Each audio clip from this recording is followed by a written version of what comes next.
Can you hear me now?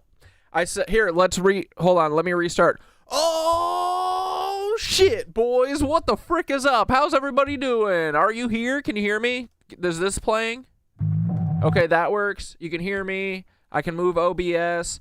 What the frick is up, boys? I forgot what I said, but, yeah, there we are. Okay, cool. How was everyone's frickin' day? Oh, what I said was episode 299. Boys, let's fucking go. And tomorrow's the Rapture. So either Wednesday is going to be episode 300, or we're all going to be able to meet each other in heaven. What do you guys think? This whole this Rapture shit is the most fed psyop I've ever seen in my life. How the fuck? I've never heard anything about this until a week ago. Not even. A couple days ago, and now it's just fucking everywhere. The most fed shit I've ever seen. What up, Ghost? Ghost is back. Welcome, buddy. How's it going? What's up, everybody? Thanks for letting me have the day off yesterday. Me and Skitter had a lot of fun this weekend. It was great. It's her birthday today. She's having dinner with her family right now. I'm sure she'll be in a little bit, but we'll wish her a happy birthday later, even though we're not supposed to say happy birthday or whatever. What are we supposed to say? What are we supposed to do instead of happy birthday? I feel like it's nice to acknowledge it and, you know, give people a special day a little bit, but the Rapture cooked. Fucking cooked. Oh my goodness. Boys, and then we've got the Charlie Kirk shit to look at. Oh man. We have a lot to get through, okay? So let's fuck around for the first 45 minutes and not talk about any of it. And we'll go feed the cats and we'll listen to music, and then 2 hours will pass, and then we'll figure something else to talk about. It'll be great. Anyway, what up, boys? Hope everyone's doing good. Let's listen to watch Black Deathicus's music video for Toyotathon. It's fucking awesome. Black Deathicus, is this your home footage? This rules. And Eternally Bumping said in the disco, is Aunt Deb in this vid? And Black Deathicus said, if only I could cut and edit Aunt Deb out of my life just like these videos. Cooked. Aunt Deb cooked. And Aunt Deb, I still need to have a talk with you, and hopefully, you know, if we do get raptured tomorrow, I suspect that Aunt Deb won't make the cut. You know what I mean? She's going to be here stuck with all the lizards, because she worships a lizard god. I'm sorry, she does. Why is happy birthday bad to say? I know. Well, I think it's part. I mean, people are always like, oh, it's part of the. I don't know. It doesn't make sense to me that much, but I don't know. I like telling people happy birthday, but if there's an alternative and y'all want to let me know it, let me know. And if someone can clarify, what is the bad thing about the birthdays again? What is it? Just fake timekeeping? Fake rituals? Is it just like another Hallmark? It's another Hallmark fucking fake ass holiday that just keeps us spinning our wheels and spending our money. Puts you in time. Yeah, I think that's what Juanita means. It ages you. And yeah, dude, we don't age. I'm going to live for 1 billion.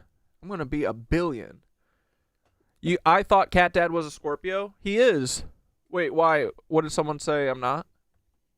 I'm severe Scorpio. Know what I'm saying? Also, all right, boys, not also. Here, let's go feed Squeaks. He's already been yelling at me. He's very hungry. He's been very needy. All right, love you. See you in a minute. Black Deathicus forever. BRB.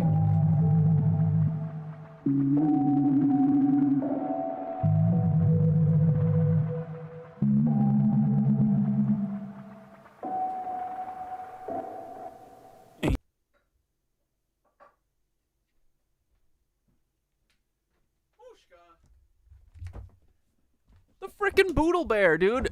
Mushka's as bad as Aunt Deb, bro. Mushka literally is always, she's always sabotaging. It's crazy, right? She doesn't want to listen to Black Deathicus. Okay. Yikes. Anyone want a cat? Just kidding, she's the best. She's just a little Squirtle bear. She don't even know what she's doing. All right, BRB.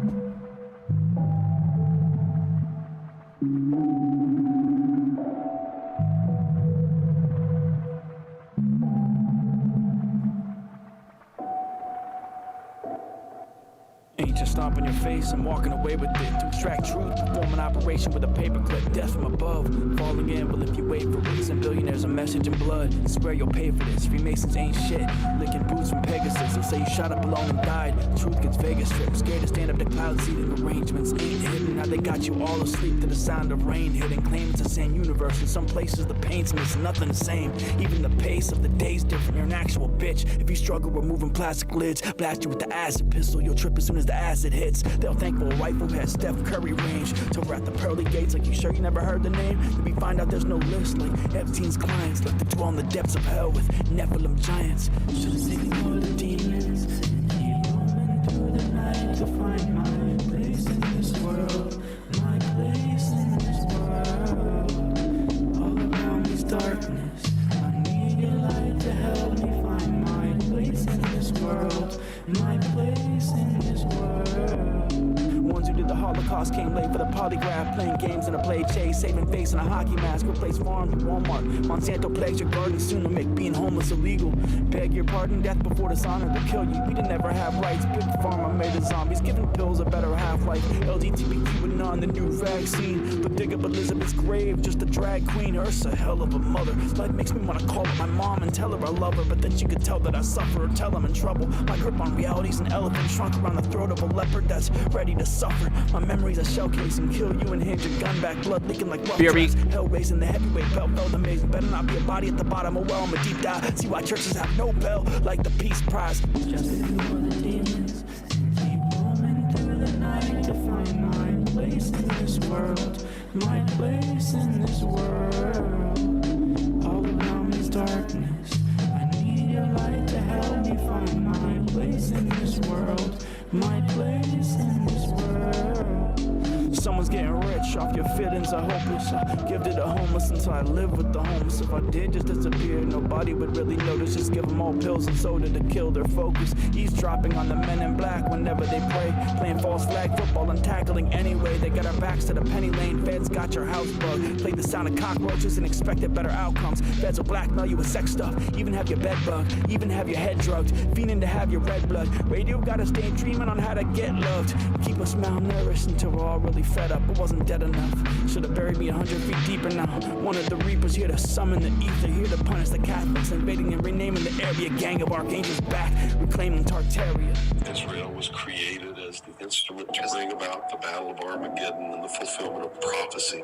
A war that would be so terrible, where nuclear weapons would be used, so that the American citizens and the other people in the world would get down on their knees and beg for no more war. And what is the answer to that? They're going to be told the only way we can guarantee no more war is if we destroy the sovereignty of nations and we come together as one humanity in a one world government.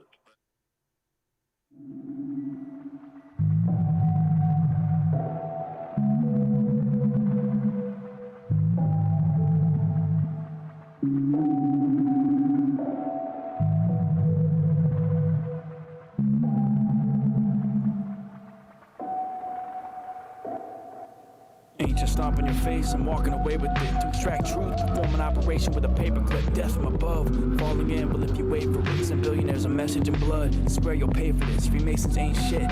Licking boots from Pegasus. They'll say you shot up alone and died. The truth gets Vegas stripped. Scared to stand up to cloud seeding arrangements. Ain't hidden. Now they got you all asleep to the sound of rain hitting. Claim it's the same universe. In some places the paint's missing. Nothing the same. Even the pace of the day's different. You're an actual bitch. If you struggle removing plastic lids, blast you with the acid pistol. You'll trip as soon as the acid hits. They'll thank for a rifle who has Steph Curry range. Till we're at the pearly gates, like you sure you never heard the name? Then we find out there's no list, like Epstein's clients. Left to dwell in the depths of hell with Nephilim giants. Should've seen all the demons.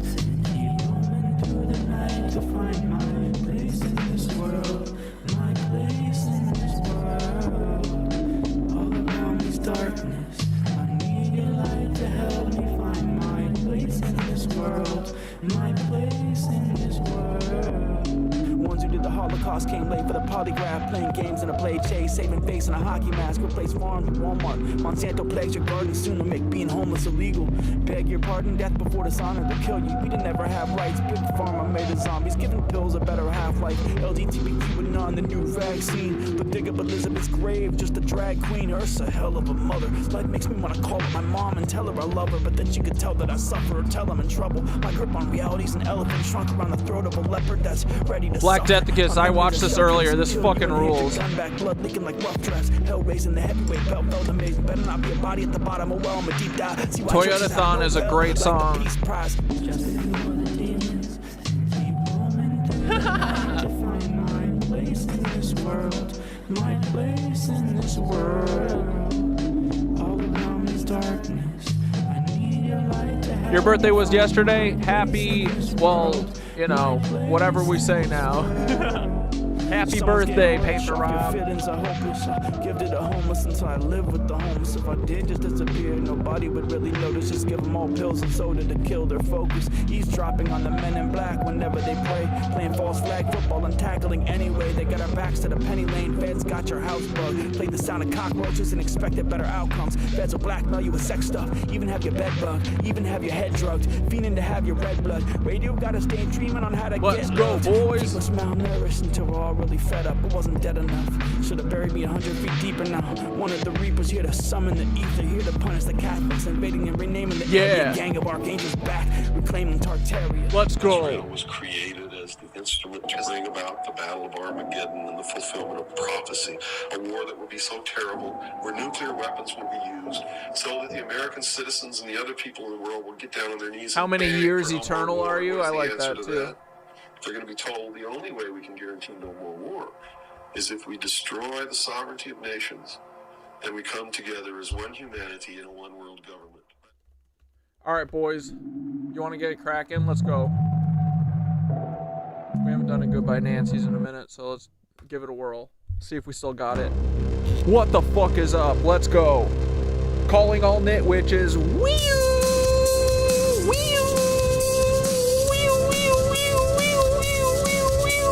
Here we frickin' go. A 1, a 2, a 1, 2, 3. Let's go. Oopsie doo.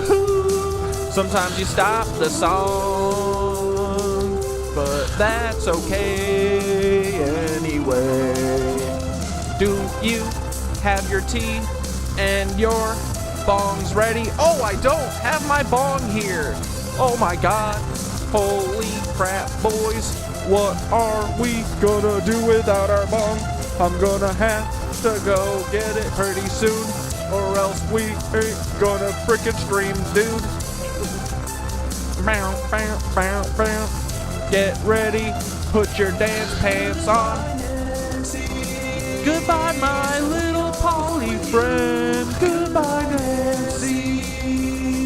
We're here till the frickin' end. You can't rapture us. We're like the mushrooms. We're gonna pop up and come back alive anytime you kill us. We are never gonna be stopped, boys, cause we're the fucking Atlanteans. Woo! Let's get to the frickin' show, boys. Erica Cuck looks like a chump. She's a bad actress and she needs to fucking go to UCB. I've seen your eyes, but I always fall. Where's our Miro board? I see you come, not Paul. I see you go, definitely Paul. He said, all things pass into the night. And I said, oh, sir, I must say you're wrong. I must disagree. Oh, no, sir. Paul is Timothy McVeigh. Nobody listens to me. He told me I've seen her out before. I've been there. What up, Kevin? I've seen my hopes and dreams are lying on the ground. I've seen you manifest a thick, juicy blunt. He said, all things pass into the night. And I said, oh no, sir. Look at these Habsburgs. Instagram took my video down for a second time. I think we're over the target. Little Izzy Griffin is a fucking Habsburg, but I love him so much. He'll never make me think that I'm a cuck. I'm not a fucking idiot, trash monster, or whatever he said to fucking bleep in the comments. He's just a chud. I think his dad told him he was the R word too much, and he took it a little too personally. He is not. He's never gonna impress his father because his dad is a Nazi, and he should stop fucking gatekeeping for the Nazi bitch lizards that him and his father fucking work for. Oh, Peter Thiel, speaking of which, we love him, right? Look at this. Look at this idiot. He looks like Hitler more every fucking day. Hey Peter, why you got this little Hitler comb over, you idiot? You look like Tommy Shelby if he got hit by a big old dick in the face with a lot of bukkake shit. And we don't fuck with Peter Thiel ever. I'm sorry I did Dennis really bad here because he's not a false flagger or a gatekeeper. But it's pretty funny when all of these little Habsburgs look like this guy. I don't know why, but I think it's from the inbreeding. Paul Wysopal is a cuck, boys. Knitwitch, the Knitwitch bitch. Knitwitch, the Knitwitch bitch is coming for you, Paul. We're coming for you, Paul. Fittest bed earther, we're coming for you too. Don't think we forgot about you, baby. We'll never ever forget about FFE, right, boys? Hello. Let's freaking get started. We got a lot of shit to talk about today. Y'all ready? Y'all ready for this? Bro, Neil Young, they did Farm Aid a couple days ago in Minneapolis or whatever. Neil Young?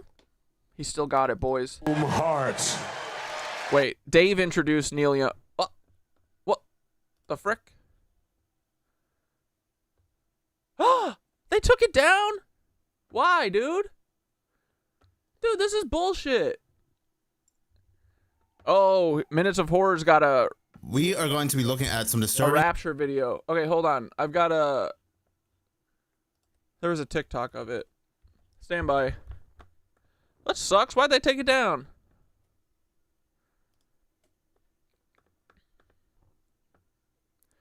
Probably because it's copyright. Oh, dude, copyright, right? Stupid. All right, here we go. No more great again. Oh, no more great again. I think crime in D.C. and the White House. Let's go. Don't need no fascist rules. Don't want no fascist schools. Don't want no soldiers walking our street. Fuck yeah, Neil. Crime in D.C. at the White House. There's big crime in D.C.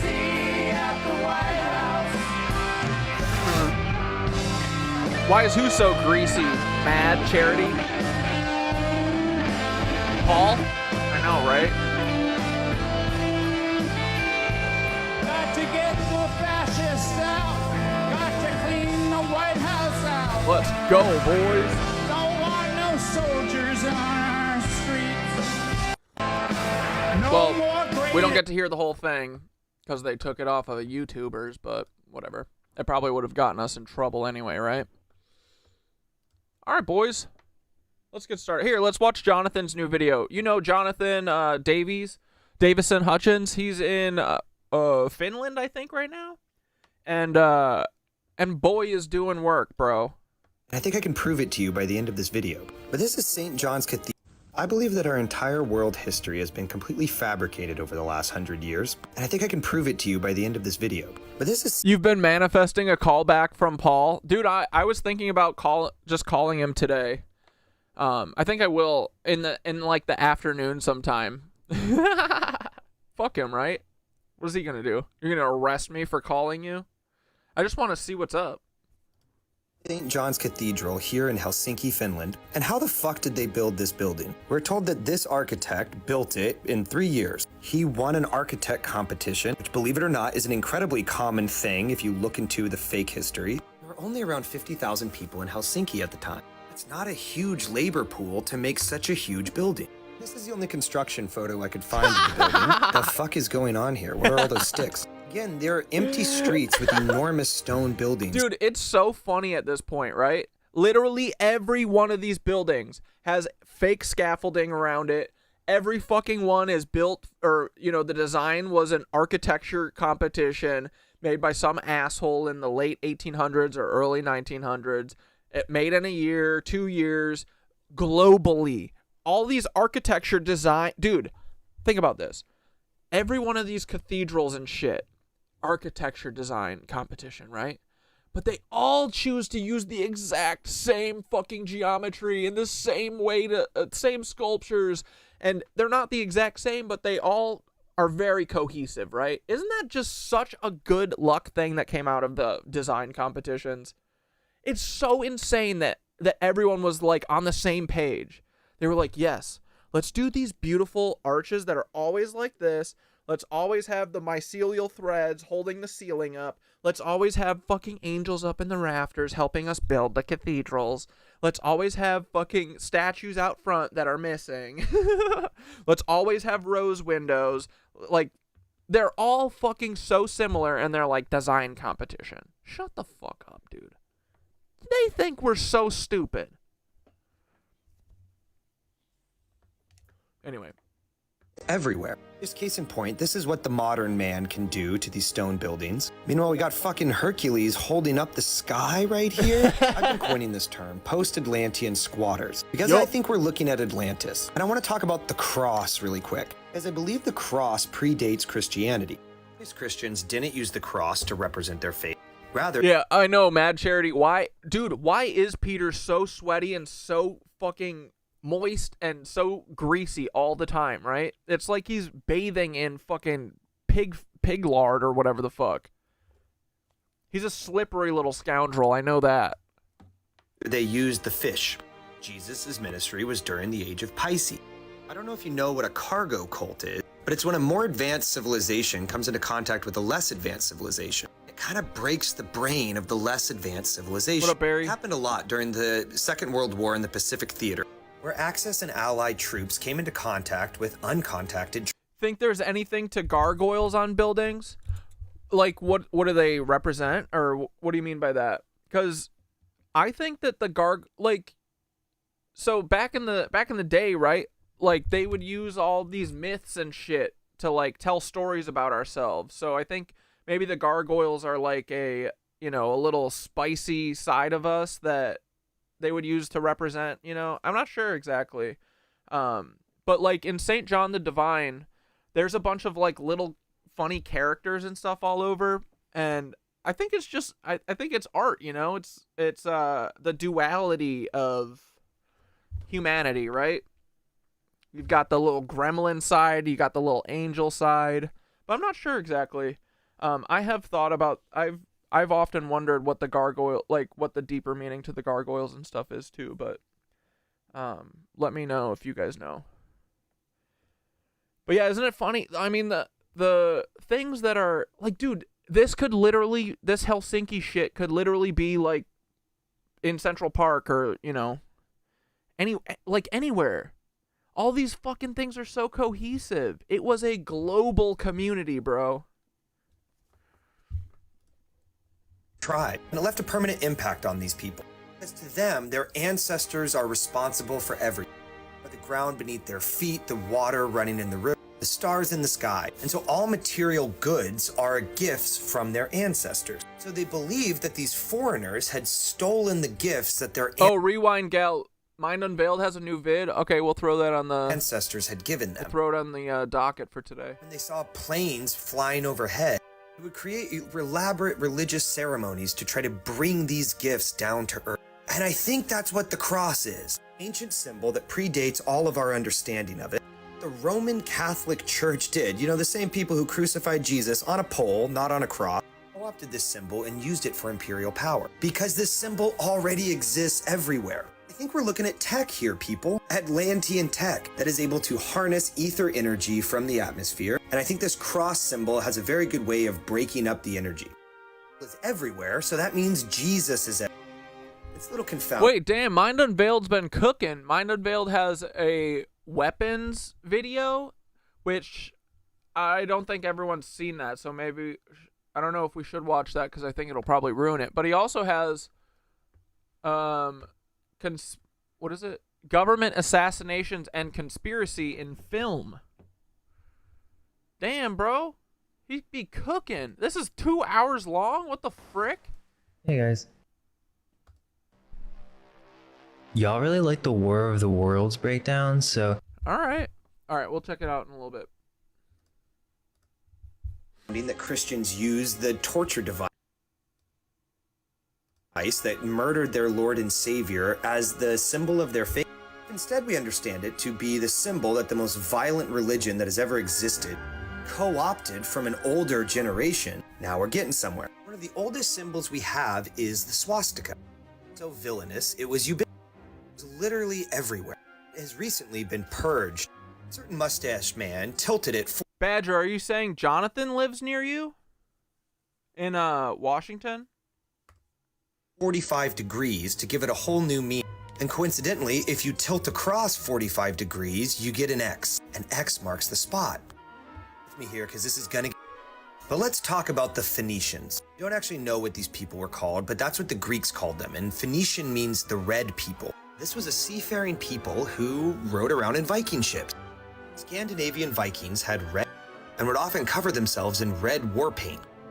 That actually comes from the word varus, which means a question that has puzzled scholars for a... Oh, years from now said the gargoyles were removed right before the fire at Notre Dame. I wonder if they actually protect. You know what? I think they do, because I think Thothus said that they might be protection things. They look scary, but they're like, yeah, they're like guard dogs or something. Maybe that's what they are. You saying that reminded me. That makes sense, right? They got rid of them. Is where did all of the copper come from to create the Bronze Age? Because there's so goddamn much bronze everywhere, and yet very few copper mines. Purest copper in the world comes from Michigan. Recently, they discovered a 3,000-year-old Phoenician ship off the coast of Turkey that had copper bullion that was mined from a mine in Michigan. Meaning these... I'm sorry, what, like Lake Superior? Where we were saying is a giant quarry? Stop it. Dude, stop it. I wonder if that was before the Great Lakes were there, and it was just a big hole. Bruces really got around. These Phoenician reds were everywhere. I think this was Atlantis. I'm tying a lot of symbolism together here. Stick with me. Neptune, or Poseidon, was the god of the sea and the god of horses. That's weird, right? You pick one. A land guy or you're a water guy. Absolutely both, because these were their sea horses. What's the difference between a Viking and a pirate? I don't know, but they would always fly the skull and crossed bones, tilting that cross 45 degrees and were marked by death. These pirates would sail all around the world, plundering, killing, robbing, all of their treasure back home with them, where they could then fence it to, because there is honor among thieves. There has to be. Otherwise you get complete anarchy. Almost all international law is essentially maritime law, and maritime law is little more than a pirate code, except that you can throw up a random LLC with a logo and you can go plunder the third. You and your friends all agree that it's cool. And so I think the current power elite are just the descendants of these Vikings, and these Vikings are just the descendants of the Atlanteans. And it's Freemasons and Knights Templar all the way down, boys. Habsburgs, Freemasons, Knights Templar, Illuminati, call them whatever the fuck you want, cucks, lizards. It's all a family, and you're not in it, bitch. And I don't know who the good guy and the bad guys are, but I'm obsessed with the show One Piece, where I think the One Piece is real, and the author Oda has been putting all of these same things together the way I have. In the One Piece world is post-apocalyptic the same way our world is. But this is not the most technologically advanced we have ever been. Fictional. There's an enormous world government that has lied about history, and in fact, it makes studying history a crime punishable by death. Now, there are enormous stone blocks that are unbreakable called poneglyphs, which tell the true history of the world. I believe these are just a metaphor for all of the real stone buildings that we see everywhere, because Atlantis was everywhere. In One Piece, we don't know about this ancient kingdom, almost anything, but we're told that we don't know who the good guys and the bad guys are. Rather, all we know is what's happened in the fallout. A bunch of families got together and put a world government together, and you were not allowed to dissent from this world government. Boy, doesn't that sound like the real world as well? And so, of course, I want to hear all of your guys' thoughts. I just said so fucking much. Someone told me if you want to understand history, do not pay attention to the names and the dates because they're just fraudulent. Rather, pay attention to the symbolism, to the colors, because these things do not change, cannot change, or all of their power would fall apart. So they've lied about the symbols, confiscated the symbols, obfuscated the symbols. And I think we're truly entering into the age of Aquarius, and it is time for all things to come to light. But I'm going to keep doing my part to share the truth, and if you have thoughts, please share them. I believe that our entire... Let's fucking go. I love Jonathan. Dude, his wife, remember Sarah, she broke her arm in Washington before because they're going on a year, like, backpacking trip or whatever with the, maybe not backpacking, but they're going on, like, a year trip with their 3 kids. And, Sarah broke her arm a couple months ago. She fucking re-broke it in Helsinki or whatever the fuck. What the hell? Free Sarah. Dude. Bro. Okay. This is just a little teaser before we get into fucking the memorial. We're not going to watch the whole thing. Just little parts of it. But this was so funny, dude. Elon is such a simp cuck. Oh my god. They're shaking hands and fucking each other again. This is so cringe and embarrassing, right? Our luck has officially turned around, guys. We are back, baby. And this was posted by the White House. This is the White House TikTok. Not a joke. The White House. Remember when Elon, not even, a month and a half ago maybe, called Trump a pedophile and said he won't release the Epstein files because he's in them? Look at these fucking lizards. We are fucking back. We're back. Classic. We are back. We are back. I think it's safe to say that our luck has officially turned around, guys. Cringe, right? We are back, baby. We are he back. He did a double grab. Ew, and that touched his elbow. Anyway. Ooh, boys, I'm really loving this theory that America is the original Egypt or whatever. What do y'all think about it? But I think it's this lady, What If Mom. She's been going deep into this shit. Or is this her? I want to show you guys. No, this isn't her. There's a couple people that are doing like deep dives into tracing back whether or not like Utah and that area was like part of old Egypt and shit. Like, I don't know. It's kind of cool, and it would make sense, I think. They invert everything, right? So you say, oh no, Egypt's not here, it's over there. I don't know when they renamed everything, but I think they did. I get a lot of comments about the Tower of Babel possibly being here at the Louis Babel Ecological Reserve, which is all the way on the east coast in Quebec, Canada. Canada. And I do find this to be an very intriguing place, because look at that shape. That's a lake. Dude, I've seen this before too, and I've been like, why is there a perfect circle in the middle of fucking Canada? Sorry. I want to show you guys something. I get a lot of comments about the Tower of Babel possibly being here. What, Badger, are you saying the theory about Egypt being America? Yeah, I mean, Memphis, dude, all the cities have the same fucking names. Like, why? What the fuck's going on there, right? And then they describe, like, the Nile or whatever. All these rivers that they're describing could be in America. Could be the Mississippi. Could be whatever the fuck, right? I don't know. And, dude, we know how they work, right? Everything is flipped on its head. If you literally think the opposite of whatever's being told to you, you're probably right, right? At the Louis Babel Ecological Reserve, which is all the way on the east coast in Quebec, Canada. What do you ask at the barbers? Are you asking me? Well, my homie Matt, I don't have to ask him shit. He knows exactly what I want. But it's a mohawk. It's just a mohawk that's down. See? Shave the sides. That's it. Shave the sides, let the back and the front, or the back and the top get long. I am due for. I need to freshen up my sides. I'll probably go this week, visit my boy Matt.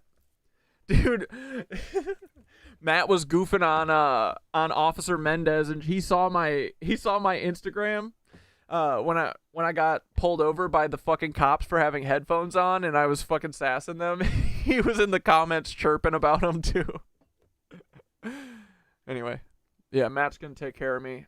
It's just a mohawk though.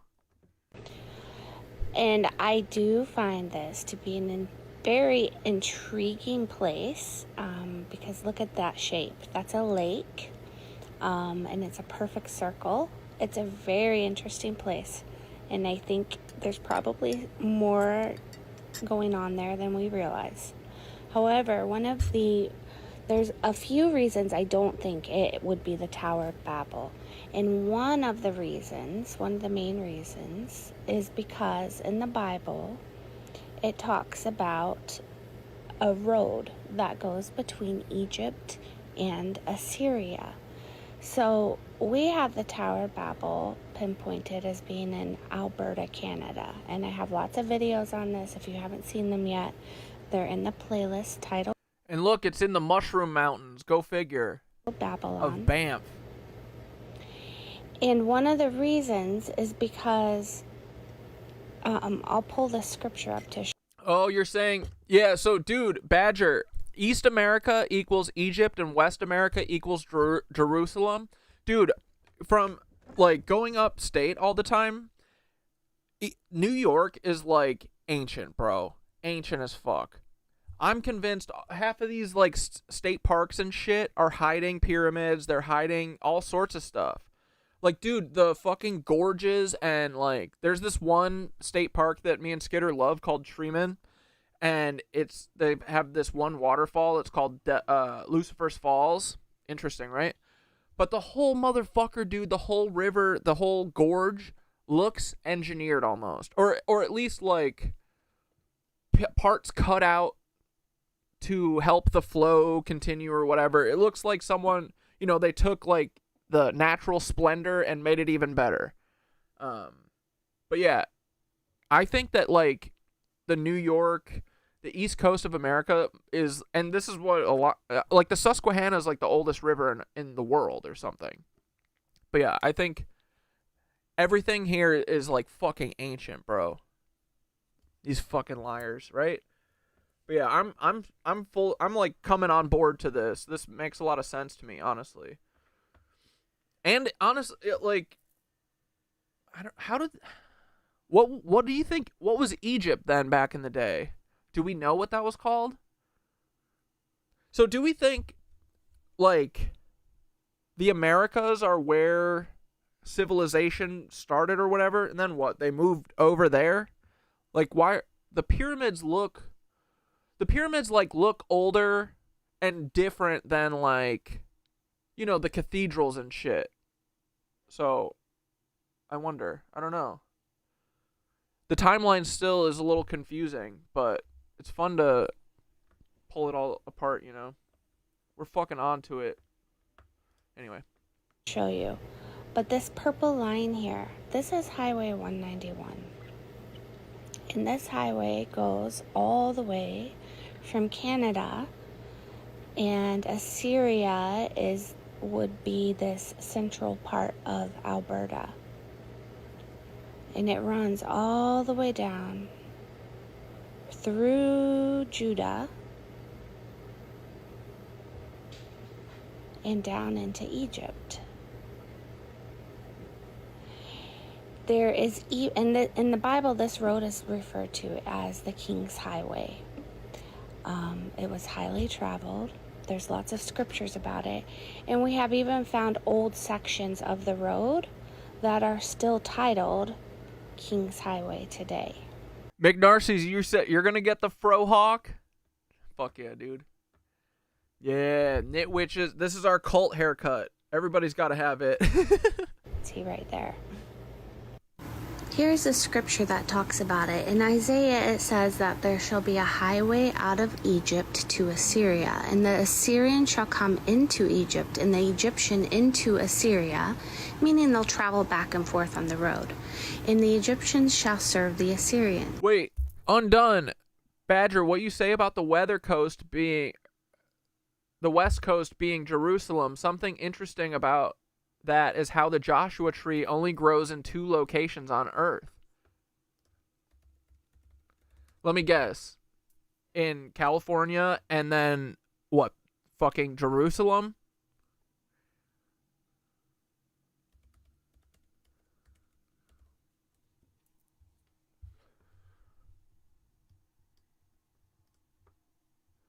Utah, Nevada, and California. Maybe not. And in that day shall Israel be the third with Egypt and with Assyria, even a blessing in the midst of the land. So this seems to be implying that Israel will be in between Egypt and Assyria. Rewind Gal said, I refuse. No one takes my long blonde Manson girl hair from me ever. Hell yeah. All right, see, we're not a cult. That's okay. You just can't ascend to the 13th level Knitwitch, you know? But that's your choice. That's fine. To travel through the land of Judah from Egypt to Assyria and back and forth. Here's a second scripture. It says, there shall be a highway for the remnant of his people, which will be left from Assyria, like as it was to Israel in the day when he came up out of the land of Egypt.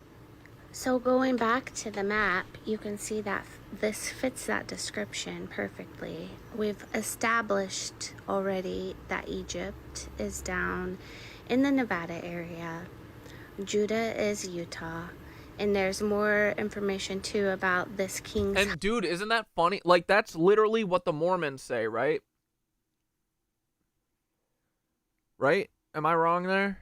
But I'm telling you, they hide the truth in, like, what we consider, like, ridiculous religious scripture, you know? Highway in relation to where King Solomon built his ships, which we have identified up here. This is the road that runs through Damascus. If I can find it here. This road runs through Damascus as well. And then it comes up through here. Paul or Saul would have been traveling from this region up here in Idaho. So he could have come across and caught that King's Highway and rode it down. And you come all the way up here, it goes right into what seems to be the land of Shinar and the Tower of Babel. So that's why I don't think the Tower of Babel is all the way over here. There's also a lot of verses about activities between Egypt and Assyria up and down the Euphrates River. And I very strongly believe that the Mississippi is the Euphrates River. And so again, to go all the way over here, all the way to Quebec, doesn't really make sense. We're also finding that the more we dig into this, I have yet to find anything in the Bible that takes place east of the Mississippi. I don't know why that is, but thus far, everything I have found is mapping out to be west of the Mississippi. And I believe that Babylon or Assyria would also most likely follow that pattern. And also, all these areas are a lot more regional. It's not continents and continents. It's within a pattern of states, so you can kind of see where all those markings are and how far away that Louis Babel location would be. Anyway, I just wanted to share because there's been a lot of comments about this lately, and it's hard to explain in the comments without a visual reference. I want to show you. Knuckles said, I can explain everything. In short, the comet that created the Taklamakan Desert, aka the Tarim Basin, was 200,000 square kilometers. Look west on satellite, and you can see it scorched North Africa and Egypt.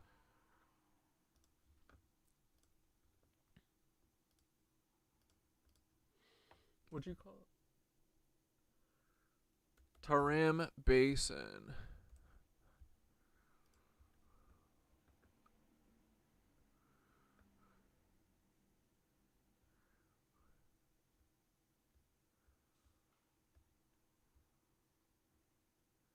What, so this whole thing was made by a comet smashing?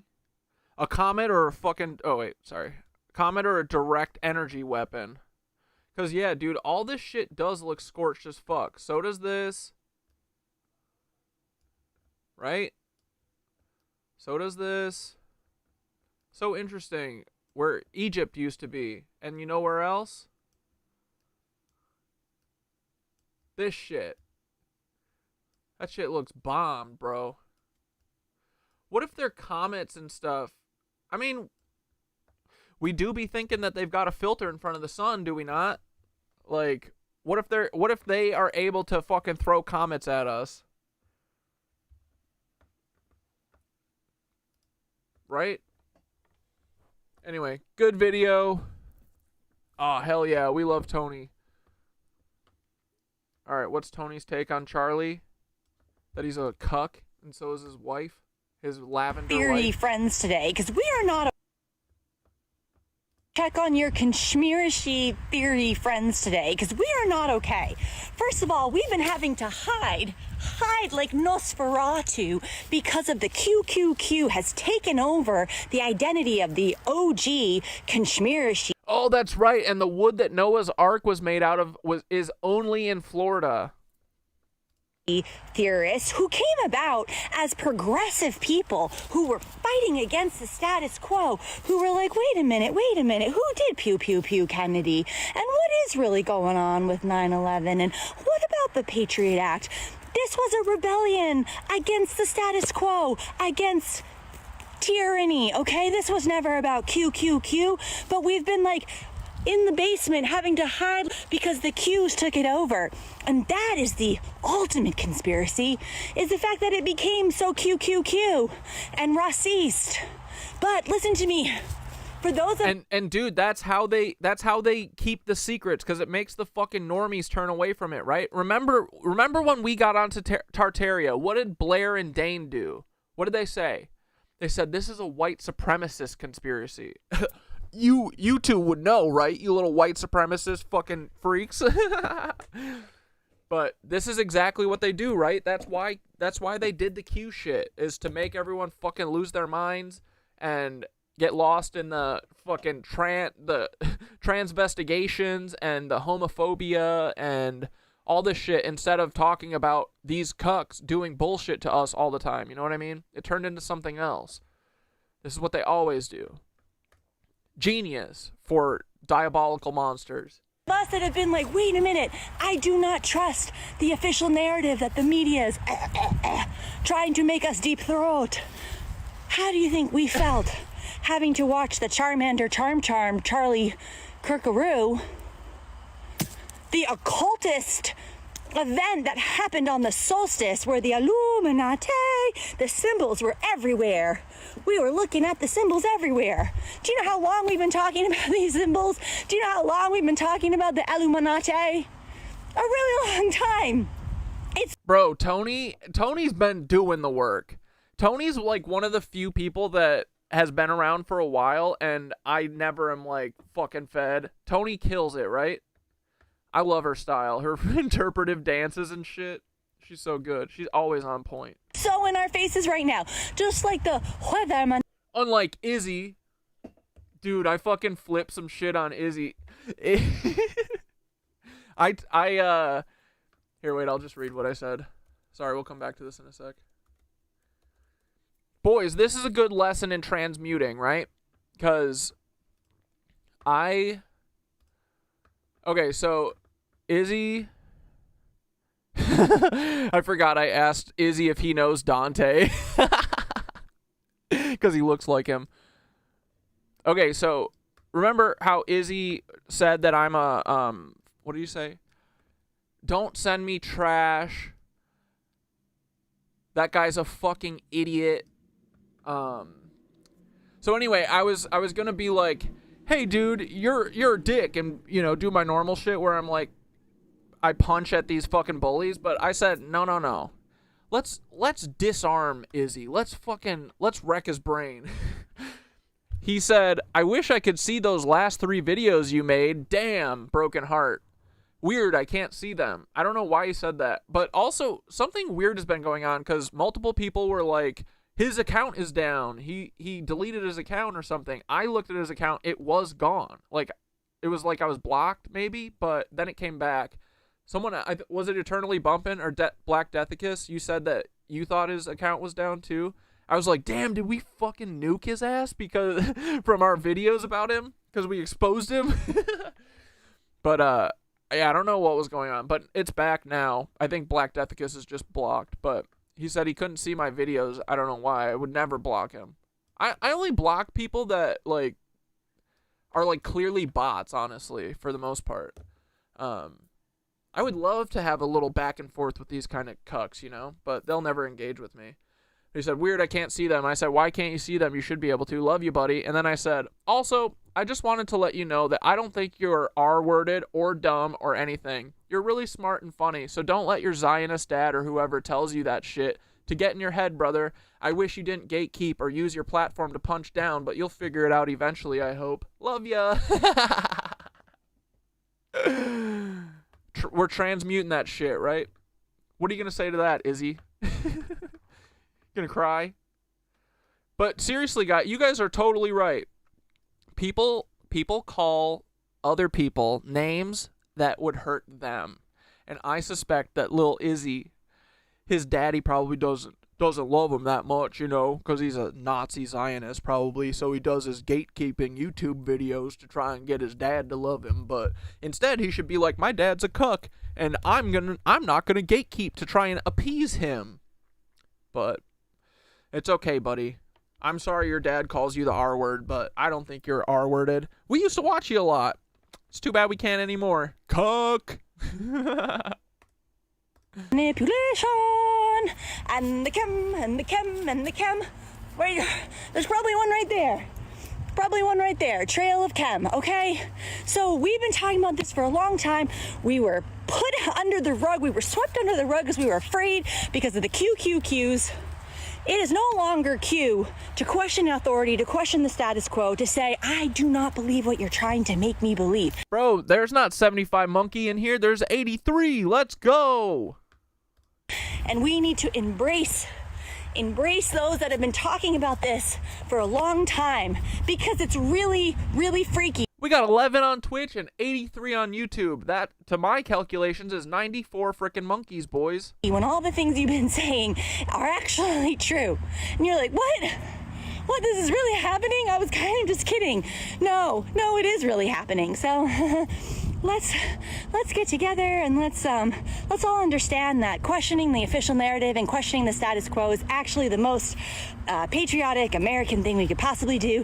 Go USA, go America, America #1. Don't believe it. Sophia said, watching older videos, Blair was weird. Yeah, right? I know. Well, Blair got me because Blair sent this heartfelt fucking message about blah blah blah. I was in the those wilderness camps and I was abused there and blah, all this bullshit, pulling at my heartstrings. Literally made me cry on stream from how like heartfelt his message or their message was. And then they fucking they abused it. That's what everyone does, right? Use our empathy against us. But we're smarter now. We don't be letting these lizards pull on our heartstrings. Fuck them. If you look like a little baby who does heroin, we ain't listening to you. Don't believe anything you hear. Not saying that Blair did heroin, but just that Blair looks like a baby who does heroin regularly. You know what I mean? They always look like baby skin, but also, what's the word? Sallow or like sunken, gray, no life. Oh, corporations are ruling everything. Yay, USA! Yay, USA! USA! Let's take down the banks. USA, bye. You need to check on your All right, we love you, Tony. 100%. Oh, Ty's got a new jam. Let's hear it. The rapture, all the Republicans are gonna die. They're giving the poor people all their money, and the single men their wives. It's a happy ever after. You can move across the street if you'd like. I mean, their house is your house. If there's a kid, you can kick it outside. All the bad people are dying, and they're dying all at once. They had to leave to make America great. Now we can bring back Black History Month. All the sad people are trying, and they kept hurting everyone. Oh God, I has to take them all back. He says, I'm sorry, black people. What the fuck? Dude, if I could sing and play guitar simultaneously, all these lizards would be so fucked, right?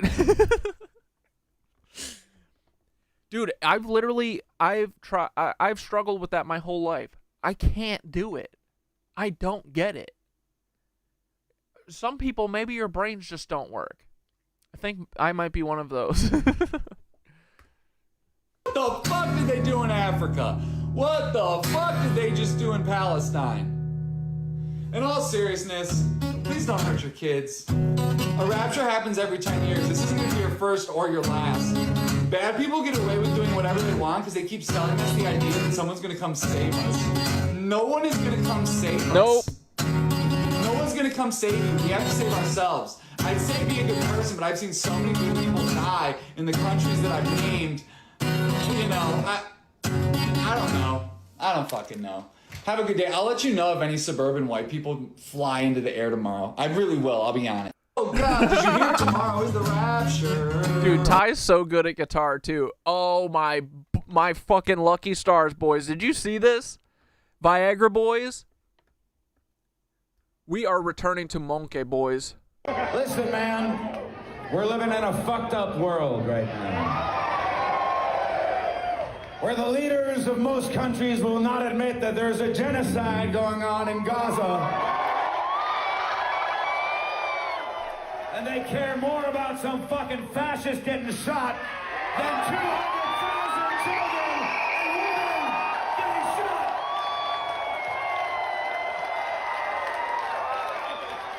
What side of history do you want to stand on? I promised myself not to get worked up, but I can't fucking help it, man. Get worked up, Listen, brother. Man. Later, they held a council at Nicaea. They stole Jesus' teachings. Roughly a 2,000-year-long story. All right, let's hear this video about Gnosis, bros. Roughly a 2,000-year-long story short. The Romans killed Jesus. Then years later, they held a council at Nicaea. Jesus' teachings, manipulate it to their own benefit, creating the Holy Roman Catholic Church, to save their own crumbling Roman Empire. And to save their own... Ghost, how... like, I can... If it's like... you know, quarter notes and shit, or anything that's like just consistent, I can do that. I can do like eighth notes or whatever. But as soon as it's like a rhythm that's different than what I need to sing, literally can't do it. I don't get it. I've tried so like my whole life. But I would love you to teach me. Roman Empire, they fused with the church. Immediately threw Christ's teachings right out the window when they fucking did that. What if I look like a big baby that does heroin? No, but the thing is you got to do a false flag or be an internet gatekeeper, influencer. Once you do that, then we look at the heroin baby chic, you know? It's same thing with the false flaggers, the Habsburg jaws. If you have a big-ass jaw or big-ass ears, we're looking at that after you do a false flag, right? I'm just saying.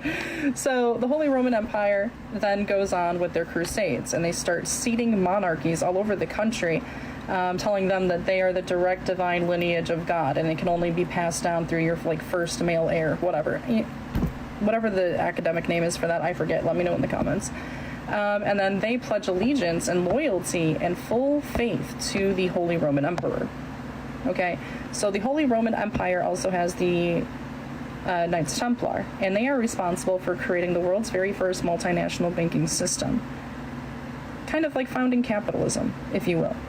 Now, there's a lot of rumors around the Knights Templar and secret societies. You can do further digging into that if you would like. In my opinion, Rome never fell. It just kept evolving.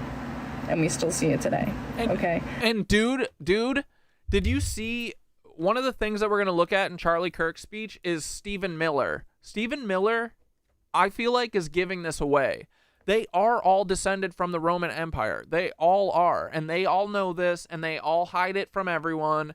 And they're all a bunch of fucking lizards who want to do eugenicist bullshit because their family, their lineages are so powerful.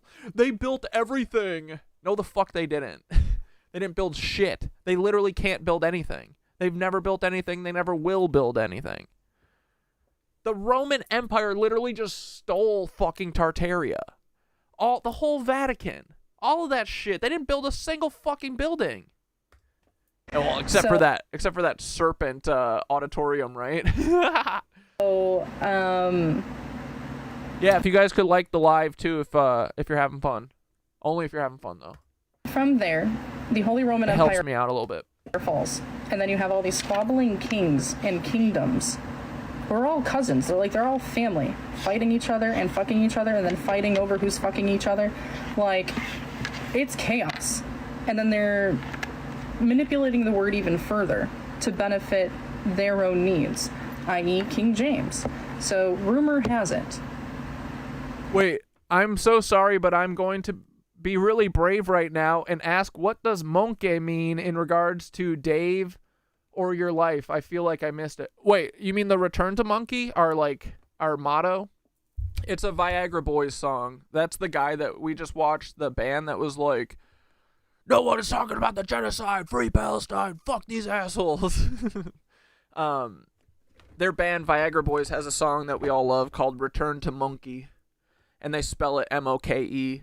But Dave Matthews is also obsessed with monkeys, and like literally on every one of his albums he has a song about being a monkey.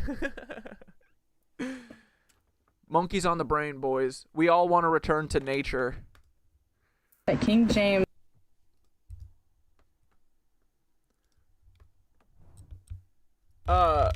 Peppa, I got the Khazarian Mafia 2 video. I don't know if we'll have time for it today, but we'll put it on. I'll leave it on the docket for Wednesday.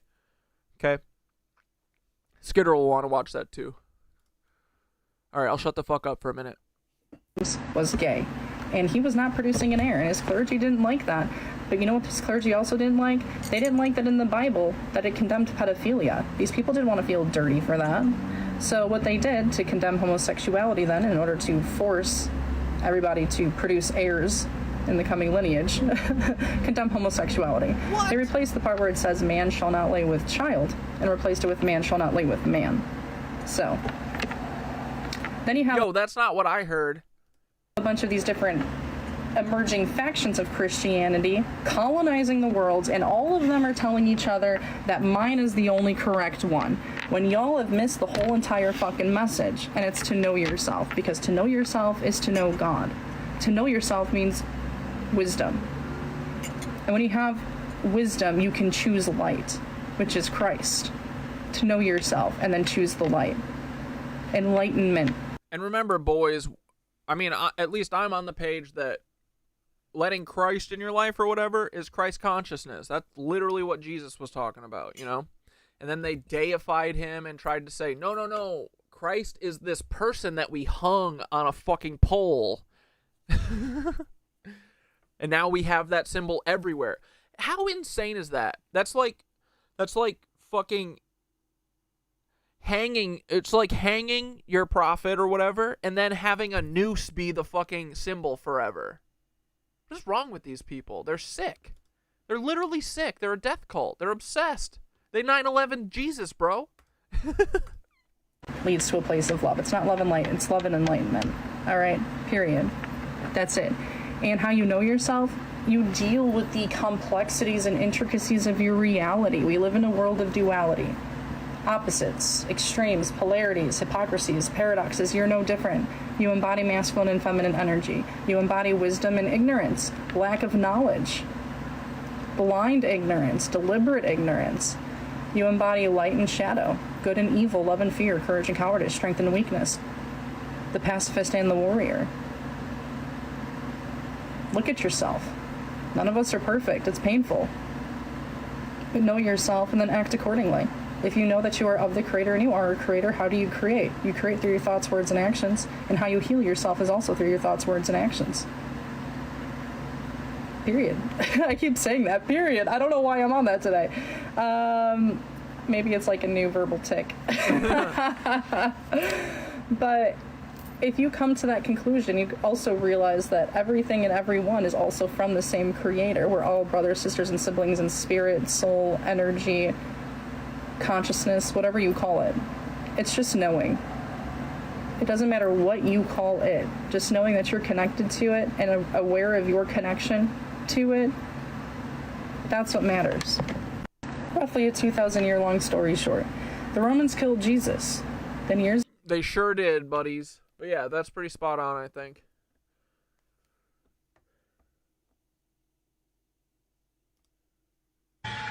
What a place to be. It's so lovely to be here with y'all, and we just play some music and look after each other, because look at all this, how we can just be together and look after each other. Don't believe what nobody tell you, that we ain't all in it together. Dude, how can anyone not be obsessed with Dave, right? Oh, oh, and then it ends. What a place to be. It's so lovely to be here. Barry, you said, Cat Dad, do you like Big Whiskey and the Grux King? The DMB album? Fuck yeah, dude.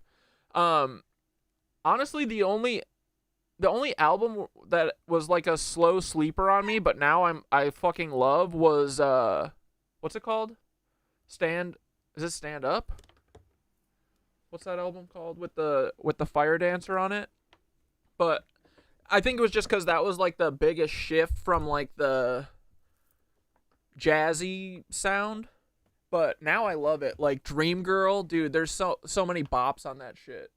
But I think, dude, honestly, I think all of his music is fucking awesome. It's so good. Dave embodies the whole, like, he's at the right frequency. He knows that music is the ticket, right? He knows that people can gather and have fun, and that's literally what life's about. Like, he always says this, look, we just take care of each other. This is how we are. This is what we do. Don't listen to the fucking people telling you that you're all different and you gotta hate whoever the fuck. It's stupid. The Habsburgs killed Jesus. Amen, dude. It's always been the chin. Yeah, I like Grugrux. But the first 3 albums are unfuckwithable, dude. They're perfect. Every single song on the first 3 albums. I mean, they're all good, but like the first 3 were like, whoo. Can't really beat it. But yeah, dude. I cannot wait till next summer. I'm going to literally every single Dave show that I can. Like, me and Skitter did 5 this summer. I want to do at least 7. Well, I'm definitely going to the Gorge. So y'all better start saving up, because that's what we should do. We should do fucking Knitwitch gang at the Gorge next summer. It's 3 days camping, listening to great music in like the most picturesque. What is it? Like it kind of looks like the Grand Canyon. I mean, it's a gorge. But fucking awesome. Love me Dave. Love me some Dave. Dude, and then also we saw this. Did you guys see this? Is Robbie from the fucking Sandy Hook. Remember Robbie, the dad who was laughing while his son died or whatever? Is he back? I don't know if this is Robbie, but you can't convince me this guy isn't related to Robbie because they have the same muzzle. They have the same kind of stupid way of talking, but slightly different. So let's take a look. Hold on. It was clear that he was proud of this movement that he had started and proud to be in Utah. Dude, Ants Marching, Sophia, Ants Marching is the greatest. Oh, shit. Sorry, I covered the... Ants Marching will forever be the bop of every summer. It's the best summer song in history ever made. It just feels like summer, right? I love it so much. And the event went on, first question went through, Okay, so let's take a look. Where's Robbie?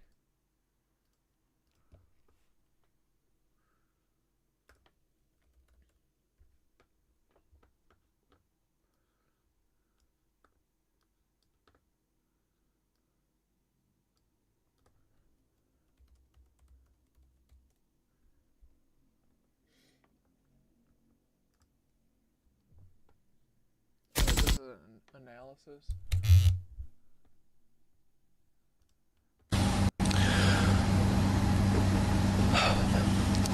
So my name's Robbie Parker. Sure it is. My family is one of the families that lost a child yesterday in the Sandy Hook Elementary School shootings here in Connecticut. I've been contacted by so many people and agencies wanting to know how we're doing, and I just thought that this might be the best way to... Dude, sorry, hold on. I'm going to talk about Dave for a second again. Barry said, for sure, Dave is unreal. The live Radio City album with Tim Reynolds is mind-numbingly good. Yeah, dude. And speaking about the Radio City album, the Radio City performance, he did this song called Ehe. We've listened to it a couple times. And he went to this, like, South African tribe or something that's just, like, an indigenous... It's this cool-ass indigenous tribe, and they just, like, dance and sing and chant and fucking chill. And they figured out life.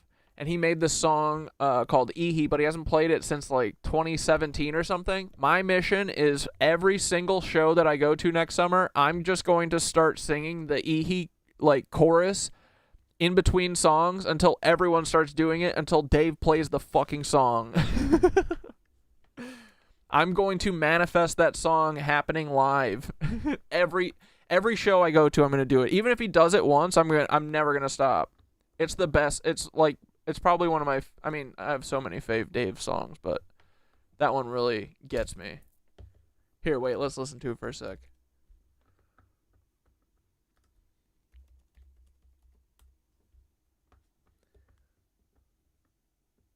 Oh, they played it in 2022. Let's listen to Piedmont Park. I like that song. That's a million. Wait, real quick too. I also want to say this. It feels like most Dave songs, like, aren't even his. Like, not saying that he didn't make them, but like, it feels like he's pulling ancient shit from the ether a little bit. If you just like listen to the melodies are kind of odd, but they feel like timeless almost. But yeah, I agree. When I first heard Ehe, it blew my mind. I was like, this feels like I've heard it or I've known it my whole life, but I've never heard it before. You know what I mean? And he's just doing like weird sounds. Keep getting hotter and hotter, you know? Anyway, back to this boring shit.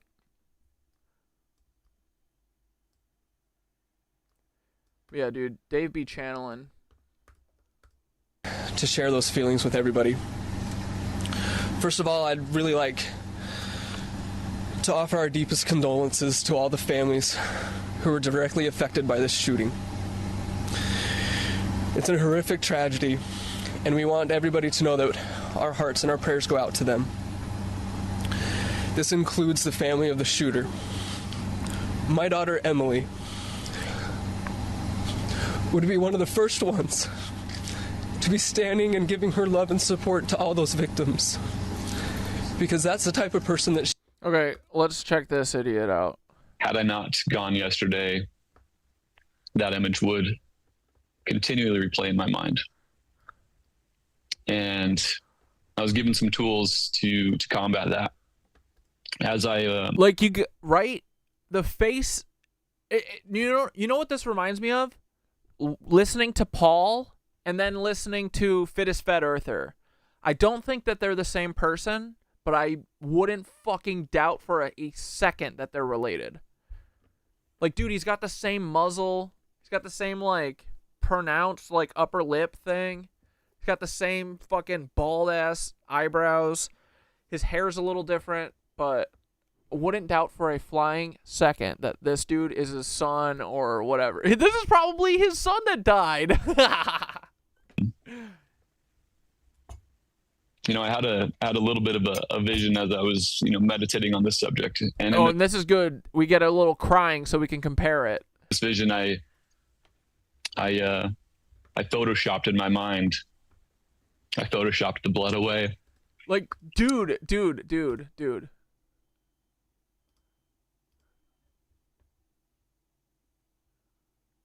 I just click off on the video? What the fuck? Oh no, I put it over here.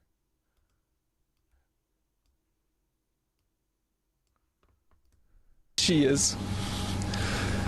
Not because of any parenting that my wife and I could have done. I photoshopped Charlie, sat him back up, put his smile back on. Right? Like, not the same, but very similar. Like, eerily, right? I don't know, man. Why is it always these people that are on camera crying, fake crying, because they've never cried before, apparently? And I rewound the tape in my mind. I rewound the bullet going back up into the rifle. I was being transported up into this, where the rifle was, and I stuck a flower inside the rifle.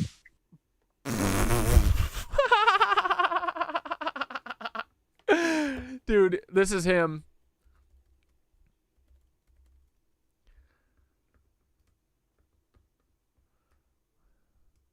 Yeah, this is him. Is this the photo I'm thinking of? No, it's this one.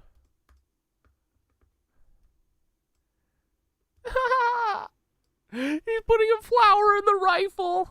Oh, I love that for him.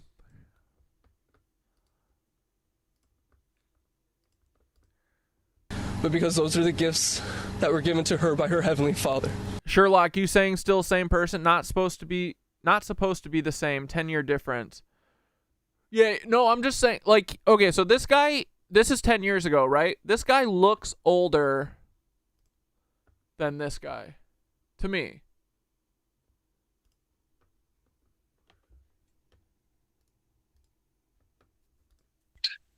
Charlie.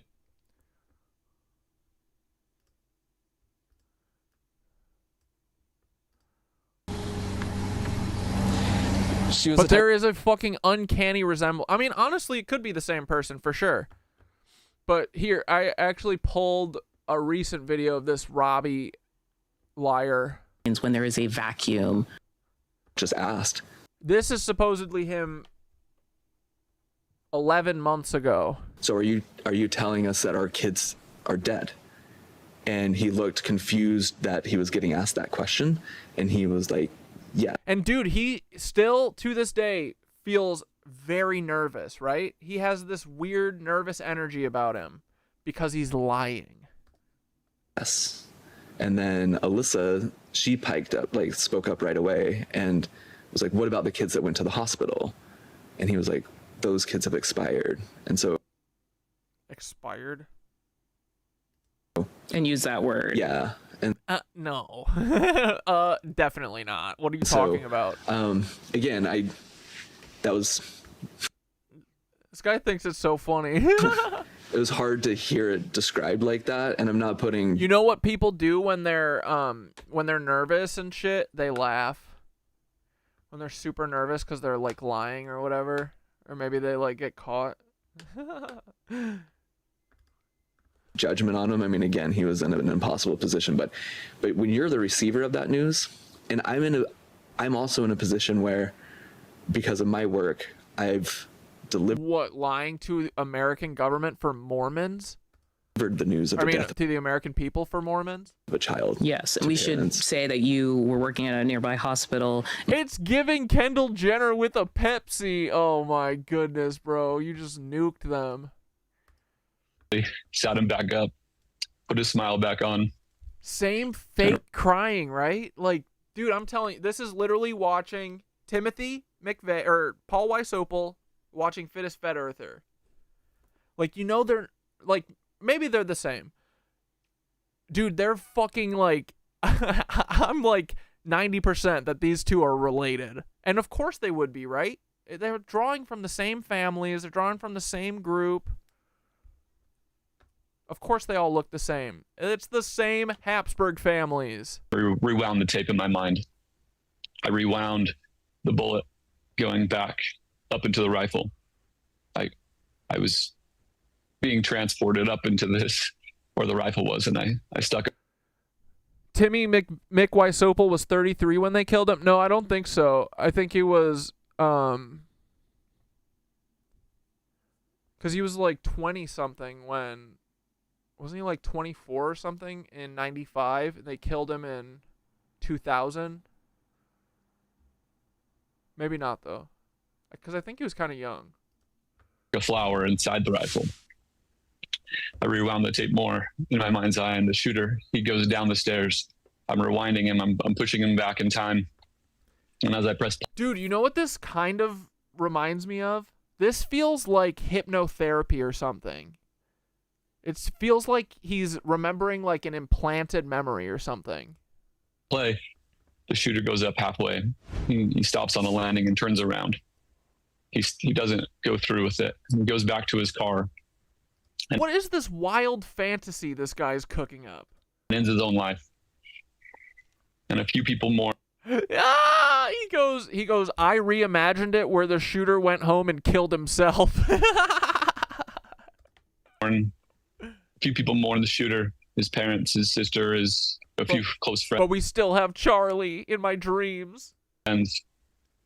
But nobody really cares and nobody understands, and the event goes on like normal. And for me, I think that was the message that God wanted me to hear and to feel, is that there's a lot of people that are hurting, a lot of people that don't feel seen, a lot of people that don't feel heard. Type of person that could just light up a room. She always had something kind to say about anybody. And her... Again, just like Erica Cook, 0 tears. Her love and the strength that she gave us and the example that she showed us is remarkable. In the neonatal unit in the intensive care, so the NICU, and it's a place where the silence is deafening. Yeah. You would know... Wait. Oh, never mind. This guy has this mole here, too.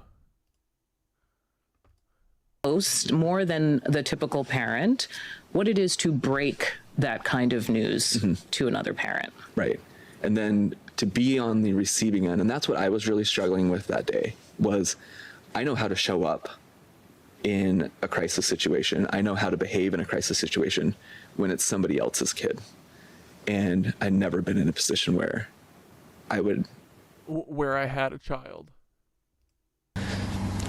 She is an incredible person. And I'm so blessed to be her dad. And the only thing they have is their ideology or their identity.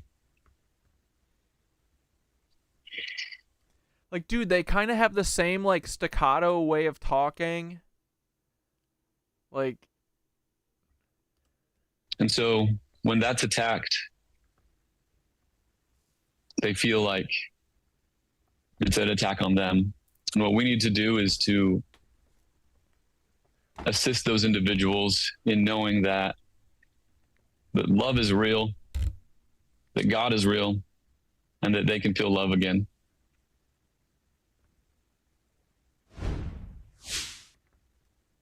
Skylar, at this point, you mentioned that you've had therapy, you've had a little time to process this. What message do you hope that people watching this? Oh, sorry, Possum. Yeah, I guess he was 33. Very interesting, isn't that? Why? For some reason, I thought he was younger. Oh, that's right. They executed him in 2001, right before 9/11. Hey, do you guys know what was it, the tenorite, or was it the nanothermite or whatever? Only used in 2 places. You want to know where? The Murrah Building, Oklahoma City, 1995, and the World Trade Center, 2001. So this shirt is 100%. Paul Wysopal did 9/11. Okay? Paul Wysopal did 9/11 to America. The FBI agent, Paul Wysopal, did 9/11 because he is Timothy McVeigh. Hearing your story, a very emotional one there, are going to take away? The only thing that is important at this moment is getting everyone to believe this fucking lie. Is if you feel hatred in your heart, if this moment made you happy in any way. Yeah, dude, honestly, the voice is it's like the same. The voice is like the same. The only thing that's different to me is the couple different facial features and having video of this guy more recently. He looks older, but I wouldn't doubt if they live on the same Mormon compound, the same fundamentalist Mormon compound. Probably where they made the O-rings for the Challenger. Then there's a cancer in your soul. You have succumbed to a great evil. If celebrating the loss of a husband and father of 2 little children has made you happy, they always have to do this, right? They always have to revert to pulling on your heartstrings. Dude, the fucking TikTok feeds right now are insane. It's just all like sadness porn over Charlie Kirk. Someone took a picture of blueberries and went, every time I go to the grocery store and see blueberries, all I think about is Gigi Cook.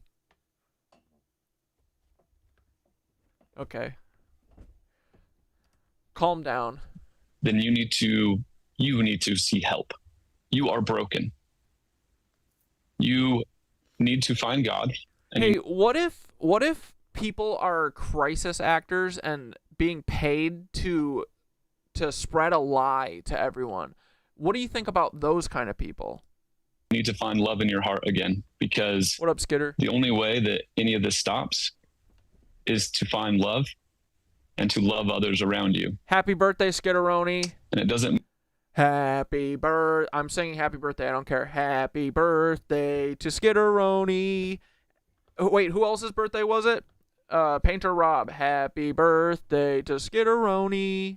Happy birthday to Skitteroni. Happy birthday to Skitteroni and Painter Rob. Validating everything that's going on in their mind. That's not what love is. Love is getting help.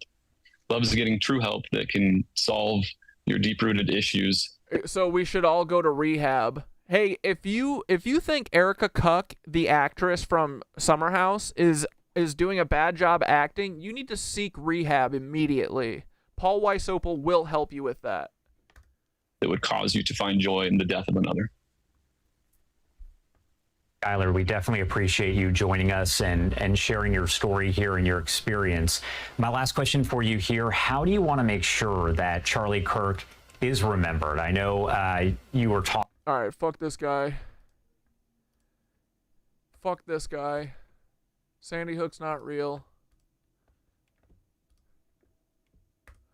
All right, let's watch a little Minutes of Horror. I got to go 10-1. BRB. Videos, strange and odd news stories, and as always, let's go ahead and get right into today's video. When it comes to the date of September 22nd, September 23rd, there is something strange, something very mysterious, something, how can I say it, askewed, get what I'm saying? Askewed about the date of September 23rd. There are a lot of people out there that strongly believe, that the world will come to an end on September 23rd. There will be some kind of massive apocalypse or even a rapture. Now, for a lot of countries, they are already in September 23rd, but for example, the United States, the 23rd will come tomorrow. But here's the thing, this has been happening for quite some time now, for years, and it's really starting to feel like the dates of September 22nd, 23rd, and the 24th are massive energy harvesting rituals. The farthest I can find of people talking about this on social media, and I'm sure it goes back a lot further, but you can see this post here on Reddit 8 years ago where this individual asked, what's with the hysteria around September 23rd? And in this comment, you can see him saying that the 2017 eclipse and the recent natural disasters to mean that the world will come to an end on September 23rd, and this is what people were talking about at that time. Now, one could say that this is just mass internet hysteria or a mass internet hoax. One person starts talking about the apocalypse on September 23rd, and then another person does it, until it starts circulating all across social media. One could really take it as that, especially given the fact that people talk about it as a date of destruction every year without fail. But here's the strange thing, is that the dates 9/22 and 9/23 have appeared in more media about destruction and chaos than the date of 9/11. And we do know that 9/11 had appeared quite frequently in movies and media, to the point that a lot of people believe that the date of September 11th has a lot of predictive programming surrounding it. But like I said, you will find that the date of 9/22 and 9/23 appear more often than 9/11. I mean, even going all the way back to the movie The Little Shop of Horrors, it says, on the 23rd day of the month of September, in an early year of a decade not too long before our own, the human race suddenly encountered a deadly threat to its very existence.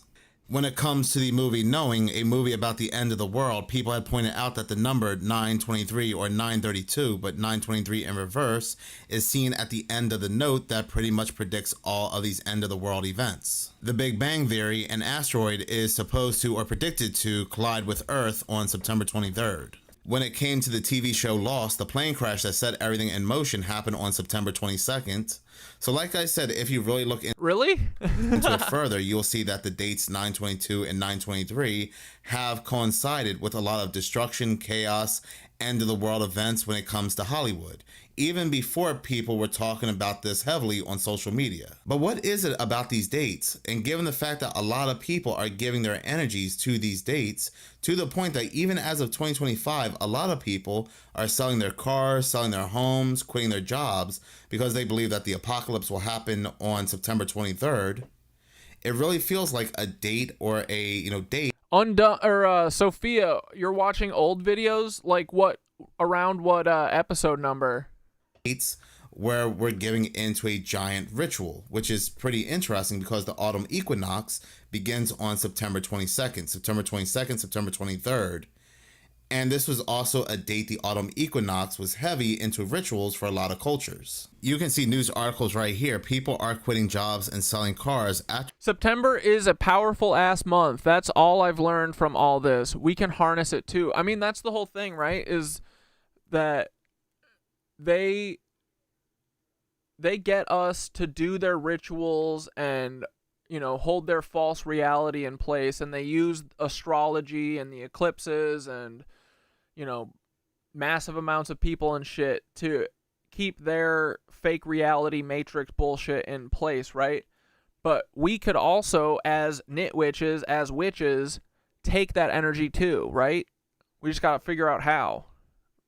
We gotta steal their energy and use it for good shit. After becoming convinced, world will end as we know it tomorrow. So every year during the autumn equinox, the harvest, people are opening themselves up to fear. And ooh, kind of wild that we're on episode 299 and the date is 9/22. Nice. The last one was 95, I think. Was it episode 90? I think 98 is when I have my Kundalini awakening and joy. What's your take, Sophia, on 200 episodes later? You feel like when I look back on that stuff, I kind of love seeing my progression and shit, and also how much I didn't know, but also how much we were on the nose with a lot of shit definitely before I kind of really understood it, you know? We were talking about the lizards and, I don't know, the ether in ways that I feel like I didn't quite understand, but we were kind of on the money, so it's cool. I like looking back at some of the older stuff too, because I feel like it's been a very drastic change. Think you've rounded out very well. Yeah, thanks. We're not quite so angry and confused. A little happier. I mean, not a little. Way happier, right? Yeah, dude. And that's before the intervention. When was the intervention? Like around 150 or something? I forget. But that episode's missing. We should just put it back up. Their emotions are being harvested. We even have pastors coming out and telling people that the world will end tomorrow, that there's going to be an apocalypse, and people are really believing it. And then when 9/24 comes, you have this mass humiliation of, I told you so, the world was not going to end. And a part of this massive ritual, you may even hear people or news stories of people ending themselves because they sold everything, they quit their jobs, they have nothing, believing something was going to happen the day prior. It is just such a strange and weird ritualistic time. And like I said, you even had Hollywood playing on people's emotions when it came to this date through movies before the popularization of the internet. And this will happen in 2026, 2027, 2028. And when people let their guard down and they stop thinking about this date, because nothing ever happens on this date besides these very weird rituals that people give themselves to, then boom, finally something will happen. And it'll be a scripted event by the so-called powers that be and the 33 people. And I'm not talking about like some kind of rapture. I'm talking about maybe something on the scale of 9/11, because this is how people are. What up, alien buns? I did a little ritual today at 222. I held my hands together over my heart and visualized my heart chakra opening and pulsing out through the crown into the collective, pulsing love and liberation for all. Fuck yeah, dude. I could feel the ripple of light move out into the collective and could tell I was not alone in sharing light in these dark times. This is the end is so good. Manipulated. But here's a very interesting connection that pretty much ties everything together. So like I said, 9/23, 9/22, the autumn equinox is heavy into traditions, pagan traditions, and this was also the time, the autumn equinox, when Persephone, a god, went to the underworld. And as Persephone went to the underworld, she had a lot of fear because she was being taken unwillingly. Ooh, mad charity. You think that they're gonna vaporize people? I wouldn't doubt that for a second. What do you think all these 5G towers are for? Literally to vaporize us, I think. Think about a lot of these people that are giving into their fears of the unknown about 9/23, that the rapture will happen or an apocalypse, but they don't realize that they are playing into the rituals of Persephone, a god who had fears of her own going into the underworld. Can't make it up even if you wanted to. But with that being said, some very interesting events, like I said in my last video, will be taking place today. You have the Feast of Trumpets that will be happening today, and for the very first time in history, again, it's falling on a solar eclipse, and then I do believe on 9/24 they will be broadcasting their trumpet blowing ceremony or their horn blowing ceremony. No thank you. No thank you. To the world, and that also will be the first time in history they've ever done so. Pass. And then of course today you also have the reptile giving his lecture on the Antichrist. So even though again there's not going to be this massive apocalypse taking place, we still have some things that are indeed happening. But just by me mentioning 9/23, 9/22, I know I'm going to get those comments tomorrow where people are going to say, you said the world was going to end tomorrow, and look, I'm still here. I blame you for that. Even though in any of my videos where I mentioned 9/23, I did not say anything of the sort. I love that Minutes of Horror is always going after his fucking cuck chatters. Matter of fact, I got a comment like that yesterday. This individual right here said, so if nothing happens on the 23rd or the 24th, will you be posting any sort of retraction or apology to your viewers for your shameless fear-mongering. And I replied with, did I say anything would happen on the 22nd or the 23rd outside of the events already said to happen, like the Feast of Trumpets and Peter Thiel giving his speech? See what I mean? So the bots, the NPCs, they are on hot pursuit. They are on Need for Speed hot pursuit. But in other bizarre news, I said in yesterday's video how more organizations, more and more people are basically Sophia Sandoval with his trumpet. Dude, you know Sandoval's gonna be at the trumpet blowing thing. using AI to pretty much resurrect the dead, have the dead speak out on video through AI. And I had also said this sets a very bad precedent, given the fact that this is also being allowed in a courtroom. But when it comes to what's currently taking place in Albania and AI, this news may just take the cake. Albania? What the fuck's going on there? Unë nuk jam këtu për t'i zëvendësuar njerëzit, por për t'i ndihmuar ata. Are you more likely to trust a politician if they're AI? Unë kam vetëm të dhëna, dije dhe algoritme të përkushtuara në shërbim të qytetarëve, panshmërisht, me transparencë dhe pa. What do you guys think the percentage is that the elites are just running an ancient AI script, that they're just doing what a script is telling them?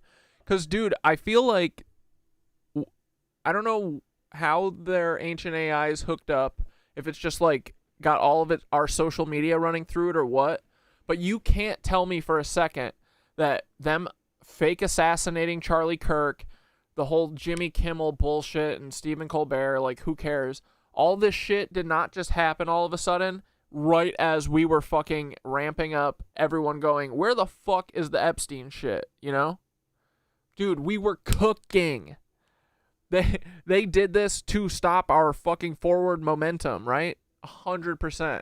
But anyway, so I'm fully convinced at this point. Like, we know that there's an AI writing the fake history of Tartaria, or, well, not Tartaria, of America and everything, right? There's too many similarities, you know, in all the stories with the buildings and the design competitions and the fires and blah, blah, blah, blah, blah, blah, blah, right? It's the same thing. It's AI. I bet it's just like Rehoboam, dude. Westworld. It's a computer that's assigning us roles, and it's like, oh, holy shit, they're at 75% getting mad, like in a bad way for us. We need them to get violent. Let's do an assassination. We got to take Charlie Kirk out, right?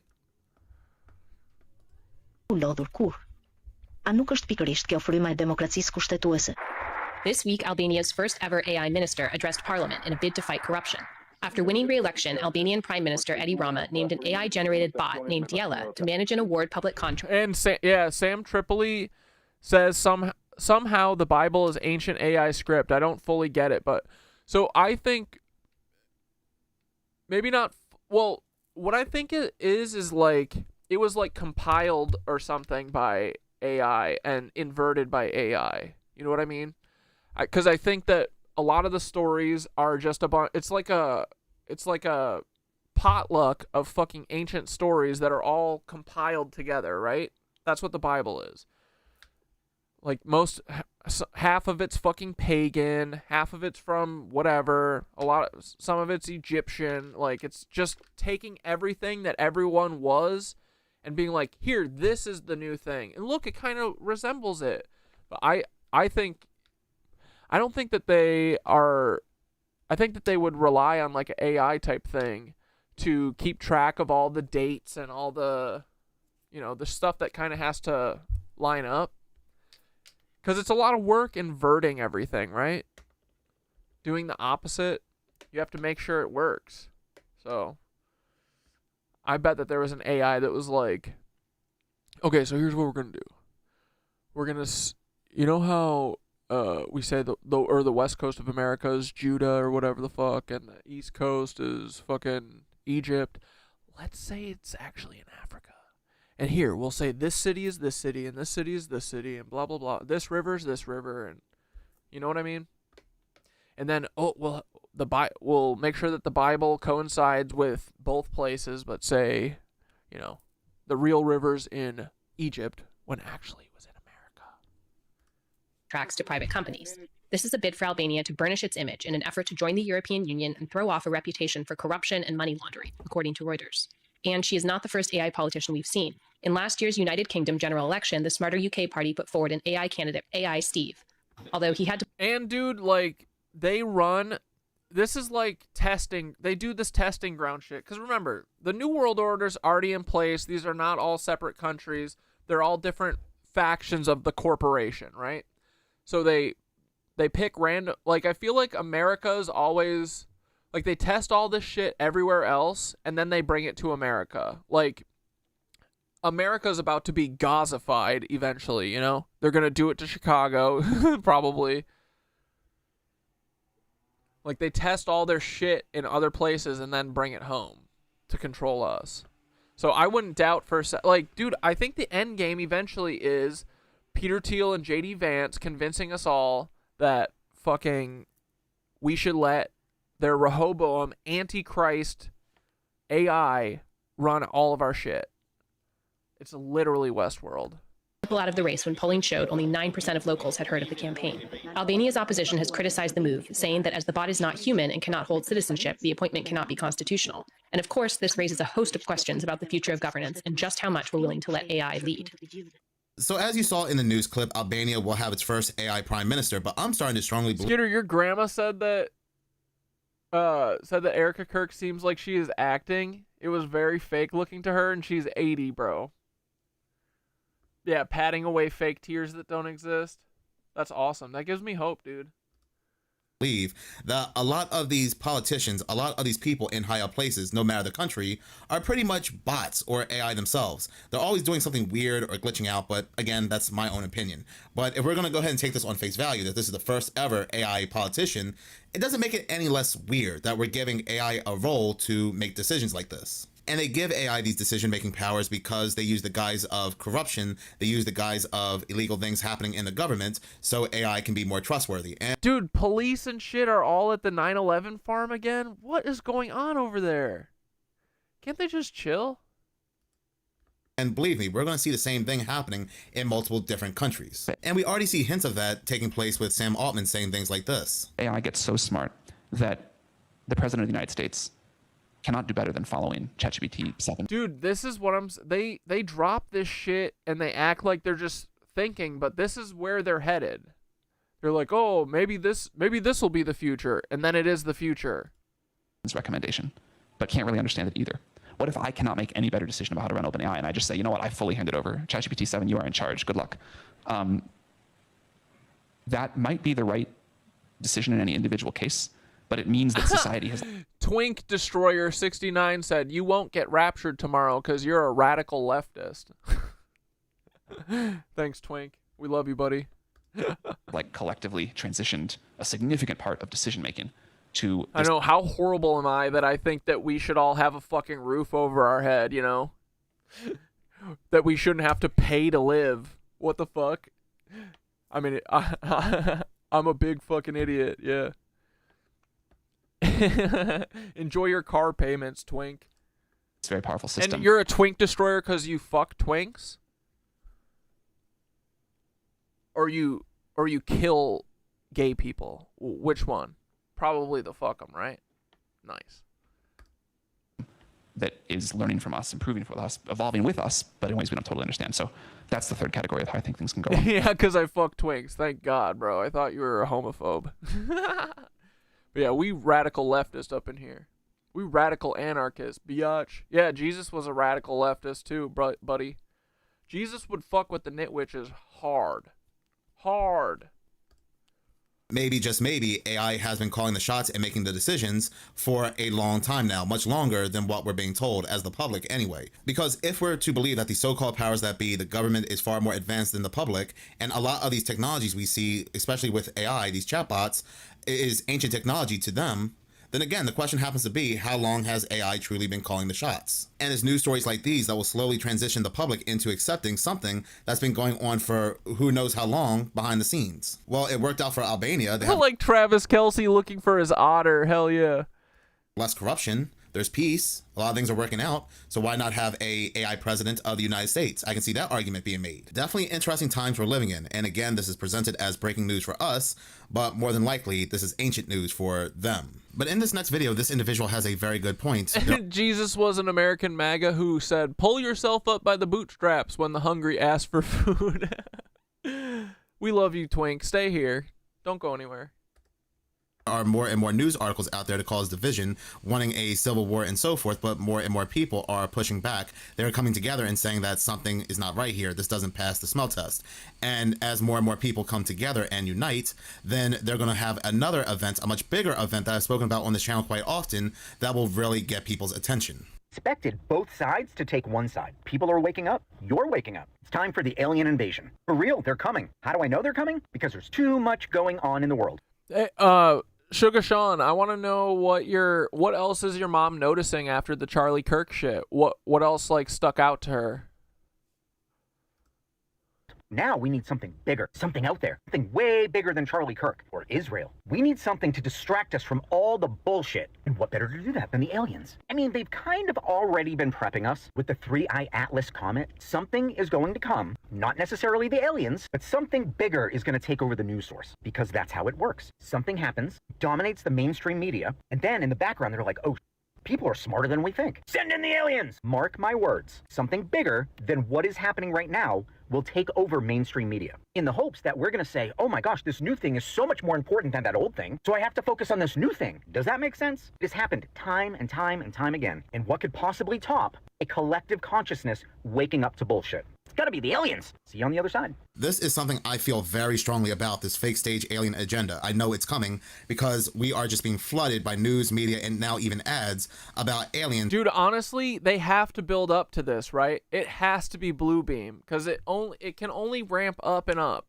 They did the Annunciation shooting, the Charlie Kirk shooting. Oh my God, right? We need another thing next week. Otherwise, they're going to have to release the Jeffrey Epstein files. So it's alien time, boys.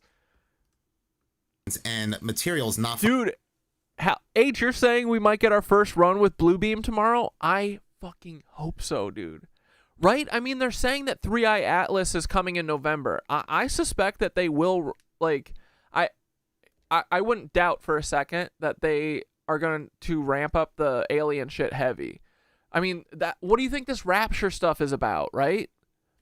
The Rapture shit. And dude, that would make sense if they start abducting people tomorrow and they're like, oh, the Rapture's actually an alien invasion. Ah! Anything to scare everybody, right? From this world, and that you have to turn them into the governments. I just made a video about this on my other channel, Seconds of Horror, but I'm going to go ahead and play it again because it really fits with what this guy is saying. Segment to continue to push the alien UFO invasion agenda, more and more people are reporting that they are getting this ad to pop up. Matter of fact, this also popped up for me on Reddit, but this is appearing on Reddit, YouTube, TikTok, X, and so forth.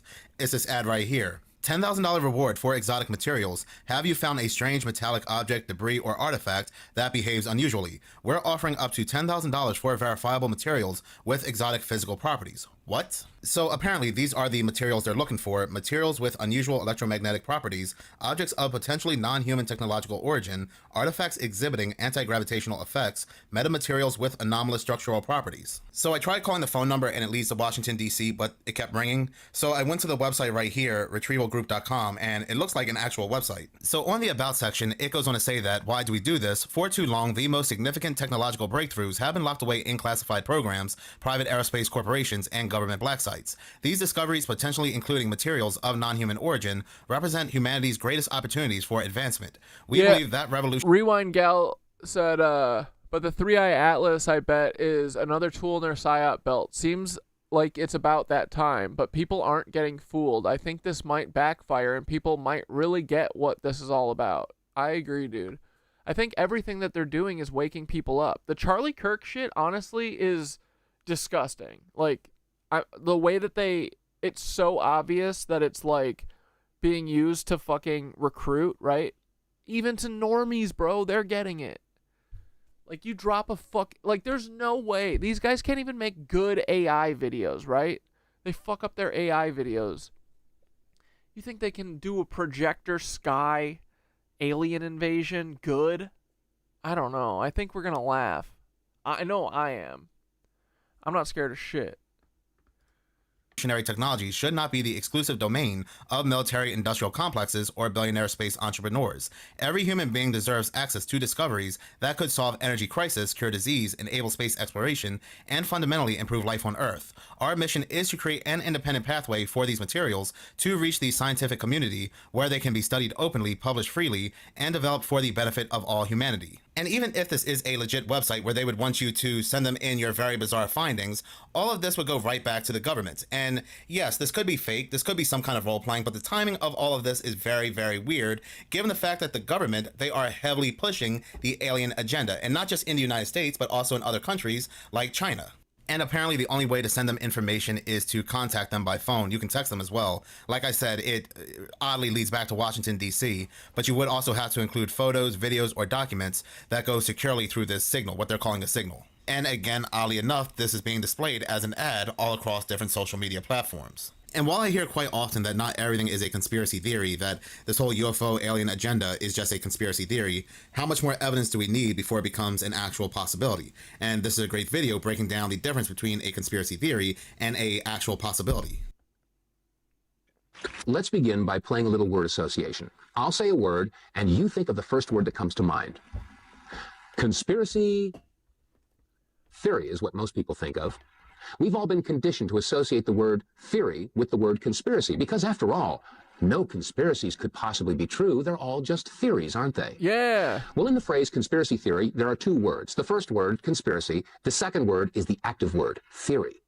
By definition, a theory is a supposition, an idea, a concept, a hypothesis. Let me give you an example.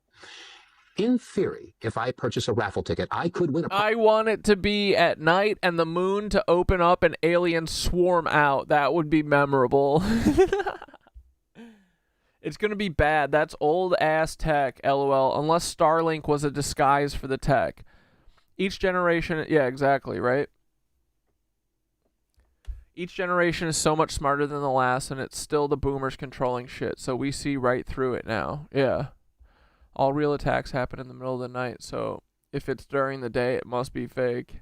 It can't be during the day, dude. It would be like, I don't know. It'd be like watching a movie with the lights on.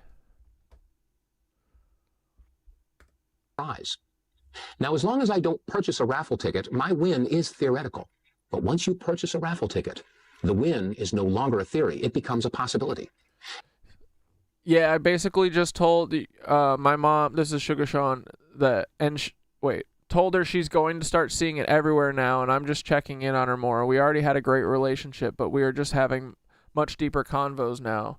That's awesome, dude. Dude, that's all I want to do with my mom. Like, I just want her to get this shit the way that I see it, so we can talk about it, because she would get this if she would allow herself to. Feds be running this shit, Mom. Everyone agrees with me. These fucking cucks are gonna scare us. Charlie Kirk is fake. Everything you see on the news is fake. And the more raffle tickets you purchase, the more possible and eventually probable the win becomes. Such is the case with a conspiracy theory. As long as there is no evidence, it is a conspiracy theory. But once you have a piece of evidence, no matter how flimsy or circumstantial it may be, it becomes a possibility. And the more evidence that is gathered, the more possible and eventually probable the conspiracy is. But in other creepy news, I had spoken about in a couple videos how people... Yeah, a theory is a hypothesis with a surplus of sound verifiable facts backing it up. A theory is stronger and above a hypothesis. Yeah, and let's remember, did you hear that? Gravity is a theory, right? So if conspiracy theories are all wrong, then gravity is wrong, which is true. But hey, we wouldn't have to make up theories about these conspiracies if they would stop doing conspiracies.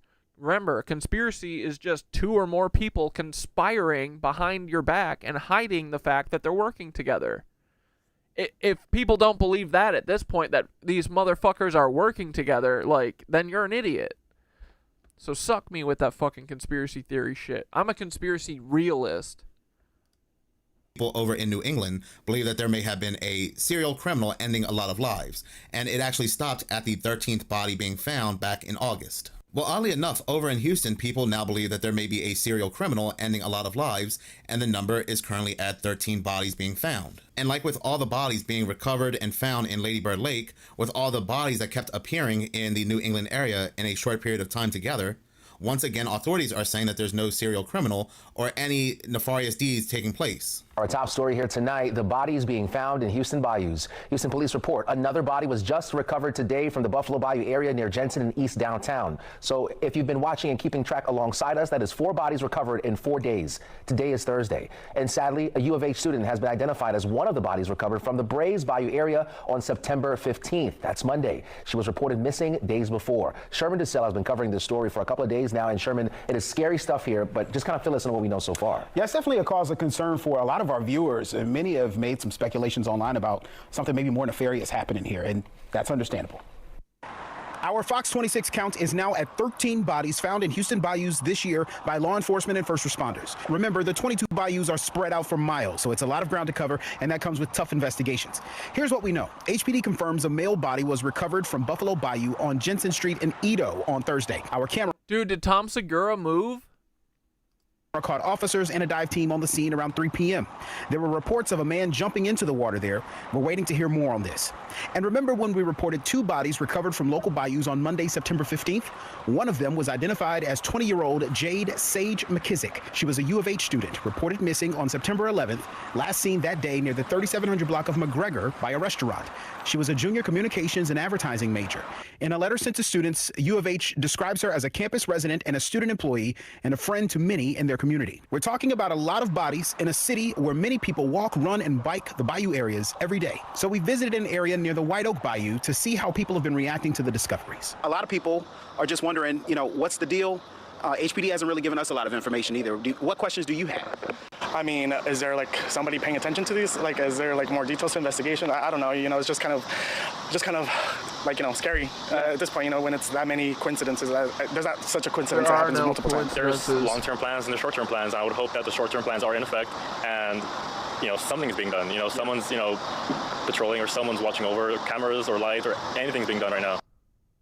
One of the guys who just said, is anyone paying attention to these? Yeah. That really brings us right back to HPD. So have we heard anything from HPD on these? We haven't. I have been on the scene of the last 2 recoveries, hoping to hear something from a public information officer. Haven't heard anything. We've reached out. They say don't anticipate hearing anything right now. We did reach out to the county forensics department to see if they'd be willing to say something. They didn't give an on-camera interview, but we are requesting more details from all of these instances, especially in the last couple of days. So hopefully we'll get some more information. But we hear what you're concerned about wondering if it's something more that we should be paying attention to, and we're trying to get to the bottom of it. Yeah, we'll certainly continue to ask those questions. Sherman, thank you so much. So if the number of bodies found stops at 13, just like it did with New England, are we looking at some kind of ritual where they're ending people's lives? But again, it's just very weird that multiple bodies keep popping up in multiple states. And if you take a look at something like Lady Bird Lake, about 40 bodies, if not more, have popped up in that lake. But in any case, thank you so much for watching. If you like this channel and you want to see more, please subscribe. If you're already subscribed, please like, as any engagement does help the channel grow. Once again, thank you so much for your support. Yeah, we fucking haven't been wrong. I mean, for the most part. We're wrong about little things here and there, but that's fine.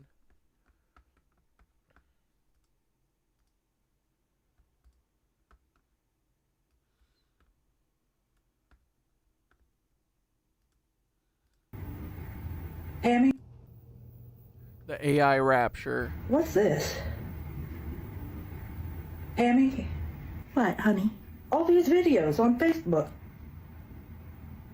They're saying a rapture happened. But it hasn't happened. It didn't happen. We thought it would, but it didn't. This looks like AI to me. Turn on the TV. Where's the remote? Turn on the news. Reporting individuals seemingly at random being drawn up into the sky and disappear. I don't know. This looks like AI. Remember how John told us that the AI can never get the hands right? Now, Pammy, stop that right now. That's exactly what Pastor Tim said they would say. How can you even see their hands, Pammy, when they're moving so fast? Up in the air. Well, I don't mean the people getting raptured. I mean the other people. Reports continue to flood. It really happened. Around the country, and indeed... Well, all the other channels are saying it's a hoax. Well, that doesn't surprise me. Of course, they want to try to keep this under wraps, but Okay, I'm gonna call John. And then I I'm love the gonna crotch try to get a shot. hold of Pastor Tim. We'll see. We'll get it cleared up. Did you even hear anything? No, honey, I didn't. Well, I did wake up to what I thought it was a car horn. You did? What did it sound like? I said it sounded like a car horn. Like that. Just like a car horn, I told you. Yeah, I guess. Well, I guess I must have slept. Witnesses are reporting. Some are calling this a hoax. Others, as people try to understand what they're calling it, aliens. Let's not forget. John says it's a hoax. He says that the president is doing it. What about Pastor Tim? Oh, Pastor Tim didn't pick up. Some are calling this a hoax. You weren't able? Others are calling it aliens. So, who's to say at this point? But these rumors that it could have. Let's not. Well, maybe it hasn't gotten here yet. Hammy, I don't think it works like that. This isn't New Year's fireworks. When emergency services are overwhelmed and communication lines, when will the liberals ever stop? These rumors that it could have something to do with Trump playing a hoax are just absolutely, when will the liberals ever stop individuals seemingly at random being drawn up into the sky and disappearing? I don't know about you, but this sounds like a rapture to me. It sure does. We are awaiting for something like that. You gonna go lay down? Good. You have a nap. We'll figure this out. We're expecting to hear from President Trump. Have anything to do with the individuals seemingly at random being drawn into books. Others are calling it aliens. Let's not forget a lot of other people are saying they Aliens, dude. They are gonna tie the alien shit with the Rapture for sure. And Kash Patel is in over his head? No fucking way, dude. FBI director under duress? Is he signaling us? Guys, we need to help Kash. Please. Please help Kash. He's having a panic attack over his lies.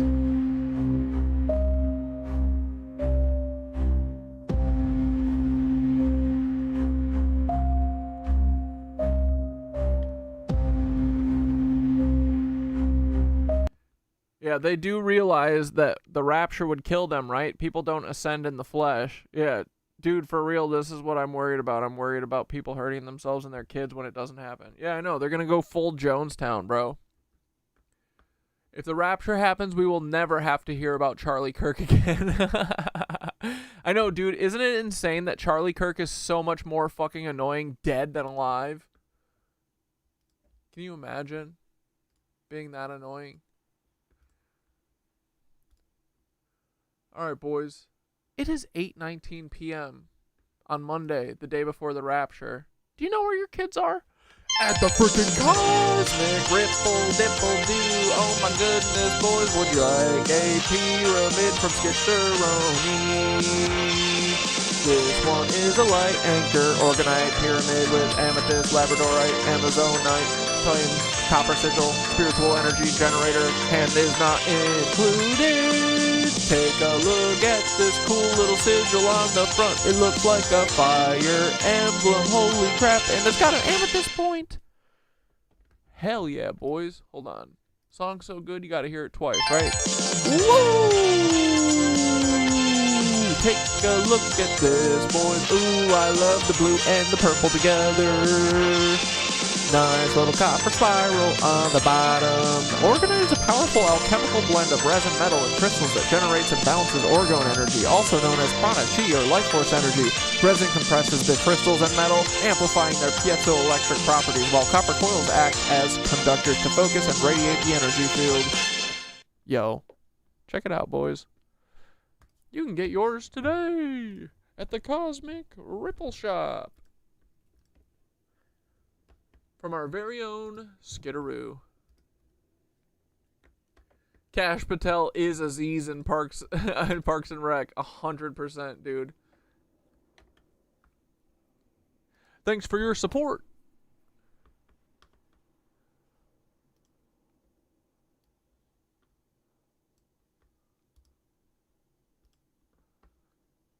Okay, I just want to hop around a couple parts of this. I haven't watched any of it. We're not going to dwell on it forever, I promise. And then we can watch some more Khazarian Mafia. All right, I got to see some of this, though. Ladies and gentlemen, please welcome Pastor Rob McCoy. Dude, this is hilarious. This is so UFC, it's crazy. And bro, also, it's like if the Nazi party had ads all over, you know what I mean? Good morning, everybody. Okay. Thank you for coming out to honor Charlie Kirk. God bless all of you Who and are all these of you. boring people? We are resolved to live free from lies and seek out what is true. We will Who's this little Mormon? respectfully, boldly challenge what is accepted by culture. Even when he was overseas. Dude, who are all these D-listers? Because Charlie Kirk is a martyr in the true Christian tradition. If you take out a tyrant, his power goes away. You cut down a martyr, his power grows. And that's what we see. Time and time again, we're seeing it across this country. Who's seen the full churches, the full parking lots?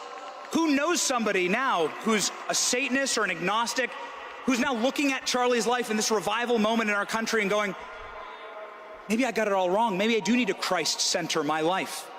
This is what Charlie always wanted. This is how he Oh, and dude, wanted have to you be guys remembered. been getting all this weird, like, fake, what's it called? Like the God rock shit? Like, there's all these weird, random, like, people praise. Dude, I saw people were, like, doing, like, praise, you know, music shit in the middle of the Times Square subway. Then I saw one that was, like, on Santa Monica, or in Santa Monica, on the beach. There's, like, hundreds of people going, praising, and listening to this shitty, like, rock, you know, God rock music.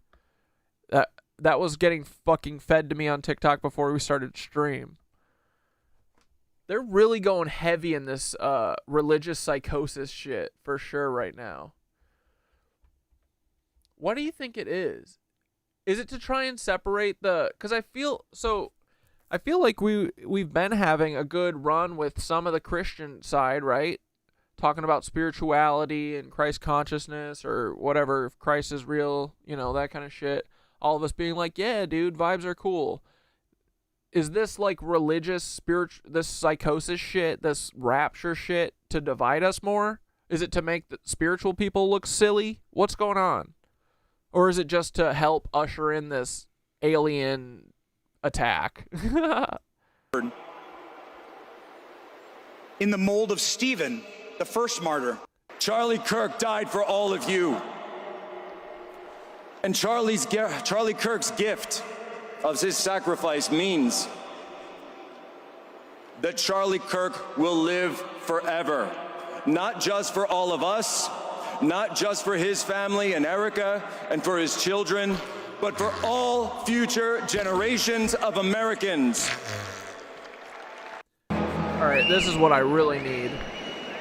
I love Stephen Miller being in a fucking bulletproof fish bowl. This is all too, like, such a spectacle. Look at them. They have this giant, like, dome built around him. Like, they can make those not visible. They have, you know, what's it called? Plate glass panels that don't have big old black edges. They want you to see this. They want you to say, we're at threat. We're being threatened daily for our beliefs of trad wives and no gay people, even though we're all secretly gay. Literally every single one of us is secretly gay. Hello, Turning Point.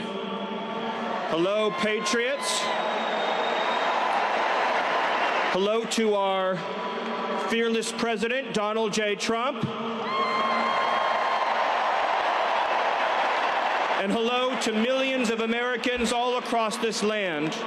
This guy is so high, bro. This dude just took a speedball. Who are gathered in sadness and sorrow to mourn Charlie Kirk, but also to dedicate ourselves to finishing his mission and achieving victory in his name.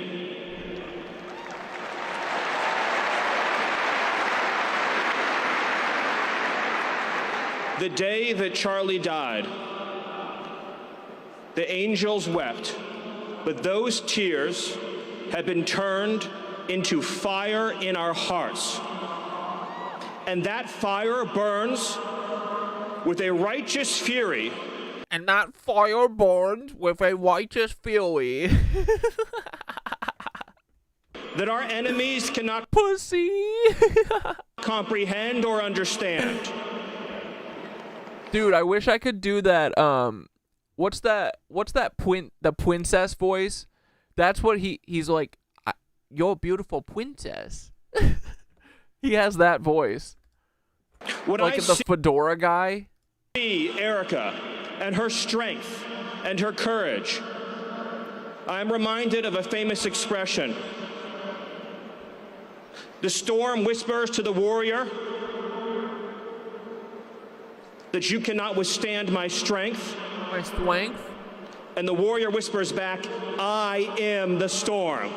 I am the storm. Erica is the storm. She's the storm. Yeah. We are the storm. Ah. And our enemies cannot comprehend our strength, our determination, our resolve, our passion. Passion?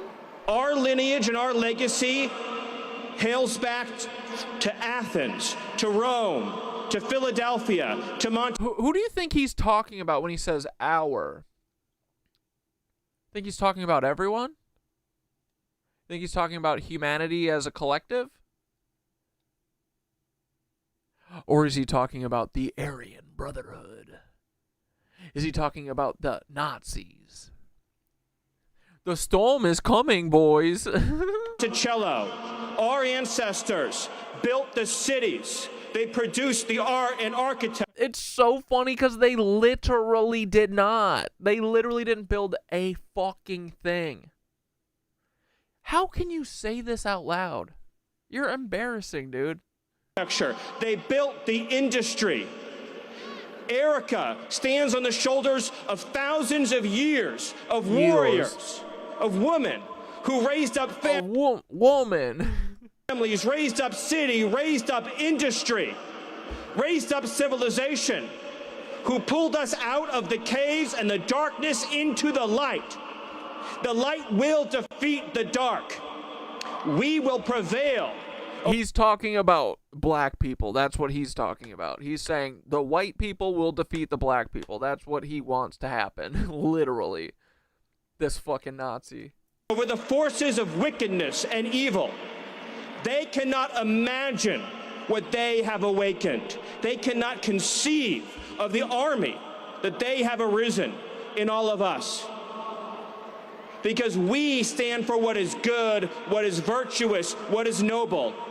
And to those trying to incite violence against us, those trying to foment hatred against us, what do you have? You have nothing. You are nothing. You are wickedness, you are jealousy, you are envy, you are hatred. You are nothing. You can build nothing. You can produce nothing. You can create nothing. Every accusation is a confession. Every name calling is you tattling on what would hurt your feelings to be told. Right? Literally everything he's saying is wrong.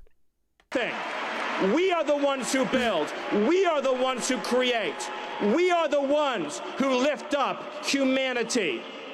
Humanity. You thought you could kill Charlie Kirk? You have made him immortal. You have immortalized Charlie Kirk. And now millions will carry on his legacy. And we will devote the rest of our lives. Dude, this guy is struggling for his life to read this fucking teleprompter, right? To finishing the causes for which Charlie gave his last measure of devotion. You cannot defeat us, you cannot slow us, you cannot stop us, you cannot deter us. We will carry Charlie and Erica in our heart every single day and fight that much harder because of what you did to us. You have no idea the dragon you have awakened. You have no idea how determined we will be to save this civilization, to save the West, to save this republic. Because our children are strong, and our grandchildren will be strong, and our children's children's children will be strong. And what will you leave behind? Nothing. Nothing. To our enemies, you have nothing to give. You have nothing to offer. Like, dude, this is the most Nazi-coded shit I've ever fucking heard. And this was broadcast live everywhere. This is crazy. This is Nazi shit. You have nothing to share but bitterness. We're going to destroy our enemies. We have beauty, we have light, we have goodness, we have determination, we have vision, we have strength. We built the world that we inhabit now, generation by generation, and we will defend this world. We will defend goodness, we will defend light, we will defend virtue. You cannot terrify us, you cannot frighten us, you cannot threaten us, because we are on the side of goodness, we are on the side of God. And to my friend Charlie, to my brother Charlie, I know you are looking at us right now. From Quantico. I know you're watching Erica right now. I know you're watching your children right now. And I promise you, my friend, I promise you, my brother, we will prove worthy of your sacrifice. We will prove worthy of your time on earth. We will. Yeah, Grindr was super active during this. Obviously, Stephen Miller was there. Make you proud. We will finish the job. We will defeat the forces of darkness and evil, and we will stand every day for what is true, what is beautiful, what is good, and we will achieve victory for our children, for our families, for our civilization. Victory, another big Nazi thing. And for every patriot who stands with us. God bless you. God bless Turning Point. God bless Erica. God bless the Kirk family. God bless our heroes. And God bless the United States of America. Thank you. Choke, cuck. Dude, he's literally so zooted.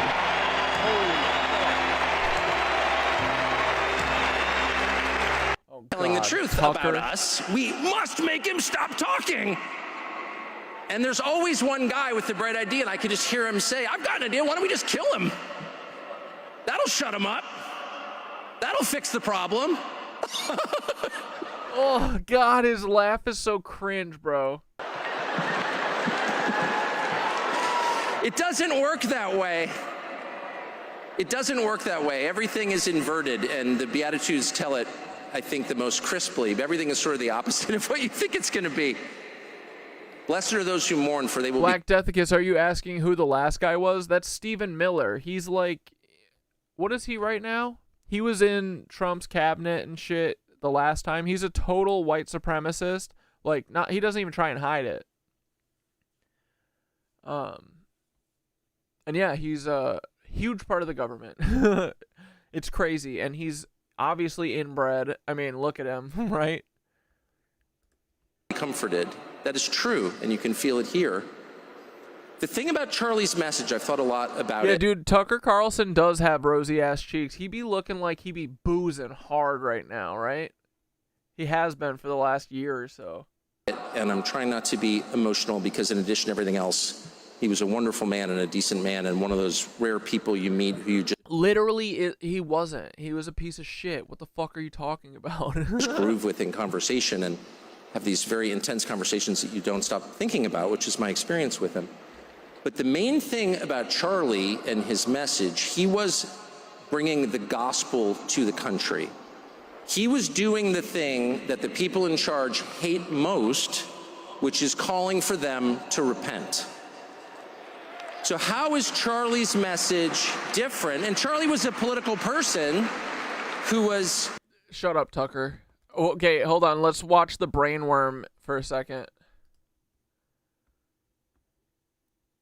Dude, I can't with the fucking sparklers. It's crazy. This is the most insane event ever made, ever produced. Hey, you want to know how I know that this fucking bulletproof glass is just for show? It's because it's only here. They have to walk across the stage. Just take your shot then, right?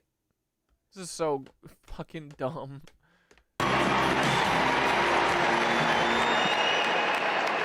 Charlie's overarching passion was his Christianity and his I can't do a whole speech of this. Devotion to his God. He believed what St. Francis... Just remember, this is the guy who's in charge of health services or whatever. He's the one who's telling us that we're going to have to eugenicize all people with autism. This guy who fucking injected heroin into his neck and got a fucking, what's it called? Abscess or something in his throat. Now he talks like a fucking idiot. 1,000 years ago, we should strive to live our lives in perfect imitation of Christ. That we should turn every day and every moment and every interaction into a prayer.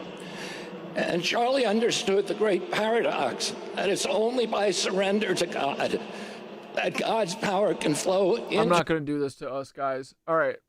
Oh, wait. No, I do need to see the Don Jr. I need to see Don Jr. Sorry. Ladies and gentlemen, please welcome Donald Trump Jr.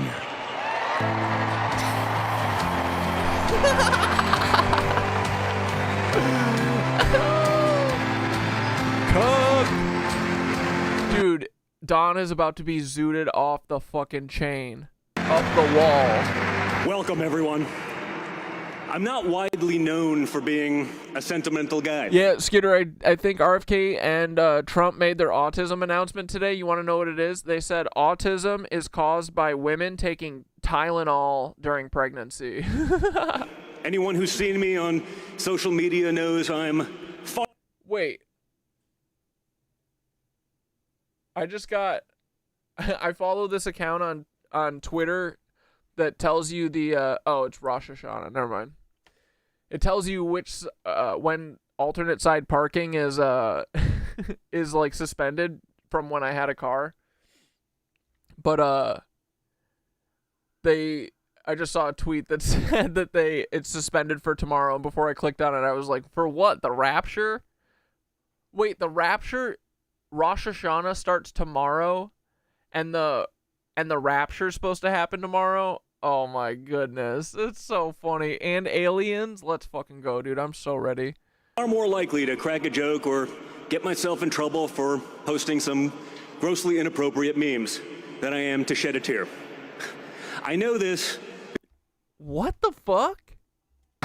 Welcome, everyone. I'm not widely known for being a sentimental guy. Anyone who's seen me on social media knows I'm far more likely to crack a joke or get myself in trouble for posting some grossly inappropriate memes than I am to shed a tear. I know this because I've even gotten the call from that guy a couple times. You know, Don. This is pretty good. Dude, everything's computer. You're getting a little aggressive on social media, Don. Relax. I love that Don is using this moment to do a roast. This is this is a funeral. This is hilarious, bro. This is awesome.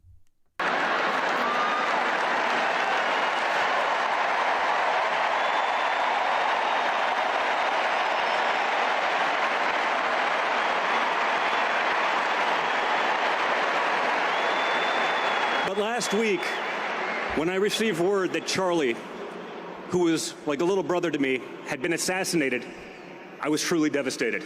Sorry, I'm sorry. The action of assassinating someone, murder an important... wait, hold on. Assassinate means murdering an important person. This was not an assassination. A surprise attack for political or religious reasons. That part, but important person? I think I would debate that definition.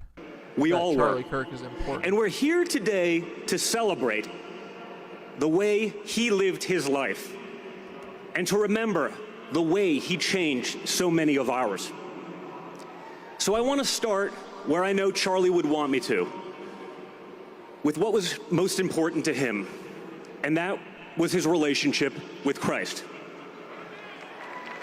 Yeah. Nice pause, Don. To say Charlie knew more about the Bible than me is an understatement, folks. The pyrotechnics and jokes don't give you funeral vibes. I mean, yeah, that's the thing, right? There's usually some good or like little jokes and stuff. Not a single one of these people knew Charlie, I'm convinced. Candace couldn't come because she is the only person actually mourning Charlie Kirk because she was deeply in love with him. And he was deeply in love with her. Just like Dean Withers and fucking Charlie Kirk were also in love. It was a love triangle. It's like saying Donald Trump knows more about being president than Hillary Clinton or Kamala Harris. Dude, he's literally using this as a Donald Trump roast. This is hilarious. No kidding. But when Charlie was asked in an interview how he'd want to be remembered, he said, "I want to be remembered for my courage, for my faith." And let me tell you guys, those were not empty words. Last week, Charlie joined a long line of courageous men and women who were martyred for what they believe. He's gonna say MLK Jr. watch. According to the book of Acts, the first martyr in the early Christian church was Stephen. Oh, he's gonna say Jesus. Who was stoned to death. And as Stephen was being killed, he said, "Behold, I see the heavens opened and the Son of Man standing at the right hand of God."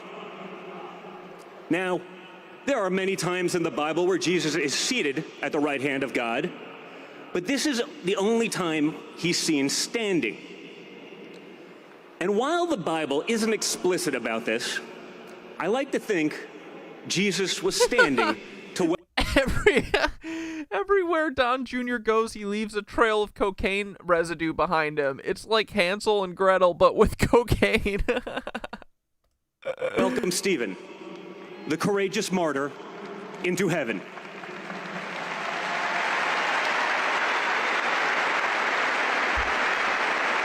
And today that gives me great comfort, because 11 days ago, as a cowardly assassin crawled on his stomach to end Charlie's life on Earth, I'm betting. A cowardly Mormon Republican assassin, not a trans leftist. Sorry, not one of us. Charlie saw the Son of God standing tall to welcome him home.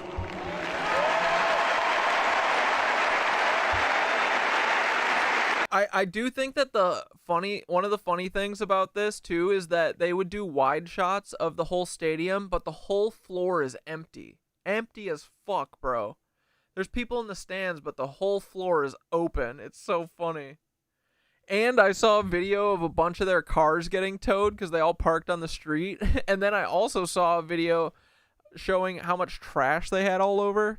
They wrecked the place. It's so funny. Everywhere they go, they're just filth monsters, bro.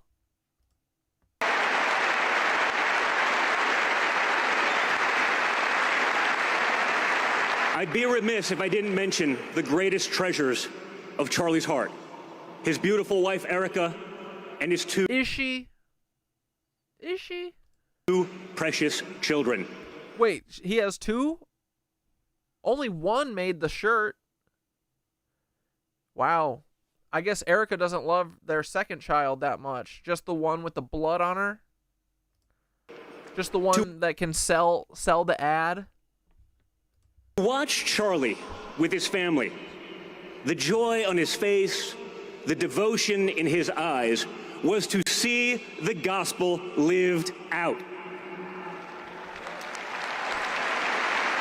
And for me, it was inspiring. And now, in the face of unthinkable loss, Erica has shown extraordinary courage, not only as a mother, but in stepping forward to carry on Charlie's mission as the... Ew, he goes on forever. Okay, we're skipping. Hold on, I gotta see a minute of Vance. We're just doing the quick tour, guys. Don't worry. Oh my god, look at this beautiful eyeliner. He got dolled up for this, Thank dude. you. Thank you all so much, you know. Bro, he laid it on heavy. Look at this. He's so queened up, dude. This is amazing. Is JD Vance using this as his coming out? This is beautiful. I love when you get support from your bros, right?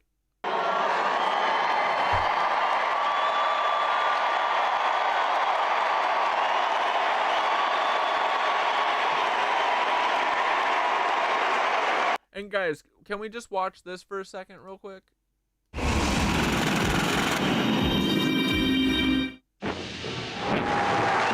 February 20th, 1939. Just months before Hitler invades Poland and ignites the deadliest war in history, thousands of Nazis gather for a rally at an indoor arena. Nothing has changed. But this isn't Nuremberg or Berlin. This is Madison Square Garden.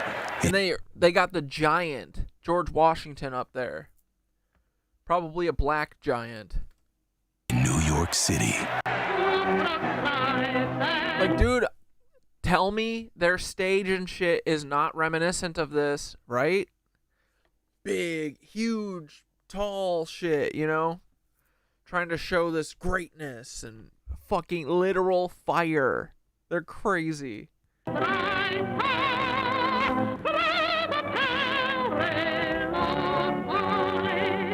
You all have heard of me, though the Jewish-controlled press... And the man speaking isn't a member of Adolf Hitler's inner circle. He's an American. He's Fritz Julius Kuhn, a U.S. citizen and head of the German-American Bund, or Association. Kuhn wanted a rally to celebrate George Washington's birthday. The first American fascist is what they called him. They signed a contract with Madison Square Garden. Said, okay, we agree. No swastikas, no anti-Semitic signs, none of that stuff. Of course, once the contracts were signed, those agreements went out the window. This program was produced for the German-American Bund rally. We love him for the enemies he has made. Ladies and gentlemen, Mr. Fritz Kuhn. We love him for the enemies he's made. Kuhn then went on to deliver a very, very predictable and very, very typical National Socialist stump speech about racism and the Jewish conspiracy and the communists and how everybody's an enemy and everybody has to be alike. We, the German-American Bund, organized as American citizens with American ideals and determined to protect ourselves, our homes, our wives and children against the slimy conspirators and the parasite hand of Jewish communism in our schools, our universities, our very homes. Then, an unemployed plumber tries to silence the American Fuhrer. Isidore Greenbaum tried to rush the stage, but these guys beat him.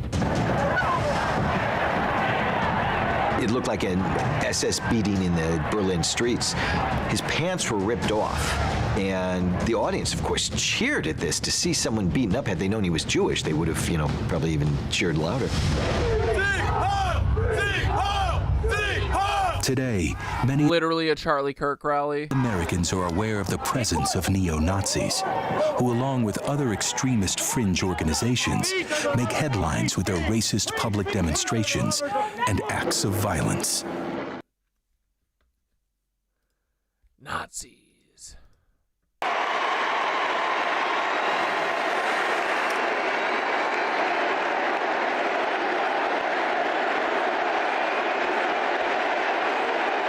Jerk that dick. Jerk that dick. Jerk that dick. Jerk that dick. You know, I can't help but think that they tried to silence my friend Charlie Kirk. They tried to silence... Tried? I'd say they were pretty successful. One of yours. Silence our dear friend Charlie Kirk, and tonight... Like, dude, who is he fooling? He's wearing so much eyeliner, it's literally insane. We speak with Charlie and for Charlie louder than ever.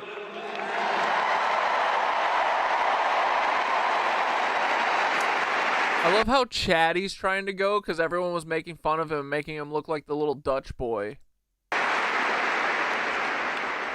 The evil murderer who took Charlie from us expected us to have a funeral today, and instead, my friends, we have had a revival in celebration of Charlie Kirk and of his Lord Jesus Christ.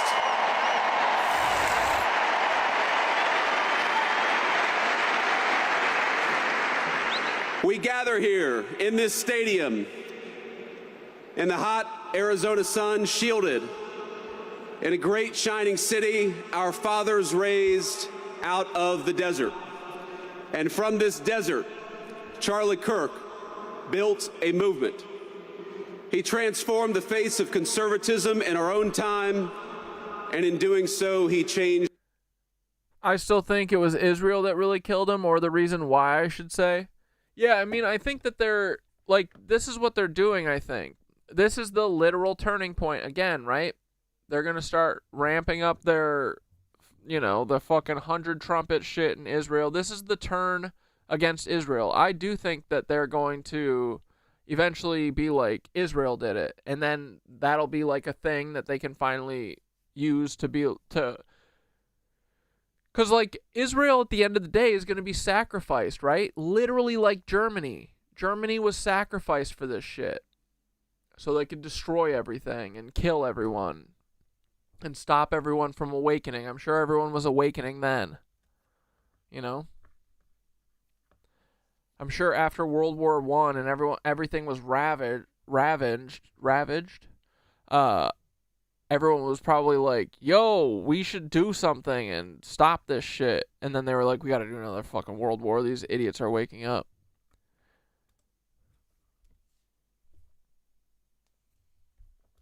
The course of American history to rising generations across I think the 100 trumpets are tomorrow. This country.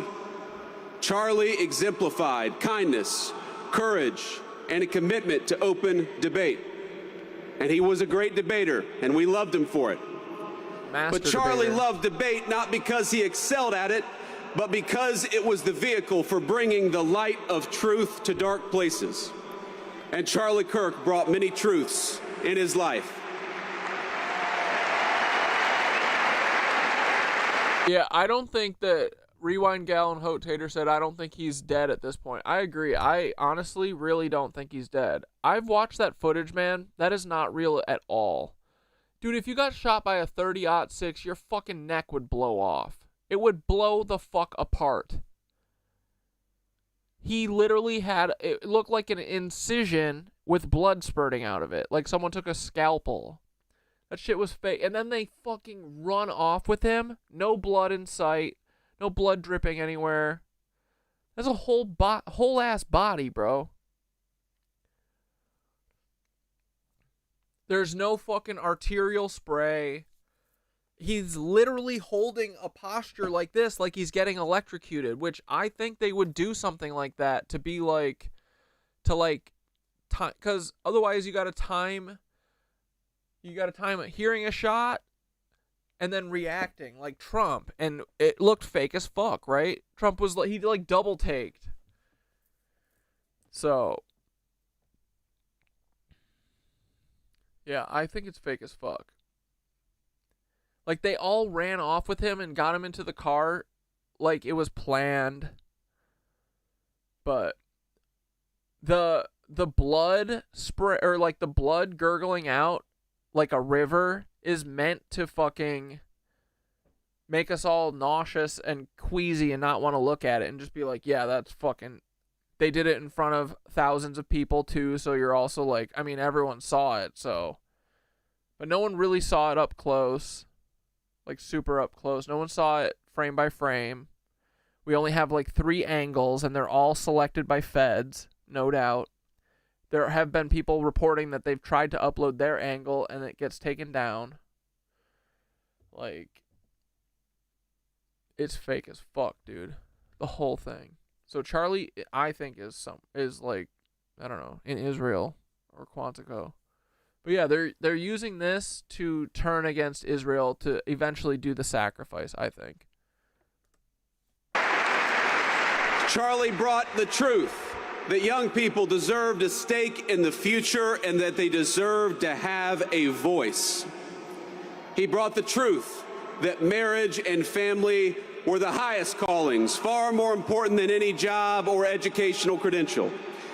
He brought the truth that our nation would fade unless it brought order to its neighborhoods and prosperity to its people. He brought the truth that life was precious and we must... But at the end of the day, Milo, I could totally see them sacrificing him as well. I just think that... I really don't think that they actually did. It's fake. I mean, it looks fake, dude. Blood also spurts out with your heartbeat. It literally, it started slow and then sped up. Like, dude, when you... It's like busting a fucking pipe. It doesn't go... And then... It goes... And then slows down. Yeah, he's getting plastic surgery in Israel so they can roll him out as a fucking crisis actor for a shooting in 2032 at some elementary school. Fight to protect it at all stages and at all times. Oh, but at the end of the day, it doesn't matter. I don't think if he is dead or not. We won't see him again in that form unless he comes back as Jesus. But whether or not it was Israel, at the end of the day, the feds would absolutely know that this was done by Israel, and they're clearly covering, like every false flag, right? They're clearly covering. So that to me is also why I know that the FBI, the CIA, and Mossad, they're all just one organization that's like compartmentalized from each other. That's it. But they all work together. They all work in conjunction. Yeah, dude, new FBI agent incoming. Charlie... His name will be Charlie Kirkpatrick. Charles Kirkpatrick.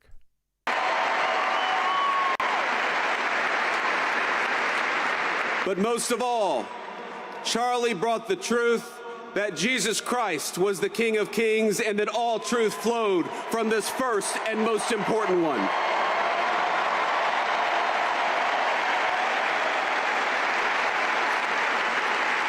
But Charlie... He did so much more than tell the truth. He lived it. Boring. Charlie understood. All right, that here we go. Main best stage. Let's go. You know we got to check in on our girl.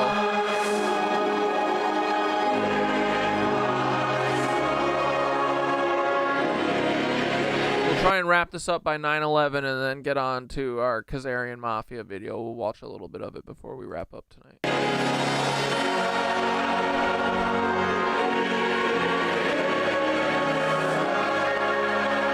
This is so Jesus coded, right?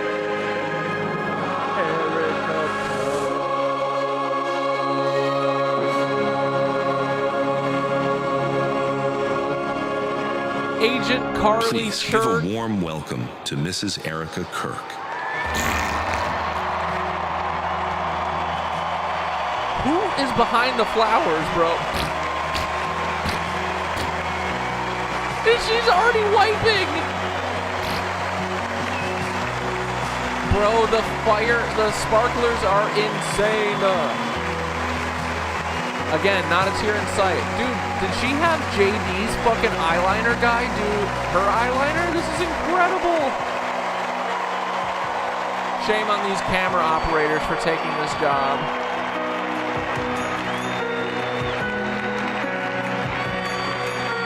I'm not saying that she's fat, but she's not. But her face really looks like Miss Piggy, right? Just her face. I'm not saying she's fat at all. But really, like, she's hog-coded for sure, bro. Dude,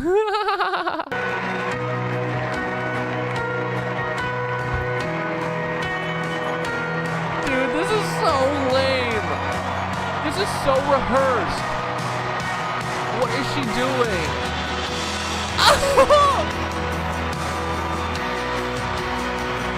This is better than I could imagine. Oh, stop. Stop, stop, stop, stop. Rehearsed.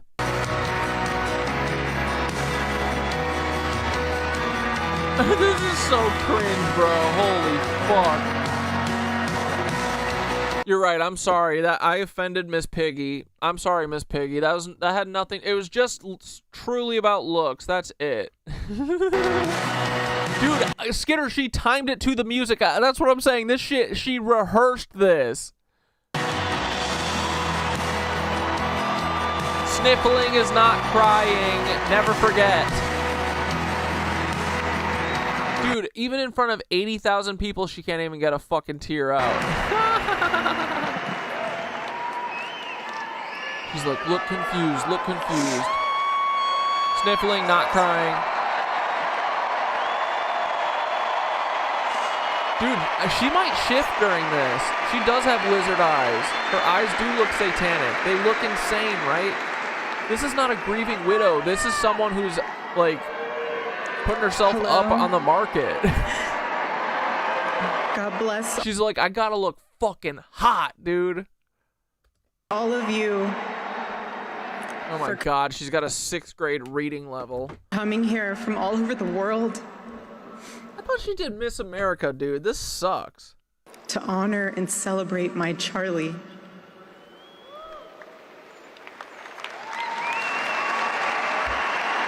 Come on. No. Save your applause for the end, please. You gotta do this like high school graduation. Just a few miles from here, 2 years ago at America Fest 2023, Charlie delivered a speech on stage for our TPUSA Faith event.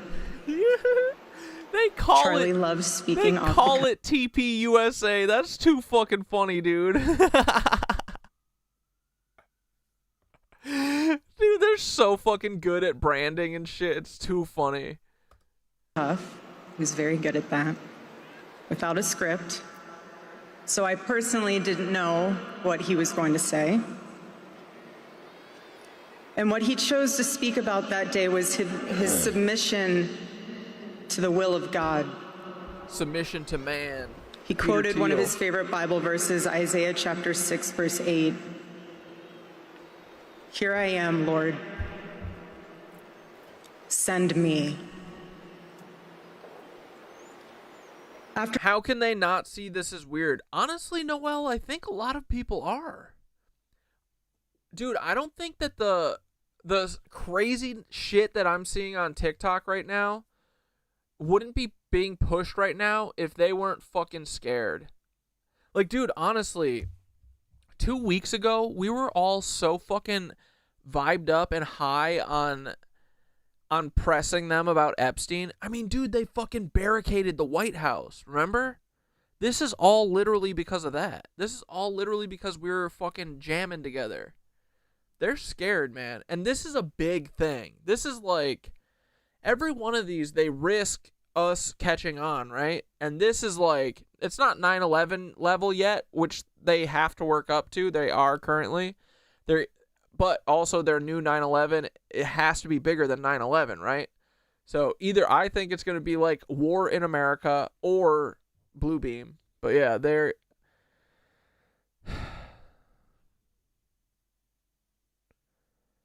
It's never ending. 7-minute warning, boys. 6-minute warning, I mean. After Charlie finished, I met him backstage, and I spoke to him, and I'll never forget this. I said, Charlie, baby, please talk to me. But yeah, I think that all of this is being done because even the Jimmy Kimmel and Stephen Colbert bullshit, like, that's all, everybody's just back on their fucking left and right bullshit. It was done to divide us, right? And like, yeah, like Sugar Sean's mom's catching on to this shit. Skitter's 80-year-old grandma's like, what the fuck's going on here, you know? I think normies might be catching on. I think, too, social media shit skews everything, because it's not like the real world, really. Like, a lot of people agree with our crazy theories when you're just talking to people normally. Or at least joke about it, you know, where they're like, have some knowledge of it or whatever, so. I hope they're doing all this because they're terrified, which I think they are.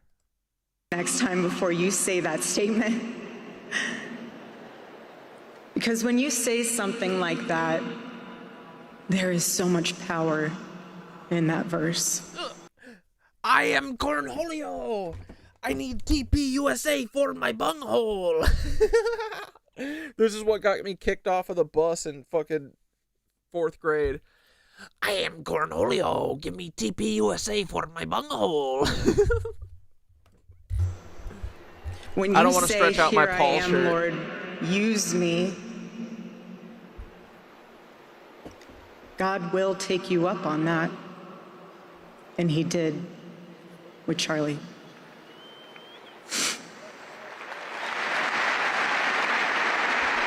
Everyone needs to sacrifice their life for Jeebus.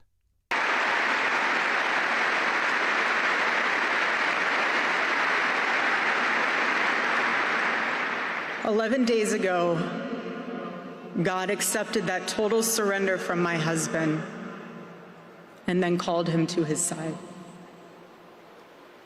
More than anything, Charlie wanted to do not his will, but God's will. And over these past 11 days, through all the pain, never before have I found as much comfort as I now do in the words of our Lord's Prayer, "Thy will be done." Oh.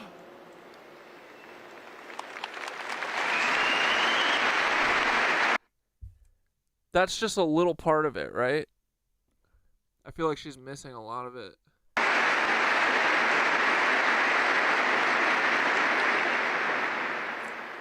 God's love was revealed to me on the very day my husband was murdered. On the afternoon of September 10th, I arrived at a Utah hospital to do the Oh my God, I forgot they did it right before 9/11 too. They 9/11, bro. We didn't even talk about 9/11 because of this shit. unthinkable. Ruined my favorite fucking holiday. To look directly at my husband's murdered body. Wait, sorry, I didn't mean to laugh. She's nutty, man. I saw the wound that ended his life. This is all just pulling at your heartstrings. None of this is real, remember. I felt everything you would expect to feel. But can't use words to describe it because she doesn't know how it felt. I felt shock. I felt horror. Right, dude? A smoky eye at this is a fucking weird choice. Especially, this is a smoky eye, right?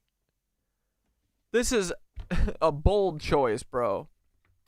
And a level of heartache. Very not trad wife. Very not trad wife at all.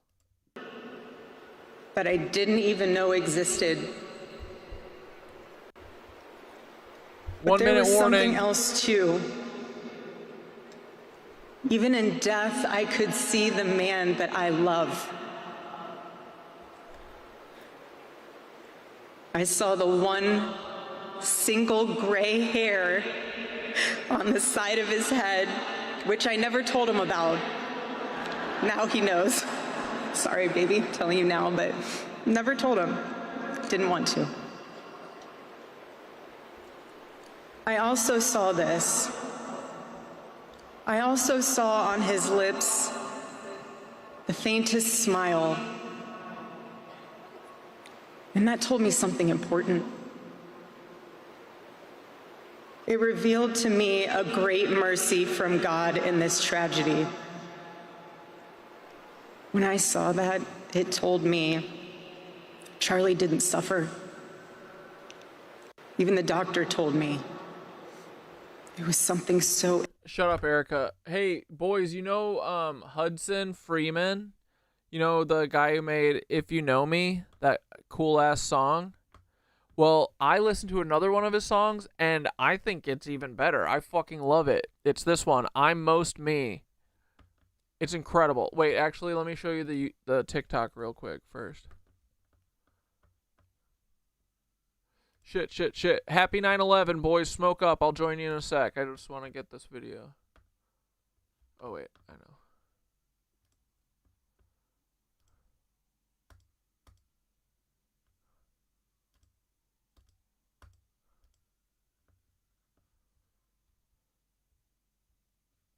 Bro. Alright, smoke up, boys. I love me when I'm bored, when I'm tired, when I'm bored. I'm so confused. There we go. Amuse me when I'm bored, when I'm tired, when I'm bored. Amuse me when I can be myself with someone else. I'm someone else when I'm myself.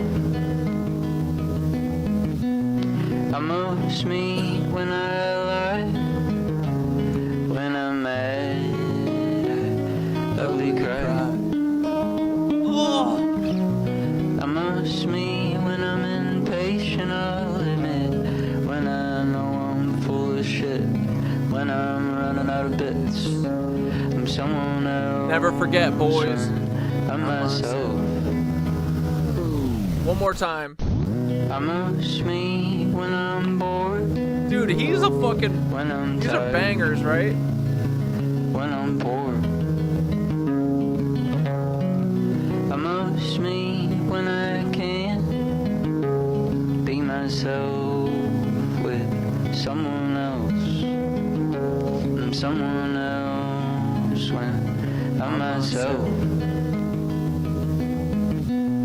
Amuse me when I lie, when I'm mad, ugly cry. Amuse me when I'm impatient, I'll admit. Yeah, the chord progression rules. Shit, when I'm running out of bits. I'm someone else when I'm myself. I love his death metal captions. Okay, wait, now I just want to show you, I'm excited to hear his version of If You Know Me that's not a demo, because everyone was like, you gotta just release this perfectly like this and don't fucking add anything. I think they should all shut the fuck up, because listen to him when he adds shit, dude. This is so cool.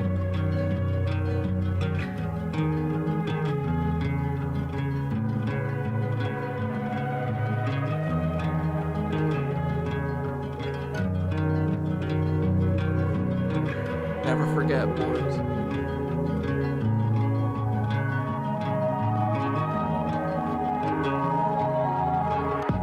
Amuse me when I'm bored, when I'm tired, when I'm bored.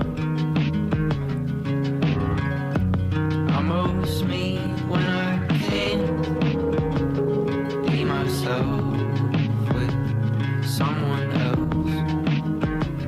Someone else when I'm myself. Yeah, it's like Nick Drake.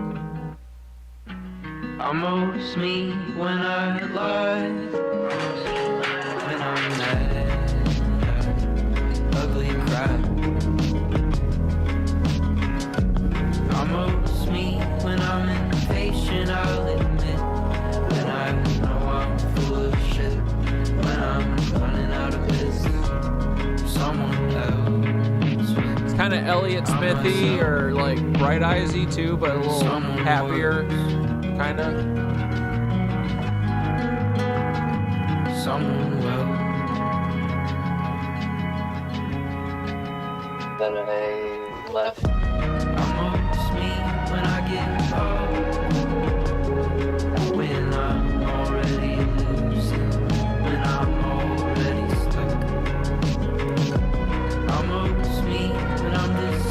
his spacey synth sound. It's awesome. Someone else when I'm myself. Someone else when I'm myself.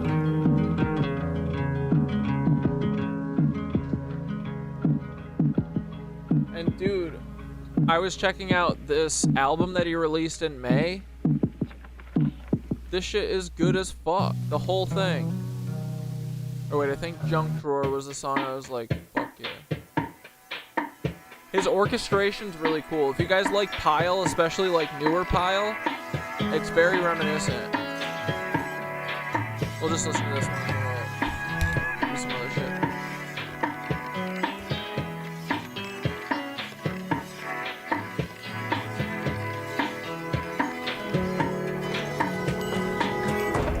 My junk drawer pours over. My heart is ever full. I'm getting big and strong on humiliation's excess. My junk drawer pours over. My love is turning green. I'm getting big and strong on infinity's sweetest reed.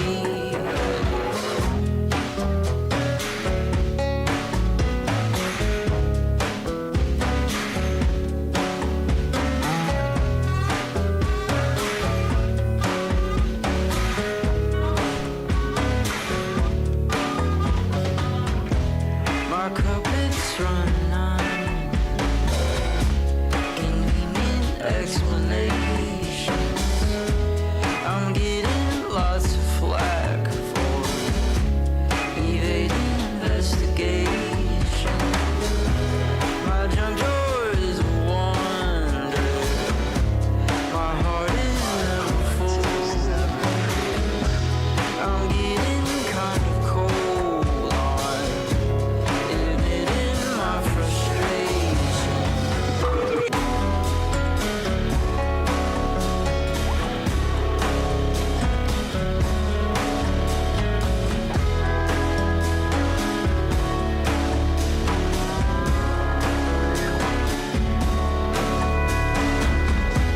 I'm getting big and strong on humiliation's exit.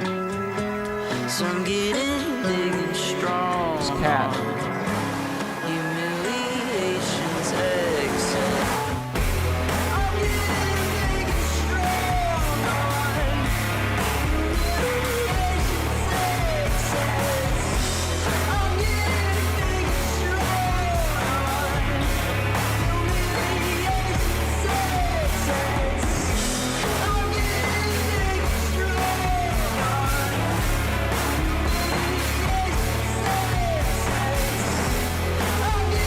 big and strong on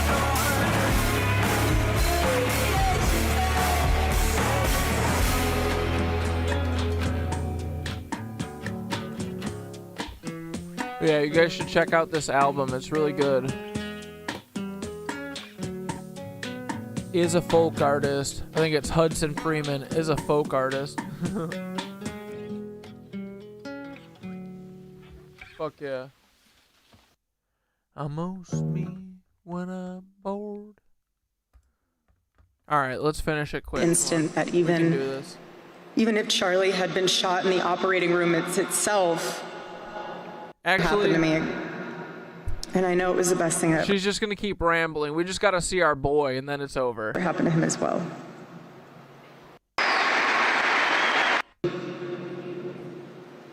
The answer to hate is not hate. Oh, dude, did she squeeze one out? I think she squoze one out. She squoze a tear out. She did it. Dude, she did it. It took her 58 minutes.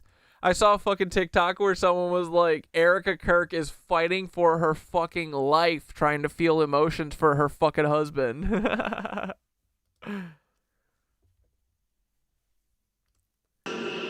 Jamie, what's Igor? Is that a band? I don't, if it is, I haven't heard of them. Or is it an album by someone? The answer we know from the gospel is love, and always love. Love for our enemies and love for those who persecute us. Who is persecuting you guys? You run everything. The world needs Turning Point. Like, dude, they're in charge of literally everything. Who's persecuting you? What are you talking about? What don't they get to do that they want to do?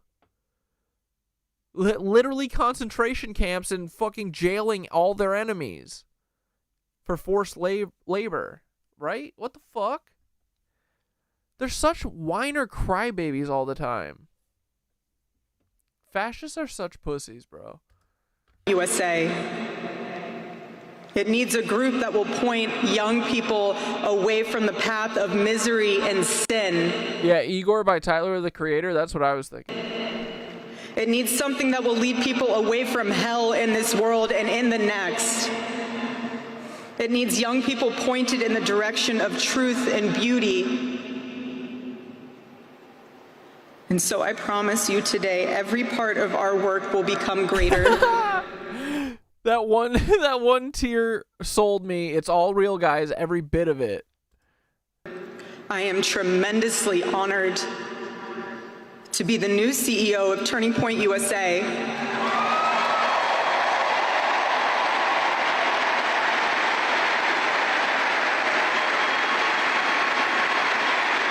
Dude, this is fucking Serena Joy from Handmaid's Tale.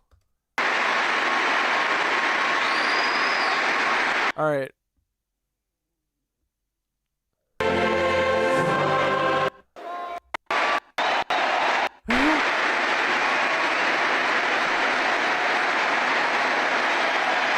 I gotta see AI Trump.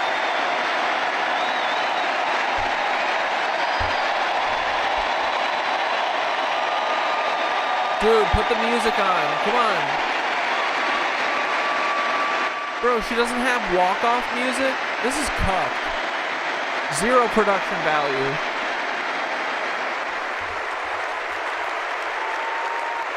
She is Serena Joy. She took BB's 150 million. Charlie.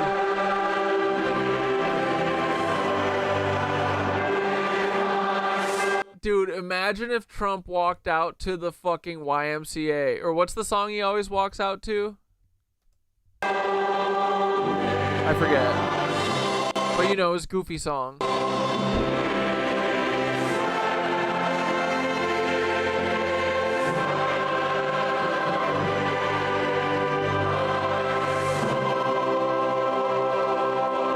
Please welcome to the stage the 45th and 47th President of the United States, Donald J. Trump. That's not him.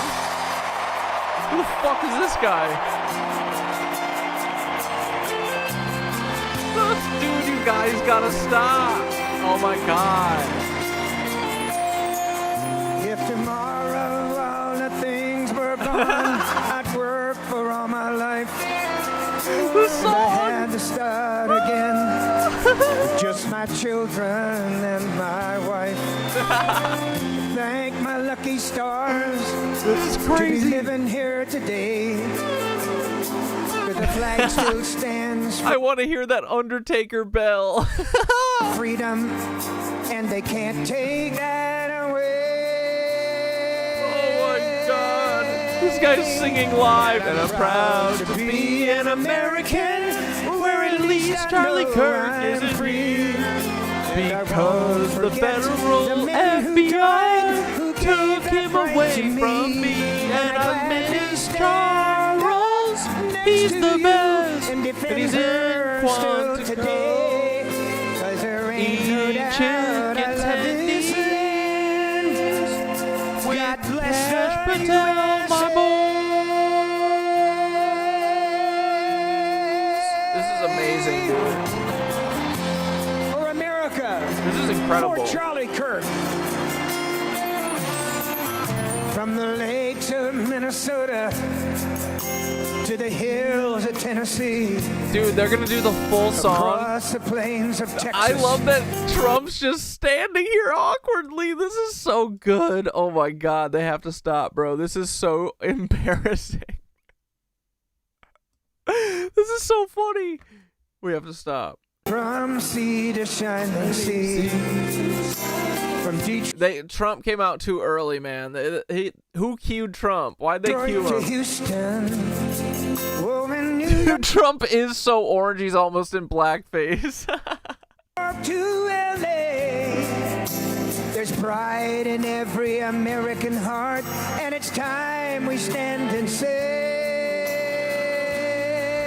Flat, you're flat, bro. That I'm proud to be an American, where at least I know I'm free. And I won't forget the men who died, who gave that right to me. And I gladly stand up next to you and defend her still today. This is literally awesome. This land, sing it. God bless the USA. Dude, this is exceeding expectations. And I'm proud to be an He's American, gonna do another chorus. where at least I know I'm free. And I won't forget the men who died, who gave their life to me. And I gladly stand up next to you. Let's go, dude. I love hitting it on the offbeat. That was awesome. Cause there ain't no doubt I love this. He's just standing there. This is crazy. Oh. Oh, is he gonna give him a hug? This is insane. Yeah! Dude, this is brave. He stepped outside the glass, dog. Oh, he did the pull! He pulled him! Dude, listen to them. They're so pumped. USA! USA! Dude, he is in blackface. Holy shit. Well, I want to thank you very much, Lee. This is South You've Park. been there from the beginning with us, Lee. Oh. We appreciate it. Nobody can sing that song like Lee Greenwood. Thank you very much, Lee, very much for being Who here. the fuck is that guy? And his voice has not changed, you know? Who Pretty is amazing. that? And a special thank you to Erica, because today, America is a nation in grief, a nation in shock, and a nation in mourning. Less than 2 weeks ago, our country was robbed of one of the brightest lights of our times, a giant of a... Yeah, dude, why is Trump double dosed on the bronzer? What's going on? Why? Dude, he's literally a Latino right now. This is Donaldo Trumpo. Dude, come on. What the fuck is going on? His generation, and What are they above all, hiding? devoted husband, father, son, Christian, and patriot. Charles James Kirk. Do you think he bronzes himself or someone bronzes him? Oh. Was heinously murdered by a radicalized, cold-blooded monster for speaking the truth that was in his heart. He was violently killed because he spoke for freedom and justice, for God, country, for reason, and for common sense. Dude, the sassiest thing our beautiful, bold president does is the shoulder twist. Oh, I love that move. Wait. He was violently killed because he... Wait, hold on. Let me zoom in. Donaldo Trumpo. Spoke for freedom and justice, for God, country, for reason, and for common sense.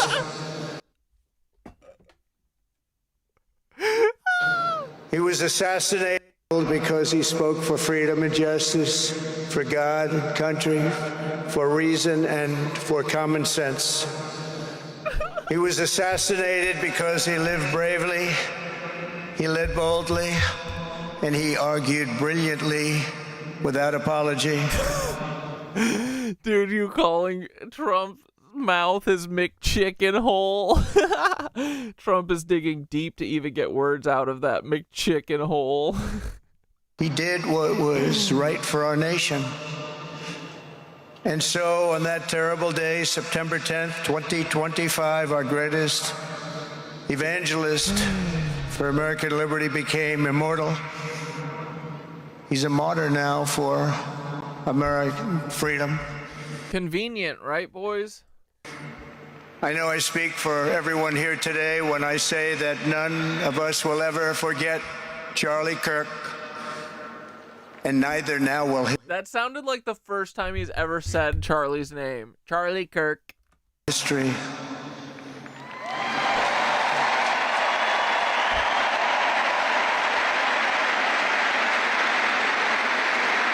Because while Charlie has been reunited with his creator in heaven, his voice on earth will echo through the generations. Yeah, rewind, gal. They're bronzing away his stroke. I'm serious. He is extra orange brown. This is crazy, dude. He's in literal almost blackface. It's so fucking crazy. And you can see, like, in his ears and in his eyes how white he actually is. How pale. And his name will He is such a queen, dude. live forever in the eternal chronicle of America's greatest patriots. He will live forever. To Charlie's incredible and beautiful widow, Erica, we know the weight of this monumental loss is almost unbearable. But even in the midst of heartache and pain too great to even fathom, you have somehow found the strength and deep faith to be a comfort to millions and millions of people. And thank you very much, Erica. Thank you very much.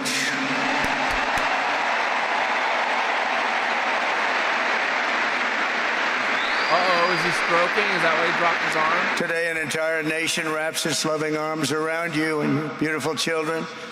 We share in your immense and overwhelming sorrow, and we vow that we will do everything we can to ensure that your children grow up in a land where their father is honored and revered as a great American hero. That's what he is. I know.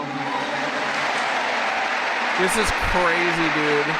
This is so WWE. To Charlie's parents who lost their beloved son. Dude, does Charlie have parents? I'm not convinced. And to the entire Kirk family, we know that no words can Yeah, this dude was literally a podcaster. I'm still dumbfounded. I knew he was popular before he died, but this is so wild. Dude, I'm saying it's crazy. They flew the flags at half-mast for a podcaster, a Nazi podcaster. Isn't this crazy? Be enough to fill the void he leaves behind. That's a void that just can't be filled. But I hope the extraordinary outpouring of emotion over these past 11 days has comforted you with the knowledge that your son brought more good and love into this world in his 31 short years than most people, even very, very successful people, can bring in a lifetime.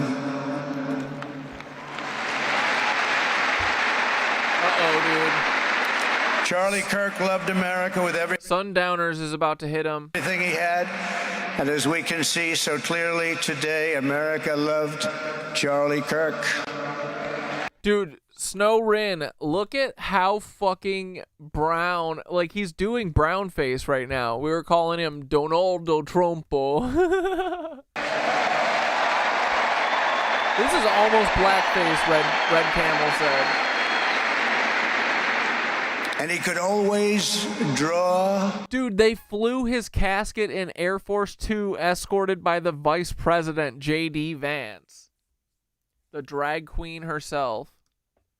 A big crowd. Look at this today. Look at what's gone on.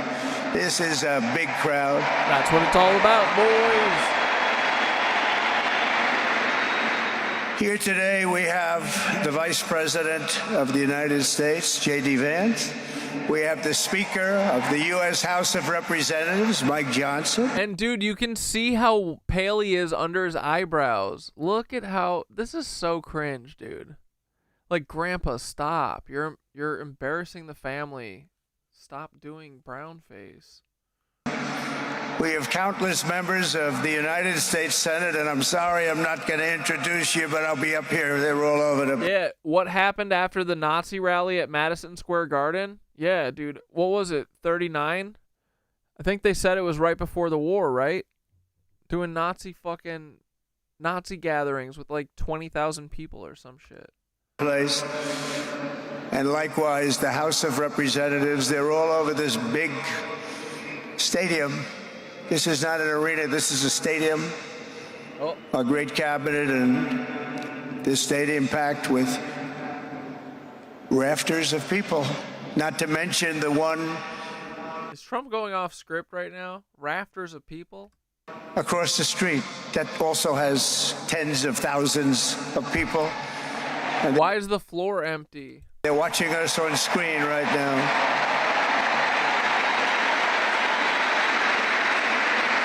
And I'm sorry we couldn't get you in. If anybody would like to give up your seat, please walk across the street. What about the floor? But this is like an old-time revival, isn't it? An old-time revival. Dude, that's what I'm saying too. The bronzer's so bad that I'm like, does he put it on himself? He might. It's bad. He doesn't get his eyes, bro. For millions of Americans, especially young people, it is agonizing and unthinkable to say goodbye to a patriot whose heart still had so much to give. It's so much. Raised in the suburbs of Chicago, Charlie was filled with a patriotic... Yeah, his parents and his sister didn't even come to this or speak. That's crazy. ...spirit from his youth, and he was an all-American in everything he did. And one of the last things he said to me is, please, sir, save Chicago. We're going to do that. We're going to save Chicago from horrible crime. Dude, which was probably... Trump goes on a fucking 25-minute ramble speech. Let's just jump to the end real quick. Only watched by the parents of that fourth grader. And Charlie... He goes on a fucking ramble on, dude. This is crazy. Who was actually pretty hot at the time, to be honest. He agreed, and the boy asked for advice. Charlie replied, the left. I call it the radical left. I call it sometimes the radical left lunatics. But Charlie didn't say that. He called it the left. He was probably right, but I can't help it. I can't help it.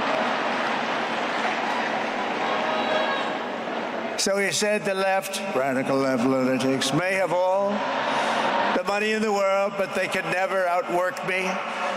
I will wake up as early as I need to about himself. I will stay up as late as I need to, and I will never stop fighting for our country. And he did this until his dying breath. That's what he was doing. That's what he was doing. Think of it. Wow. That's what he was doing. What a horrible moment. I was in the Oval Office when I heard they came in, and Like, dude, I just don't get, where's the jump to this? Where's the leftist fucking hurting Charlie Kirk? What the fuck? They aren't even saying that. The one guy was like, I was praying that it wasn't one of our guys, but it was. It was a Nick Fuentes guy. It was like a surreal experience, a terrible, terrible. I had some very big people in the Oval Office, and I was in the midst of a very important conversation for our country. Dude, right? Dude, if they really go ham in Chicago, the theory about America being the actual Egypt and being right in on the Great Lakes can't be a coinkydink. Dude, the more I think about Milwaukee and, yeah, Chicago was beautiful and it got decimated, bro. I could totally see them doing it again. Chicago is a major, like, node on the grid. Me and Thoth talked about that a while ago. Chicago's a huge grid point for the ley lines and stuff.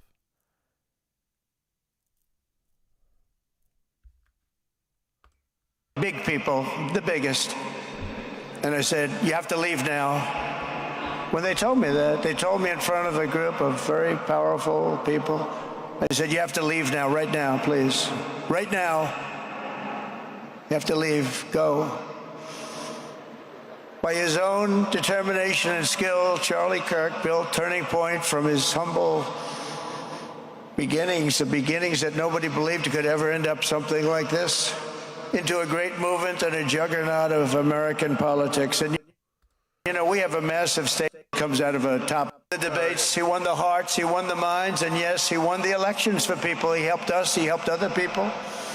We won the biggest. Dude, his sniffle sucking in air. Oh, I hate it. All right, we're done with this. We love you, Charlie Kirk, you idiot. Once you start waking up from the hypnotic trance of the... This is Khazarian Mafia Part 2, boys. Time to start talking about potatoes. Everyone, name your favorite potato in the chat. Official lie. 10-1, BRB. The word they is often used to lay blame on the perpetrators. This is usually followed by the question, who are they? According to ancient history, religion, mythology, and occult tradition, they are not human, and they have been manipulating humanity from the shadows for millennia. The Gods of Eden by William Bramley does an excellent job of tracing this back through all of recorded history. But let's just start from the late 19th century. Just over a century ago, it was known that giants with red hair and double rows of teeth once inhabited America. These 9-foot-tall giants were written about casually in 1874 by Abraham Lincoln. A few years later, the Smithsonian Institute began confiscating giant mummies and skeletons by the thousands. In 1886, the exclusive Jekyll Island Club was founded and built upon an ancient burial site of the Timucua tribe, who were said to be giants. In 1910, the Federal Reserve banking conspiracy was hatched on Jekyll Island between the Rothschild banking dynasty and the Rockefeller family, whose cabin there was known as Mound Cottage and said to have been built upon a sacrificial altar. These powerful families worked together to hide the truth of our mysterious past, and they built a modern society with poison to keep us dumb and lies to keep us confused. The Rothschild dynasty and the Federal Reserve banking system funded all sides of the First and Second World Wars, which paved the way for the creation of the United Nations in 1945. Funded by the Rockefellers, the UN was the beginning of today's de facto world government. The Nuremberg trials resulted with only 12 sentenced to death and 7 sent to prison. The majority were allowed to professionally continue their criminal activity. Skinner goes, oh my God, here we go again. Nazis who were tried for medical experiments involving cruelty and murder were later brought into Big Pharma through Operation Paperclip, and an entire team of Nazi rocket scientists were brought in to start NASA. While the Nuremberg trials may have been mostly theater, they had their revelations. It was revealed that the Nazi eugenics program stemmed from organizations in America funded by the Rockefeller Foundation and its offshoots. And it was revealed that many high-ranking Nazis believed they were in contact with an alien race known as the Aryans, the same mythical race that allegedly created Hinduism as it is known today. This is who Stephen Miller's talking about. He's talking about white Aryan race. While many Hindu scholars dismissed the claim, the Nazis believed it. It is why they adopted the popular Hindu swastika. They also studied the Vedas, and their most classified project, the Bell, had the same design as the Vimana spacecraft described in these ancient texts. Dude, Chuck Swindle here is fucking validating the shit out of me right now. The Nazis are at the center of this shit, boys. I mean, they're just working for the lizards, but you know what I mean.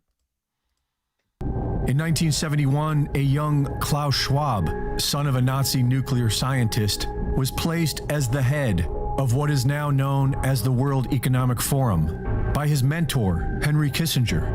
In 1974, Rockefeller protege Henry Kissinger wrote National Security Memorandum 200 for the United Nations. This is popularly known as the Kissinger Report and is one of the foundational documents of the depopulation agenda unfolding today, with Klaus Schwab and the World Economic Forum acting as the tip of the spear. And so who are they? Several will say it's the Rothschild family, but they seem to work for the crown. Others argue that the Vatican holds more sway. Many people insist it's the Jesuits, and some Templars swear it's the Jews. According to occult records, a character named Sanat Kumara rules over the world from inside the earth, along with a group known as the Great White Brotherhood.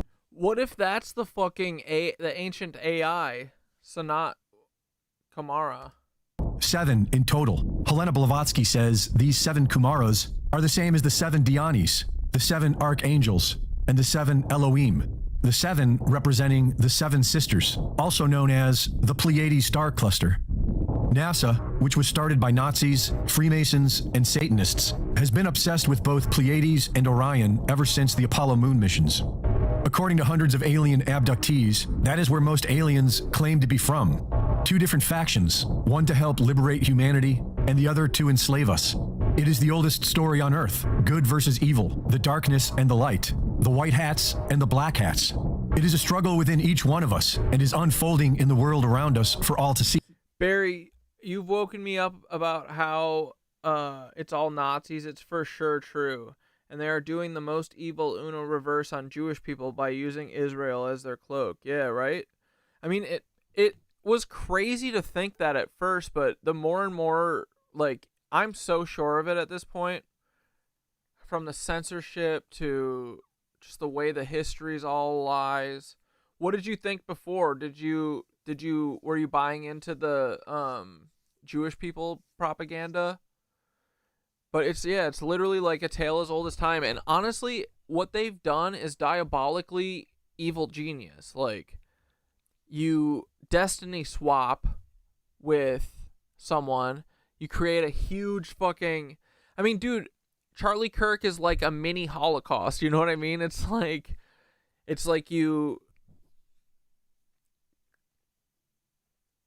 create these big fucking things to pull at people's heartstrings so that they can get away with doing diabolical Zionist shit and do it for 100 years before people finally call them out on it. Like, dude, they started this shit even before 1947, but 1947 is when they really started, obviously, because that's when the Nazis needed to find a new home. And it's 2025. Like, that's 80 years. They've gotten away with it for a long time, and it's mostly because of this huge lie that is so diabolical that means that, like, everyone is in on it. It's so fucking nuts, dude. And yeah, they're all fucking Nazis. And of course you would do this if you were a Nazi. If you're a big evil genius, you gotta have a scapegoat, right? So, I don't know. It makes sense. A more beneficial inquiry might be, who am I?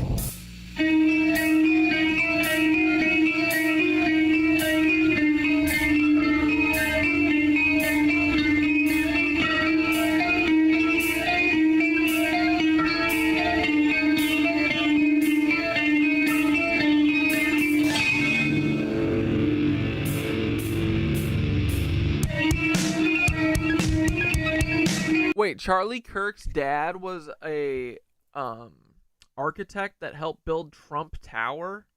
Really?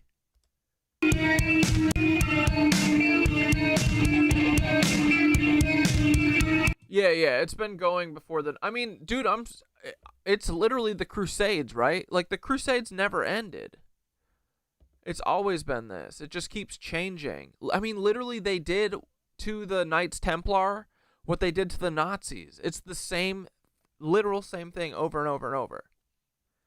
They had the Knights Templar go and rape and pillage everything, and then when they came back, everyone was pissed, and the Vatican was like, you're right, they did a bad thing, and we executed all of them. Meanwhile, they all just moved to Switzerland and started banking. They started capitalism, bro. Right? And then the Knights Templar turned into, what, did they turn into the Freemasons next? And then they turned into the Nazis. That's why Thoth was always like, it's a frequency. Because I was like, it all started with the Nazis. And then I realized, obviously, it was before the Nazis. But Thoth was like, yeah, the Nazis are the frequency. And I was like, that's when I realized the Knights Templar are also the same thing. When I realized that the story from the Vatican was that they executed all of them. Of course they didn't. They went and did everything the Vatican wanted. What do you mean? Idiots. And then, yeah, right? The Knights Templar, they're the ones taking credit for all the buildings. So then they turned into the Freemasons. And so I guess the pirates?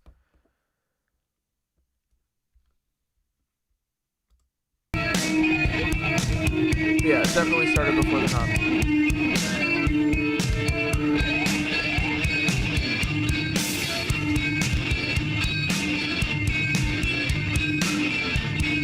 Second booch time. Sorry. I'm addicted.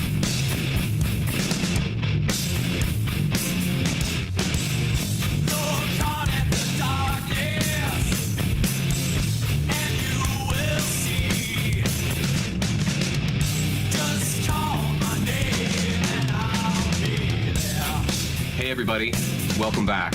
You're seeing... I love that Chuck enjoys and uses a good music interlude, you know? Sometimes you need it. Good night, Sean. We'll see you Wednesday. We back Wednesday, boys. Yeah, as long as we don't get raptured. And dude, it's episode 300. What should we do? Should we do a retrospective? No, that's okay. Should we, I don't know, we'll have fun. Maybe we'll have to talk about the rapture that didn't or did happen. What if the rapture did happen and it's just all of us left and we're like, man, it's quiet on the internet. We can actually talk again. What's going on? Were all the Nazis raptured? And yeah. Hopefully Gaia takes over their 5G system and fucking vaporizes all the Nazis. Isn't that literally what Judgment Day is supposed to be? Right? Part 2 of Khazarian Mafia, the God Eaters. I welcome you. I'm sure that you've already seen Part 1. Part 1 was a big hit. I cannot believe how many people watched Part 1. I don't know why that was the case, but I guess I hit a nerve with this. So I'm happy about. I like Chuck. I think he is onto it. And honestly, bro, I feel like we've like had very, very similar thoughts and ideas about what's going on. So this is all very validating. That, and I'm really hoping that today we can cover some amazing ground. I have some awesome information that, had I known this kind of thing much earlier in my life, I would have made. Barry, I think the Explain It Like I'm 5 about the Vatican's role in all of it, are they just like the bank that funds everything? Yeah, I think so. And now, yeah, they're like the bank that funds everything. They're, I think, probably the ones talking to whatever lizard entity is giving, or AI or whatever is giving them the marching orders. But I do feel like a lot of this traces back to the Vatican. I'm sure they're not the top, but I bet the top is literally like something we've never heard of, people we've never heard of, a group we've never heard of. It's probably like an elite inside baseball Freemason group, you know what I mean? But yeah, most of it traces back to the Vatican. And they do a lot of fucking human trafficking. That's what the Vatican specializes in.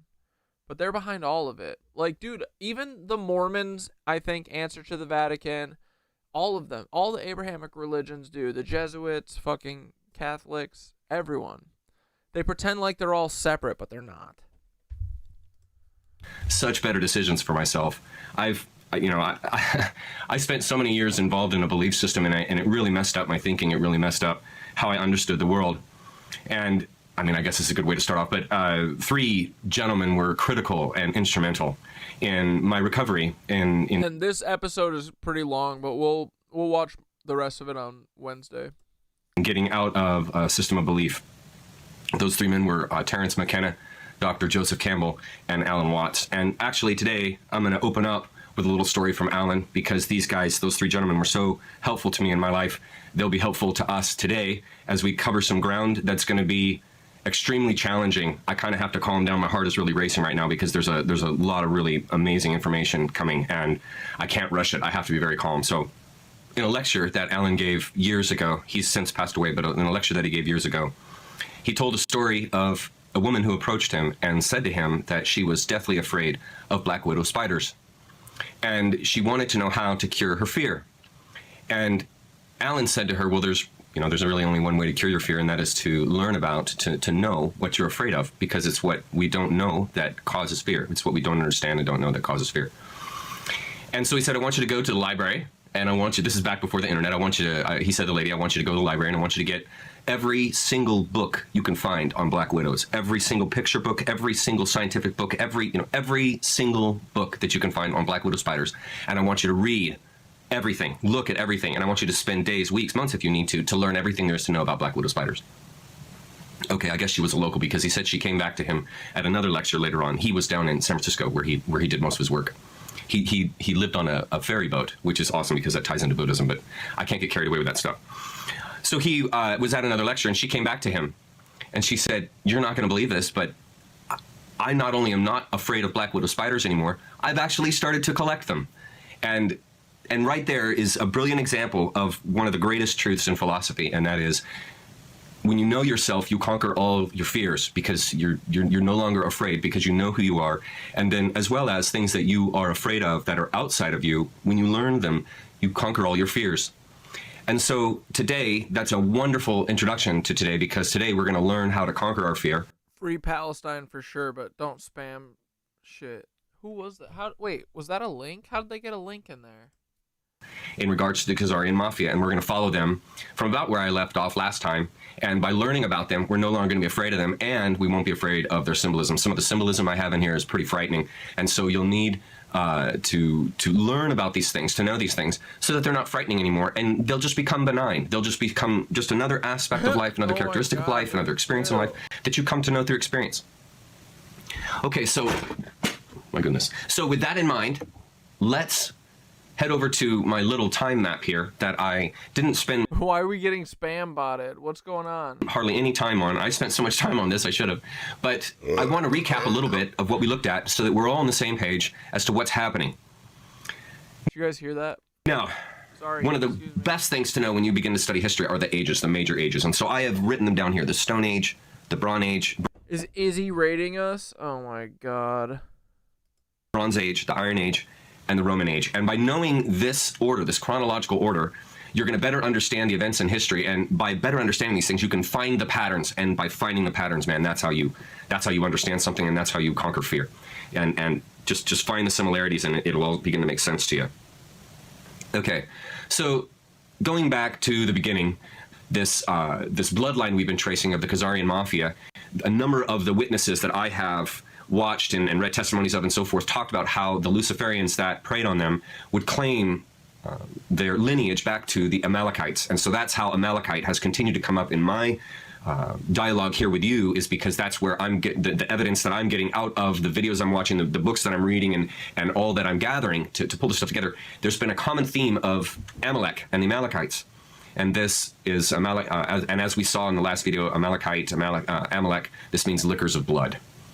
But what I want you to notice here on my timeline, and this is what all this has been building up to, is this 1 BC notation on this map I've got here. So you see in purple there 1 BC, and it says trade routes, China to Europe open. I'll never forget this, but years and years ago when I was fighting cancer, I was watching a lecture series by Dr. Joseph Campbell called Mythos, and he mentioned in that series that these trade routes that opened up between China and India and on into the West are what eventually destroyed Rome.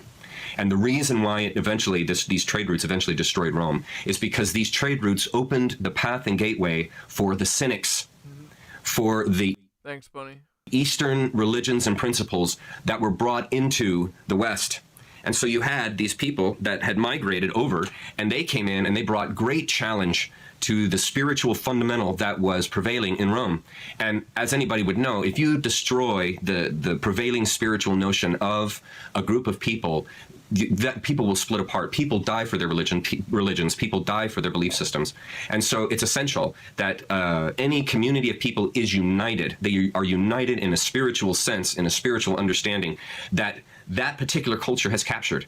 Now, we all know in this age of information, we all know as time is moving on and so forth right now, that it's not a good idea to be in a hive mind. It's not a good idea to be locked down to one particular belief system. But what you have to understand is they had no internet at this time.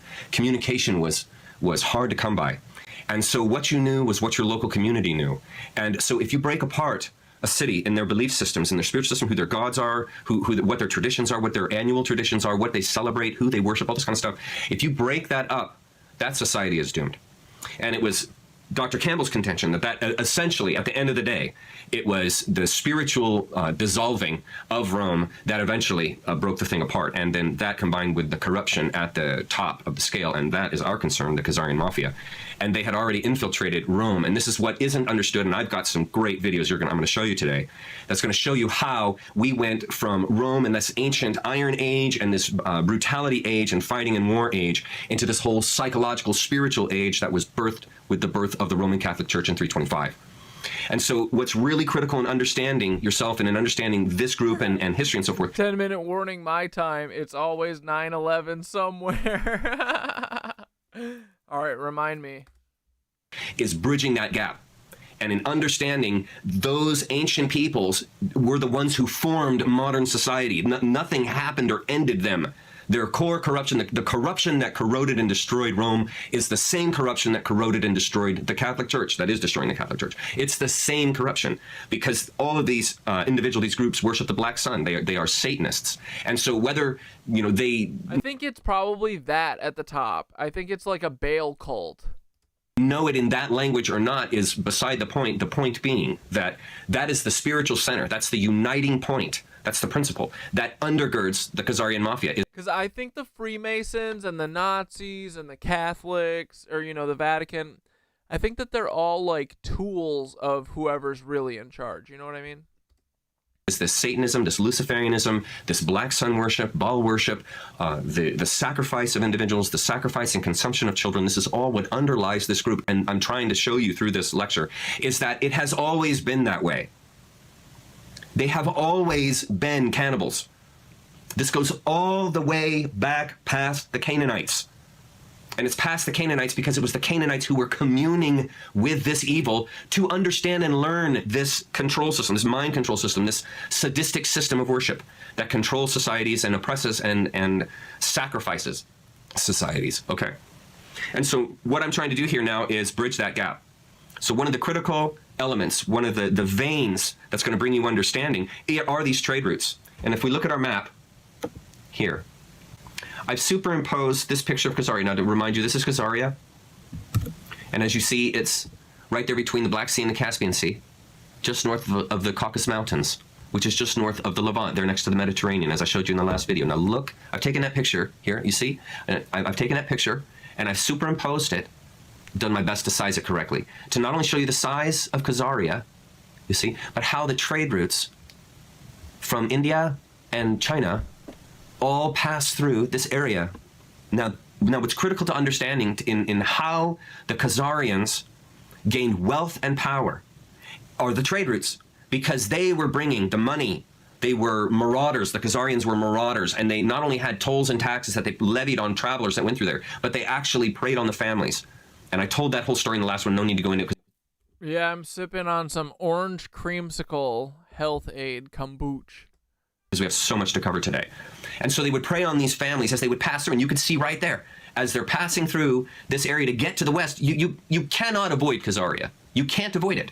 It's right in the middle of things. And this is how, from 1 BC... Wait, what is Khazaria today? Is that like Turkey and shit? We get to 100 AD, that 100 years between the trade routes opening and the beginning of Khazaria, as we find in this essay we're going to be reading today. It's during that time frame that this whole system develops, and Khazaria basically is born, because they have this unlimited supply of money that's coming through their travelers, human meat, human sacrifice, and then they take on the identity of those people and move into the West eventually. But that's literally what they always do, bro. They build a nation off of these travelers. Okay, And it gets so bad that eventually Russia forces them to choose between one of three religions, and that's where we're going to get to. But what I wanted to do in this essay was to tie together. It's Georgia. That those trade routes opening and then the eventual birthing of Khazaria in 100 AD, and then that's going to carry us also through the birthing of the church that's coming up in another 250 or so years after 100 AD, and we're going to get into that. We're going to get into the symbolism. We're going to get into looking at Saturn and Black Sun worship and how this has translated into Western society, Western symbolism, Western religion. We're going to look at all of that, and this is all tied into these trade routes, the Khazarian Mafia, everything. It's going to be unbelievable. You guys are going to understand it all. Okay, so the basis of this... I love how jazz Chuck is. Chuck's dope. And yeah, I'm excited to get to 3A too, but we gotta get through this one first. Because he has a bunch of parts of this, right? Is there like 10 parts or something? He's very interesting though. I mean, he has a lot of good information. He doesn't waste our time, I don't feel like. Lecture I'm giving you today is The Hidden History of the Incredibly Evil Khazarian Mafia by Mike Harris, PhD. Now, before we begin, understand... And I'm glad that we're watching this, because I thought the Khazarian Mafia thing was like another, like, anti-Semitic psyop, because I haven't really dived into it that much. So this is all good info. I'm glad we're watching this stuff. And that I've had to do... And fuck, you know, it's way better than watching, like, Izzy. God. Do some editing for time. I've timed this out, and I've come to almost 3 hours to do this lecture, and so that's completely crazy. Oh, Khazaria is Ukraine too? That's why they're depopulating it right now? Oh, you think the Zionists are going to end up going back there? Yeah, right, because that's like... Is that right by Poland? And a bunch of Ukrainian Nazis. There were a bunch of Ukrainian Nazis too, right? You're right, dude. I bet you're right. Because that's what I'm saying, bro. After they crush Israel, those motherfuckers are going to flee somewhere. They're not going to get nuked. It's just going to be the citizens who get punished. So I have had to cut out some paragraphs, and what I've done is they're non-binding, meaning they're not paragraphs that destroy the point of the essay, which is to communicate the history of the Khazarian Mafia. They're like little ornamentations that go along with the essay to help you better understand. And so, having said that, it'd be a good idea to read it first before you watch this, so you get the whole thing first, and so you'll know the parts that I've skipped, and you'll know the paragraphs that I've had to omit simply for time. So understand, this isn't a word for word copy of the essay from Mike Harris. I have had to take out some sentences and some paragraphs to make this thing fit and to make it make sense to you in the amount of time that we have, which isn't much. Okay, the present-day Khazarian Mafia, KM, he uses the mind you, this is a 2.5 hour video. the letters KM for Khazarian Mafia all through this, so that's what KN is. The present-day Khazarian Mafia, KM, knows that it cannot operate or exist without abject secrecy, and therefore has spent a lot of money having its history excised from the history books in order to prevent citizens of the world from learning about its evil beyond imagination that empowers the world's largest organized crime cabal. Now, what you've got to understand, let me make a little correction here. What you've got to understand... Like, isn't this where Kim Kardashian's fucking cuck family comes from? This makes sense. They're a bunch of wicked witches. Is the reason why you don't know anything about the KM is because they have erased themselves from history. They have buried themselves in other histories. So just like Western religion appropriated pagan traditions and buried those pagan traditions underneath its umbrella of Western traditional spirituality, so nobody knows anything about the pagan history for the most part. Nobody knows that the annual rituals and the celebrations and so forth are based on pagan rituals. That's why Easter is still chosen by the moon. And so the average everyday Westerner has no idea that their symbolism is buried in paganism. Okay, and in the same way, when you look at history, buried underneath the history they've given you, you have no idea what actual history is, because the Khazarian Mafia have buried it under wars, have buried... Yeah, the world's largest organized crime cabal equals the modern government. So wait, how does the Khazarian Mafia tie into, like, the Habsburgs and the Rothschilds? Are they related? Or are they two, like, factions of this demonic bullshit? have buried it under failed societies. And so what is lost is the true history, and you're given this pseudo history that the Khazarian Mafia has basically indoctrinated you with, indoctrinated me with, us all, because we all were trained under their systems. And I've got a video for that too. I hope we have time for all the stuff that I've got coming.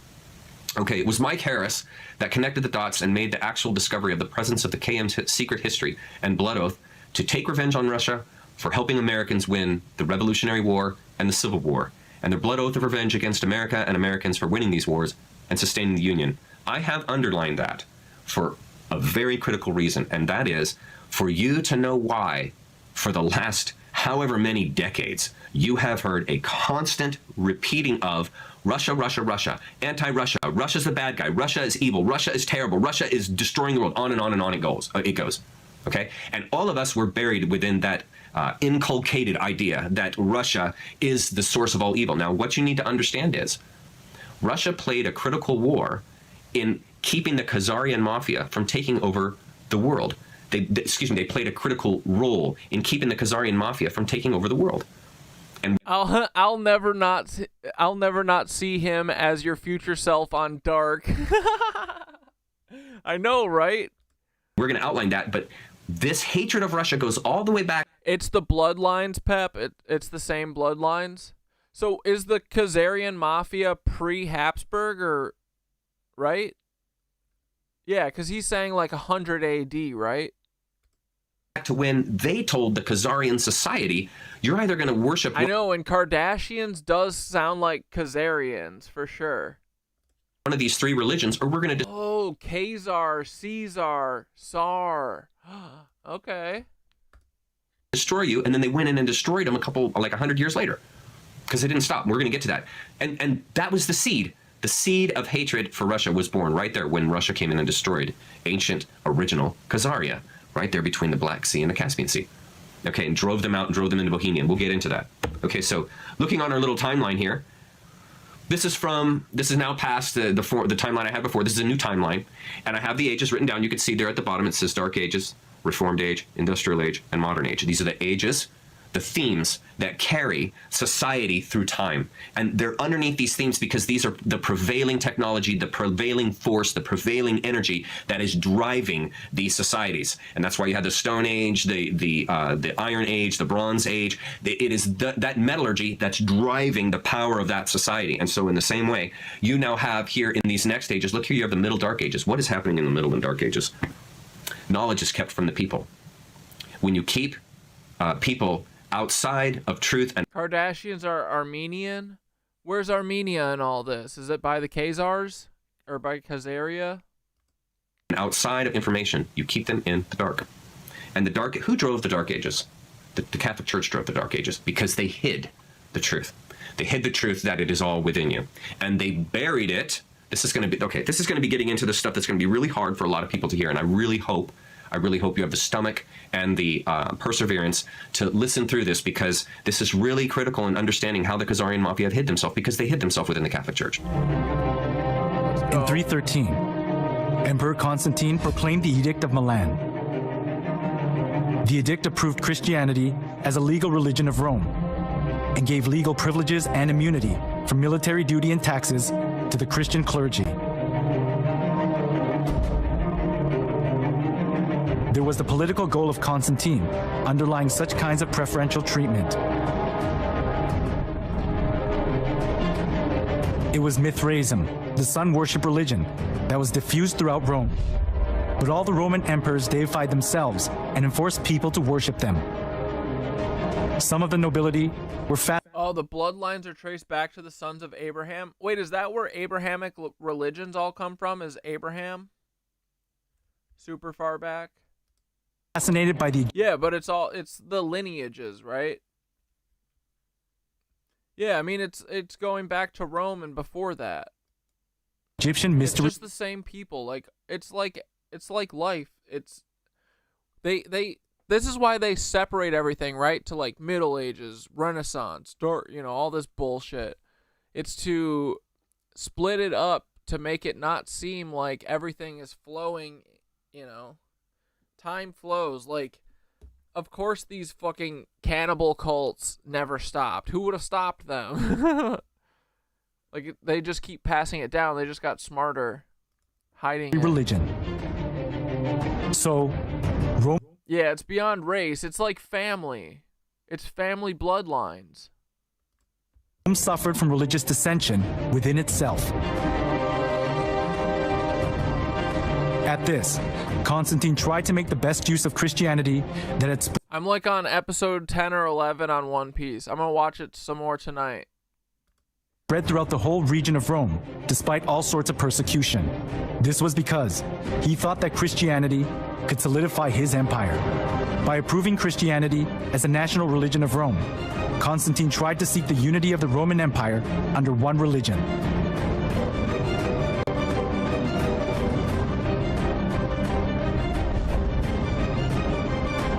Thanks to Constantine's pro-Christian policies, many believers of the polytheistic religions of Rome streamed into the Christian church. This tightened Constantine's political grip, and Christianity positioned itself as the religion of Rome, expunging persecution and contempt it had received so far. However, the indiscreet conversion they did without having any kind of understanding or faith rather produced an adverse effect: the influx of pagan customs into the church.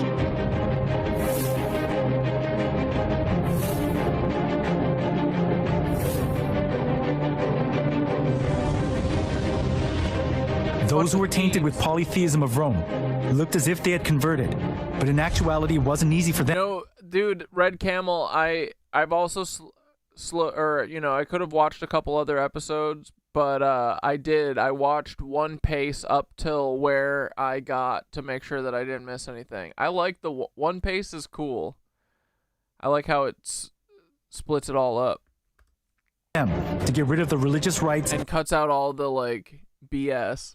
And institutions of worshipping the sun, the moon, and the stars, and various gods and goddesses, which they had worshipped since their forefathers. The church in Rome sought for solutions to disburden the pagans when they converted to Christianity. It was to bring in things similar to the gods that the pagans had believed into the church. They thought they would increase the number of pagan converts by doing that.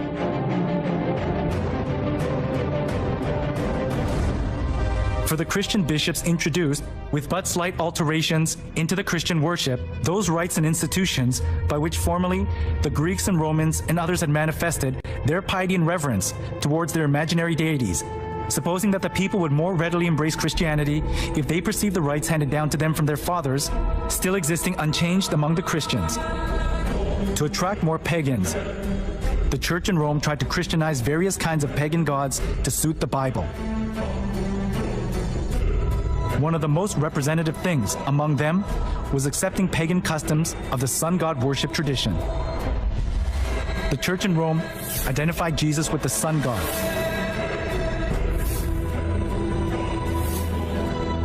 Lucifer? Inside of the church was decorated with various kinds of sun images, and the idea to worship the sun was established as if it were the truth of the church. Is that why they're covering it up? I gotta know.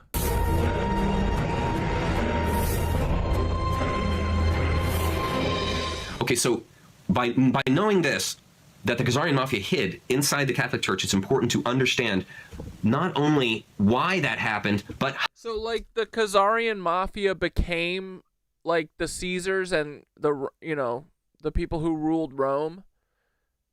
So they are it's like Stephen Miller's family, his descendants, or his ancestors. How that happened, and that is exactly what this map and this lecture is going to begin to show you. AD 100, an incredibly evil society emerges in Khazaria.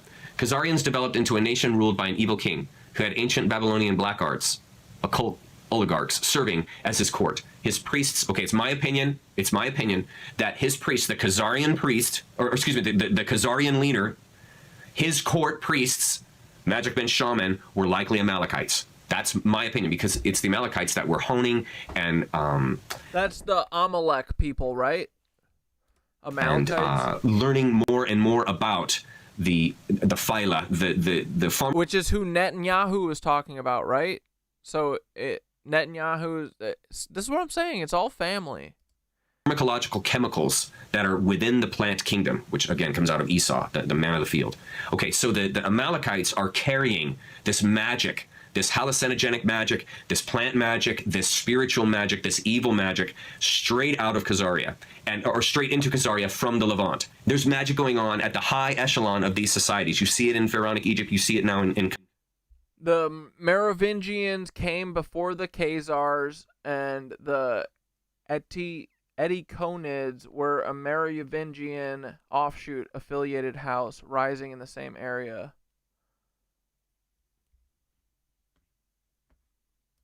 Khazaria, and it was also in Babylon when Talmudism was developed, and and the Ediconids or whatever are the start of the Habsburg line. Okay, we're onto these bitches. No, it's more sick than Lucifer. Yeah, Tsar Caesar. So wait, okay, so we're told that Tsar Nicholas in Russia was overthrown by the Bolshevik Revolution, right? And the Bolsheviks were what? People rebelling against this shit? Was that like a real awakening? Or was that some fake communist, capitalist-backed bullshit? Running on human sacrifice. This Babylonianism that is this dominator culture, war-oriented, consuming culture that is basically birthing these evil societies. Okay, that's a timeline. That's the magic that prevails through these groups. During this time, Khazarians become known to surrounding countries as thieves, murderers, road bandits, and for assuming the identities of those travelers they murdered as a normal occupational practice and way of life. And that's the key to know. Like I said earlier, this was a way of life. This is how Khazaria was birthed. This is how the Khazarians empowered themselves, was through these practices. And these are evil practices. They are using the inherent evil that is within nature. There's as much evil as there is good. They're using that, and they're fomenting, fostering, they're culturing this evil so that they can build their society to control and basically own the world. So continuing, in AD 800, an ultimatum is delivered by Russia. Now looking here at the map, you can see, there it is, the Russian principalities. You see that? The Russian principalities are right above Khazaria, and it's Khazaria who is pilfering and eating and using and taking and stealing all the people that go into this land. So there are people in Russia that leak down into Khazaria, and they also get pilfered, and this happens repeatedly. And Russia knows, and China knows, about what is going on with these people that are passing through this land and how evil it is, okay? Okay. So 800 years later, remember the trade routes open in 1 BC, 800, so 900 years later or 800, so 800 years later, an ultimatum is delivered by Russia. The leaders of the surrounding nations, especially Russia, have had so many years of complaints by their citizens that as a group they deliver an ultimatum to the Khazarian king. Yeah, I mean, it's literally Game of Thrones. It's them fighting. At the end of the day, they all know that they are going to rule over us, and then within their faction, it's them fighting over power and shit. They send a communique to the Khazarian king that he must choose one of the 3 Abrahamic religions for his people and make it his official state religion and require all Khazarian citizens to practice it and socialize all Khazarian children to practice that faith. The Khazarian king was given a choice between Islam, Christianity, and Judaism. The Khazarian king chose Judaism and promised to stay within the requirements laid out by the surrounding confederacy of nations led by the Russian Tsar. Now, this is going to get critical to understanding how they've hidden themselves, in that they have hidden themselves underneath this guise called the Ashkenazi Jew. And they are not practicing Ashkenazi Jews. They are practicing Babylonianism, Talmudism. That's what they practice. That's the spirituality they practice. They have put an umbrella to be in secret, to remain in secret, that they're practicing Ashkenazi Jews, that they've taken on the Abrahamic Jewish faith. That's what they say. What they're actually doing is practicing Satanism, but they're telling everyone and they're appearing to everyone that they're practicing one of the 3 Western religions. And again, look at the pattern. You see the same thing happen in the Catholic Church. They tell you that they're a Western religion that's embraced the idea of Jesus and forgiveness and sin and the remuneration of sin and so on and so forth. But underneath that umbrella is pure Satanism. Just like the tunnels that are underneath the Vatican, they were there long before there was the organized church. It's because these people were already practicing this down in the tunnels underneath the caverns underneath the ground, because they have to remain in secret. They can't do these things out in the open. They have to do them in secret because they know if normal everyday folks that are not brainwashed with this Satan worship won't allow for it. They won't stand for it. People will stop it. So they know they have to hide it. Okay, so that's exactly what the Russian Tsar does. Okay, now looking here again at our map, you can see there the Russian principalities, they've given them warning. And this is what happens. Despite his agreement and promise, the Khazarian king and his inner circle of oligarchs kept practicing ancient Babylonian black magic, also known as secret Satanism. This Satanism involved occult ceremonies featuring child sacrifice after bleeding them out, drinking their blood. I put that in quotes because it's a literal statement. After bleeding them out, drinking their blood, and eating their hearts. The deep, dark secret of the occult ceremonies was that they were all based on ancient Baal worship, also known as worship of the owl. Now I'm going to begin to make a connection here for you. Now, they can worship D's balls, am I right? Worship of the owl. Have you all ever heard of a place called Bohemian Grove? It's a real place in Sonoma County. It's a real place.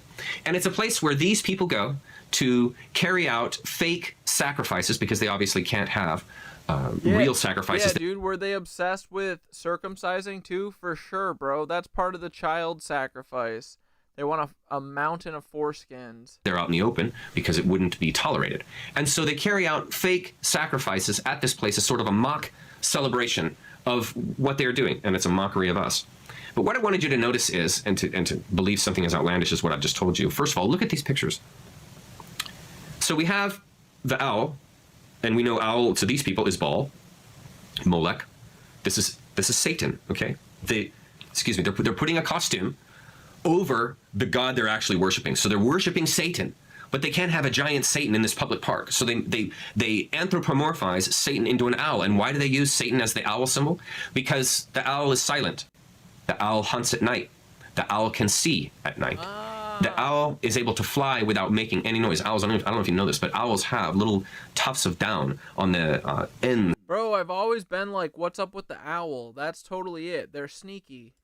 Of their plumage, so that as they fly through the air, the sharp plumage that causes turbulence doesn't cause turbulence because of the little soft down-like feathers that are on the edges of these feathers. And so they literally can fly without making one sound because there's no turbulent noise that comes off of their wings. Okay, these people love these kind of ideas. This idea that they can deceive others by secretly passing through the night, through the unknown, and capture people. Yes. A flock of owls is called a parliament. That is rad as hell. It's the United States of America, believe it or not. No, I have no idea how to draw. But it doesn't matter. What I'm going to tell you is this. We know where all the rat lines are and where they go. What is a rat line? Trafficking line. It's a trafficking line. What is it, a rat? Rat. This one actually splits. A rat line. Up the East Coast and up the Hudson River. There's actually 5 main trafficking lines. This one kind of goes mainly actually from Louisiana, Alabama, so Florida's like that. That's right in here. There's another one that goes up. There's 5 trafficking lines in the United States, rat lines. What if I was to tell you something like this? I wasn't going to do this till Sunday. But what if I was to tell you that there is an attorney who has an office in Poughkeepsie, New York, and an office in Bellevue, Washington. Same attorney. And he's partnered with an attorney out of Bellevue and an attorney out of here. And what if I told you that out of this office, he created over 100 corporations to traffic children? I'm talking about entertainment companies that take pictures, lodging companies, short and long distance trucking companies, even an airline that's stationed at Boeing Field, offering companies. You have to have all elements of trafficking. So you have to have transportation, logistics, offerings, okay? 5x5 entertainment, Wild Child Entertainment. Corporations like that, he's set up. What if I told you he set them up under mostly aliases names, but we have the real names too? What if I told you he set them up for people who are police officers, county commissioners, and judges? I'd believe it. Okay? I read Franklin. I believe it. Now, what if I told you the same attorney in the state of New York owns 17 child protective services agencies in the state of New York? And he also owns 17 family courts. He owns the Spafford Center, which traffics children to Jerusalem and the United Kingdom. What if I told you I had pictures of 2 American boys with a Hezbollah boy over in Jerusalem carrying AK-47s, and one's 7 and one's 11, and I know where family they came from here in America.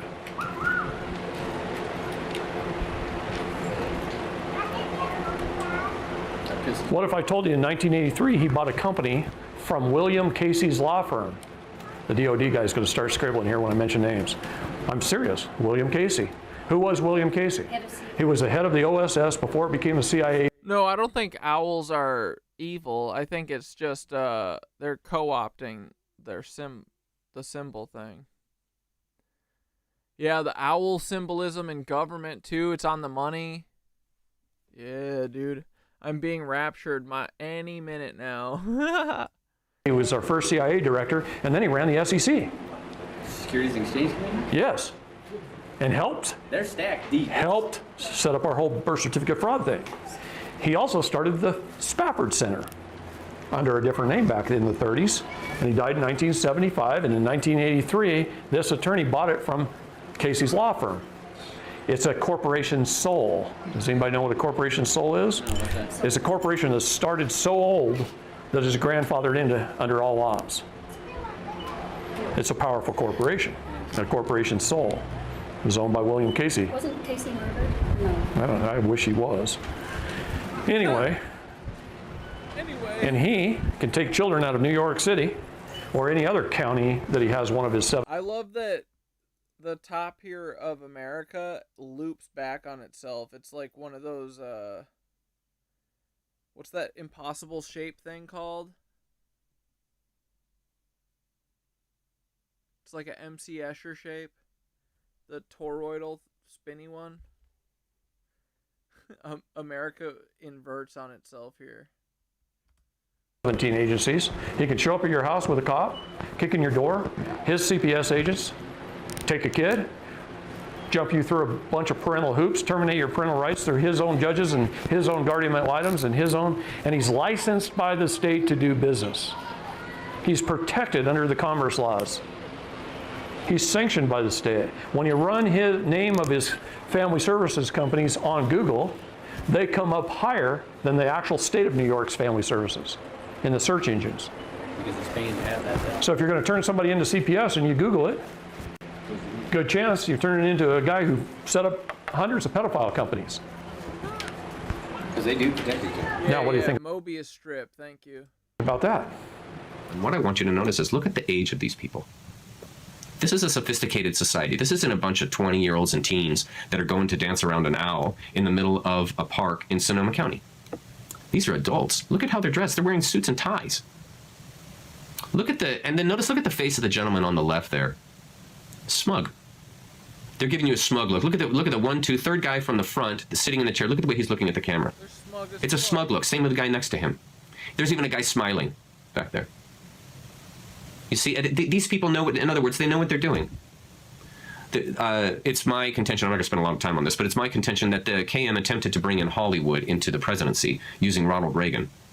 Now, I don't know how deep Ronald Reagan was into this. I think a lot of his presidency, he was just being controlled and used because nobody tells these people what to do. I mean, JFK tried to tell him and they killed him. So whatever was happening with Ronald Reagan, I think that they were using him as a figurehead.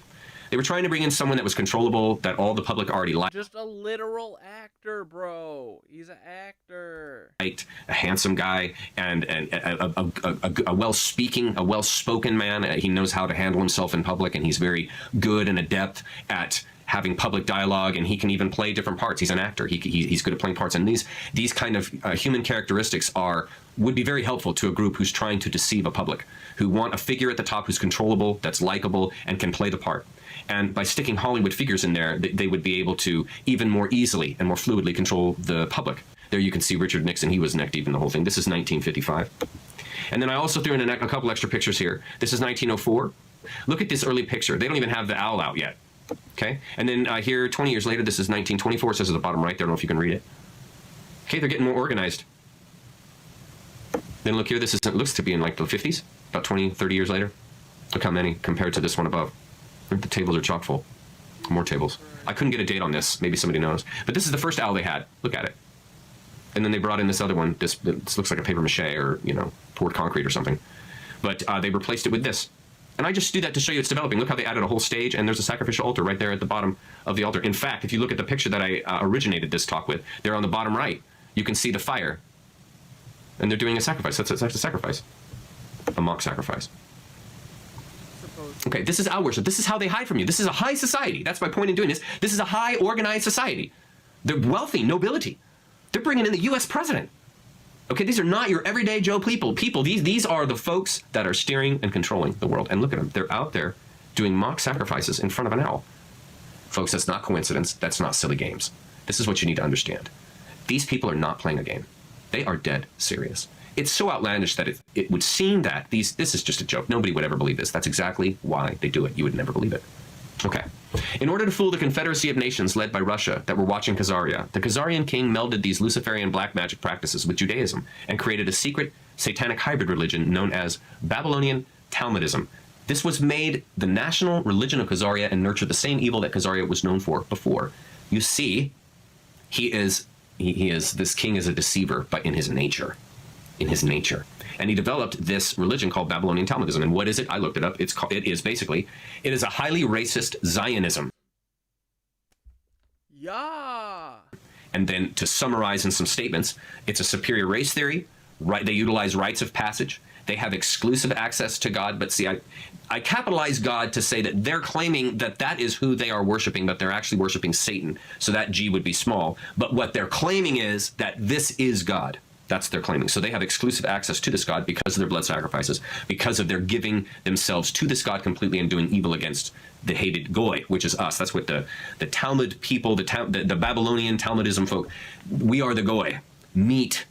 We are the meat and cattle. Dude, I'm so glad that this guy is getting through this without being anti-Semitic. Like, he gets it, right? This rules. We are their Ooh, Khazaria was the Fire Nation for sure, bro. To use and destroy and slaughter as they wish. Okay, that's this religion. That's this Talmudism, this Babylonian Talmudism. Blood sacrifice oriented, meaning that they actually carry that out. Calendar dates obsessed. They're obsessed with their yearly rituals. If you look at the satanic calendar, there are literally festivals, holidays, all kinds of celebrations every single month.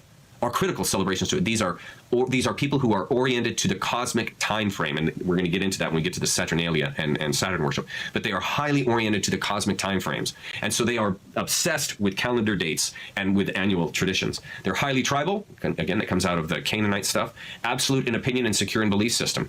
So that their opinion is absolute and final. And secure in belief system meaning everything they know is centered around their belief system, and they don't care if you believe it or not. This is the system of belief that they subscribe to. You see, their god is Lucifer, a being composed of pure evil. Okay, we're going to get more and more into this as we keep going, because that's going to tie right into Saturn worship. Sadly, the Khazarians continued their evil ways, robbing and murdering those from surrounding countries who traveled through Khazaria. Khazarian robbers often attempted to assume their identities after they murdered these visitors and became masters of disguises and false identities, a practice they have continued even to this very day, along with their child sacrifice occult ceremonies, which are actually ancient Baal worship.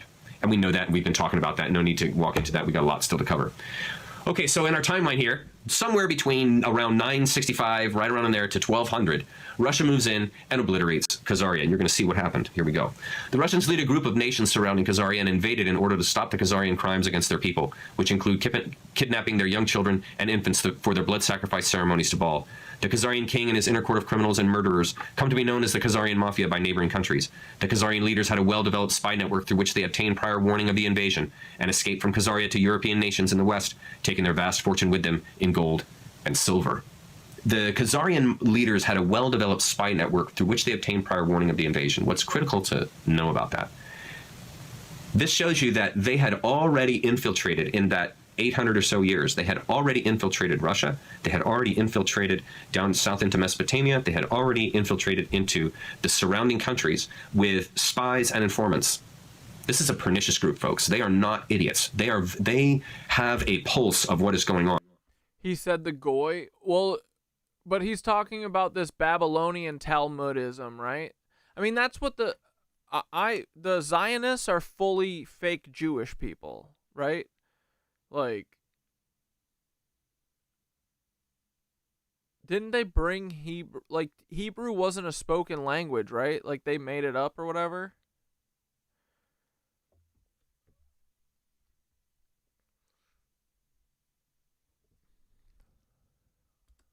And that is exactly why this Khazarian king knew that the Russians were about to. This is just depressing. Well, I don't know. I think understanding it empowers us to call it out and shit. You know what I mean? To invade, and he hauled all his gold, all his court, all his magicians, all these people. Yeah, I'll put the link up. And we're gonna wrap up in a couple. I was just gonna let it hit an hour, and then we're gonna wrap up here. People that surround Tai and Hungwy around him hauled off and went to Bohemia. We'll finish this on Wednesday. And we're gonna. But if you want to watch ahead, you can. See that here in my little group, in my little chart. Now we've got the artwork from Dylan Monroe. And see, we see here, I got a little red line. The Khazarians went to Bavaria. And dude, I need this this graphic to put it on the Miro. This is great. If we look at this map here, you can see the first initial go that the Khazarian king did was to leave Khazaria, and he escaped to Bohemia, which is ancient Austria. That's Austria. And if we look at our timeline here, 1280. So this is right in the middle of the Dark Ages. And if you look at it, it's around 1280. Well, from 1280 to 1415 AD is when they were hiding in Bohemia and organizing and honing their skills and talents. Oh yeah, they use the goy as an excuse to have secret societies, I believe. It's just interesting because that's a term used a lot in Zionism. You don't hear it often. Exactly, right? Yeah, and that's how I feel, Sean. I want to know everything about my enemy. But yeah, the more that we understand about this, honestly, the more empowered I feel. Like, because remember, I started this shit because I was so confused. Like, I didn't have anyone to talk to about this stuff, so that's why I started screaming about it on the internet, because no one close to me, everyone was gaslighting the fuck out of me. And I finally realized that life sucked, not because I couldn't hack it, but because we're set up to fail. And then I was like, why are we set up to fail? And then we found out spirituality. How stupid. No, I'm just kidding. It's awesome, but didn't expect that, right? But yeah, I mean, for sure, there was definitely a time where I was black-pilled when I first started understanding it. I was like, this is so massive, it's like impossible. What the fuck could we ever do? But honestly, now I'm totally white-pilled at this point. I know that everybody just needs to fucking look inward and love your fucking self, and from there, everything kicks off. That's it. It's very easy. We just need to break from the programming. Once you do that, it's game over, I think. With the help of Satan, to figure a way to infiltrate all the West. The Khazarian king and his court mafia plotted eternal revenge against the Russians and the surrounding nations that invaded Khazaria and drove them from power. They laid low and regrouped while assuming new identities. In secret, they continued their satanic child blood and sacrifice rituals, and trusted Baal to give them the whole world and all its riches, as they claimed he had promised them, as long as they kept bleeding out and sacrificing children and infants to him obviously being Satan, the black sun, Lucifer. We can see there, this little map I made here. They move into Germany, conquer that.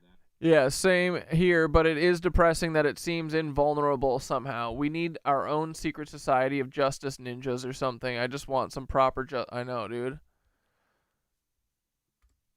Take over that royalty there, on into France, and then down into Spain. They took over all these royal families. To accomplish their evasion, they hired Oliver Cromwell to murder King Charles I and make England safe for banking again. This began the English Civil Wars, which raged for nearly a decade, resulting in regicide of the royal family, that's killing off of the bloodline, and hundreds of the genuine English nobility. This is how the city of London was set up as the banking capital of Europe and launched the beginning of the British Empire. And then I write, this is why the Queen of England, King Charles, and... Dude, right? Yeah, dude, for sure. White-pilled is a sick term. I'm stealing it. Well, I didn't make it up. It's what follows the black pill. first you take the red pill, then you hit the black pill when you realize that there's nothing you can do and we're all set up to fail, and then you regulate a little bit and you get a little further down the road and you go, actually, all we can do is love each other and be an example of that to everyone. You know what I mean?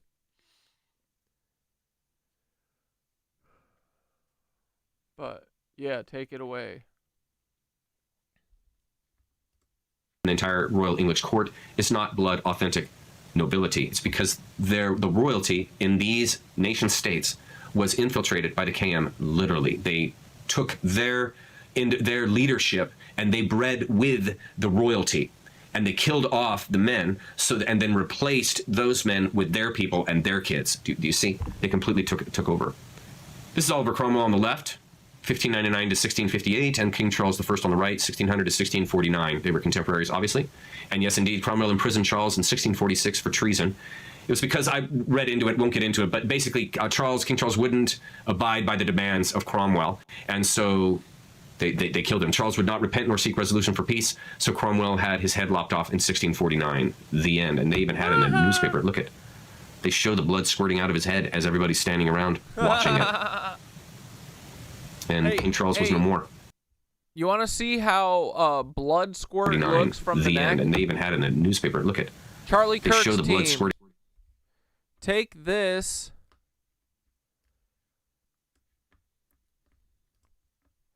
Look at this blood.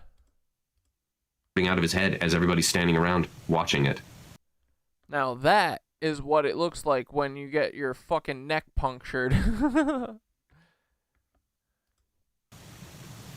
Dude, the blood didn't even go in the air. It literally just leaked down his neck. Come on. What, did they shoot him with a BB gun? And King Charles was no more. The KM decides to infiltrate and hide. Yeah, right, Sophia. Control what you can control. That's the first step. And once you start doing that, then people resonate and vibe off of you. Hijack all world banking using Babylonian black magic, also known as Babylonian money magic, or the secret art of making money. And yeah, for sure, more can be done than that. But I think, like, that's a start. Like, that kind of is what made me more hopeful, like, seeing that, you know, if you're white pilled, you can white pill other people and shit. It's like it's like giving them a virus. But yeah, obviously, like, it's going to lead to us fucking having to dismantle the government and setting up anarchy and rebuilding all of our cathedrals and stopping ICE and all that shit, for sure. It's not all just like love and kumbaya, but it is until we have like a mass, you know. We still need more peeps to wake the fuck up, I think. Or at least like visibly be ready to like stop doing shit, you know? Like, everyone needs to be ready to fucking drop everything. And I think that day's coming when they do the fucking blue beam or whatever. At that point, if we aren't like, okay, fuck this, I'm done, I quit, you know.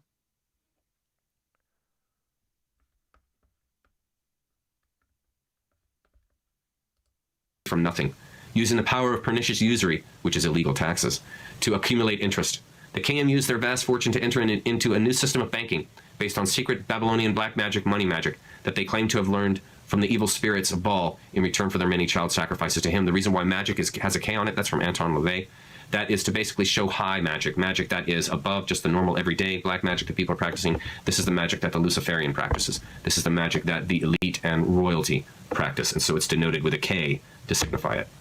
This Babylonian money magic involved the substitution of paper credit certificates for gold and silver deposits, which allowed travelers to travel with their money in a form that offered easy replacement should they lose the certificates or have them stolen. Interesting how the very problem that was started by the Khazarians, who also had a solution provided by them. That's a Hegelian dialectic. Okay, what they were doing when they killed off, when they were killing off King Charles, they're taking over the banking system. This is 1649. Okay, and they're going to use pernicious usury, just like they're still doing to this day, to begin to tax the citizens, to begin to steal money from people. Okay, they did this through what's called... Yeah, like, look at Nepal. I feel like we're going to have, like, a flash moment where everyone's just finally going to be like, okay, streets time. And not do it in a way that they can fucking, you know, Riot police us. Called a Hegelian Or dialectic. at least do it in such a big way that that is all fucking useless. Okay, and this is basically it's a straw man, and what you have is a thesis, an antithesis, and a synthesis. And by streets, I mean us dancing in the streets and fucking not going to work. And these support an agenda and carry out that agenda, okay? So what Khazaria wanted was a way of taxing people that would force them to give them money. Even though they weren't going to do anything good with that money, they still wanted to be able to tax these people. So what they use is a dialogue, is a conniving, deceitful dialogue to trick people into doing what you want, into them doing what you want. And so in this case here, we have a problem, a thesis, create a victim with a post problem. So the way they're going to tax people is they're going to create a problem. They're going to create a victim. In other words, if you don't pay us taxes, we won't be able to bring in military forces to protect you. And you will be exposed. And if you are exposed, they could come and take you, rape you, and there would be nothing, no one would be able to save you. Okay, so you put fear into people like that. And so you get people to do what you want by filling them with fear. Okay, and so then the same group that creates the problem, they also create the solution. And so they say, the solution is, for you're not dying in war, is give us money. You give us money, we'll be able to get all the munitions, and we'll be able to hire all the people and the soldiers to go out and protect you. So all you have to do to resolve your fear of being killed in war, yeah, fuck 100 monkeys, we're gonna get 100% monkeys, is give us money. WMDs. Do you remember when they talked about WMDs? And they said, hey, if we don't go in and destroy Saddam Hussein, he's going to use weapons of mass destruction in New York, in Chicago, in San Francisco, and he's going to use these biological chemical weapons, and he's going to destroy us. And so we've got to go in there and completely obliterate this entire society of people because these people want to kill you. It's the same narrative. And so then what happens? Everybody pays off the taxes. They sign off their rights with the Patriot Act, and people willingly, that's the magic, they willingly turn over their rights. They willingly pay money. They willingly vote for these warmongers. You see, and it's all through fear. Another one was COVID. Yeah, dude, back in the day, slaves at least were given food, water, and shelter for fucking free, bro.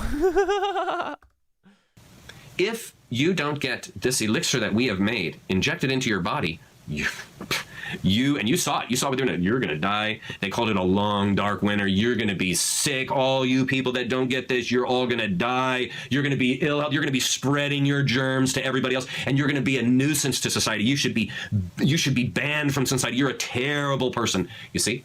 And that's how you coerce people with fear to go out and have a injection that hasn't even been tested. They'll just willingly do it. See, that's the black magic. You get people to willingly turn themselves over. There were actually people that were celebrating. They're celebrating turning themselves over to a science that was completely, well, they said it was untested, but they knew exactly what it was going to do. Same thing with vaccines long before COVID. Remember the food pyramid?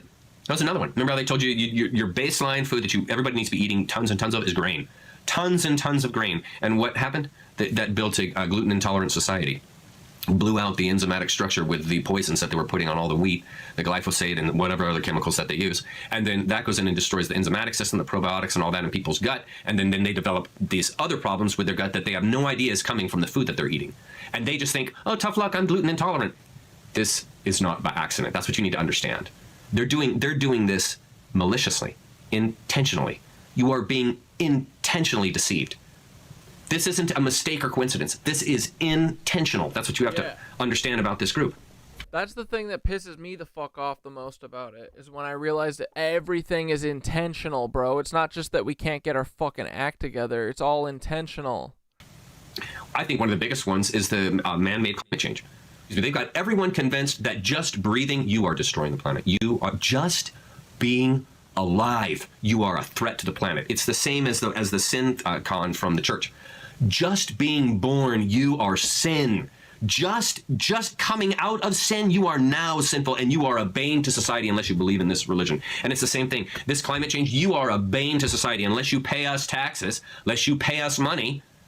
You shouldn't even be alive. Literally, this puts fear dude, into people. This puts self-hate into people. This undermines people's development. Do you see how psychologically that harms a person when they think just by being alive, just from being born? Yeah, dude, they literally have us all so cucked that we think that literally everyone is a bum unless they fucking work 5 days a week for their whole life. from 14 till fucking 67. And dude, we will never stop working. Who the fuck has a savings account? Who has a retirement? You know what I mean? My literal retirement plan is dismantling the American government. I'll do it myself if I have to, god damn it. I'm just kidding. Takes a village. And just breathe. But we're definitely going to be a part of it. It's the literal only way that we're never going to work for our literal entire lives. And bro, I don't know about you guys, but I'm getting pretty fucking old. I'm sick of this. If I blink again, I'm going to be fucking 60 still fucking working and doing bullshit all day. Paying my goddamn landlord so he doesn't have to get a job. Crazy. These people are fucking nuts. I'm terrible. And this is how a person is sidetracked. And they don't realize that they have been caught up in a Hegelian dialectic, a straw man. And they've bought the straw man, be it climate change, sin, COVID, WMDs, it doesn't matter. They've bought it. And once you've bought it, you then will shape your life around it. And this is how this Khazarian Mafia operates. This is black magic. Black magic is an abracadabra. Black magic is controlling millions of people with a simple disease. That's black magic. Black magic is getting hundreds of millions of people to gladly give you their money and encourage you to go to war and sign away their rights. That's black magic. Truly. People have been conned. Brainwashing is black magic. The idea that it's this hocus pocus stuff. It's not. It's mind control. It's psychology. It's the psychology of fear. Let's fucking go, dude. We love Chuck Swindoll, bro. Which destroys and corrodes your mind. This is why I started this lecture with... Fuck, we are Charlie Kirk. We are Chuck Swindoll. I swear to God, I am looking at my future self. Right? Kinda.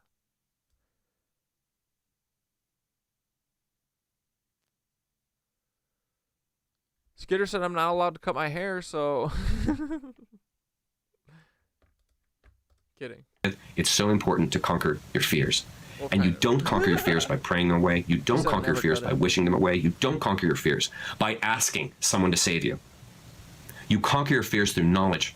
You conquer your fears by learning, oh, that's why they promoted WMDs. That's why they promoted vaccines. That's why they promoted the food pyramid. That's why they promoted man-made change. That's why they made me a sinner.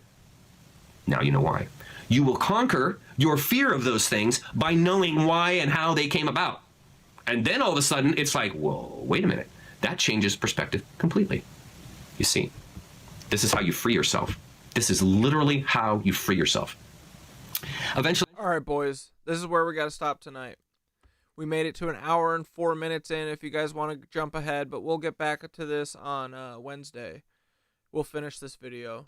Then for Thursday, we can maybe queue up 3A.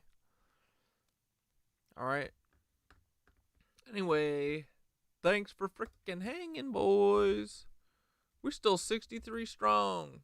Plus 6. That's 69. Let's go.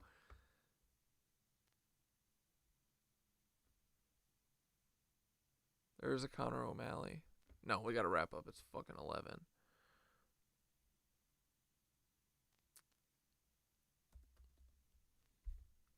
Sometimes I forget what I'm doing. It's okay.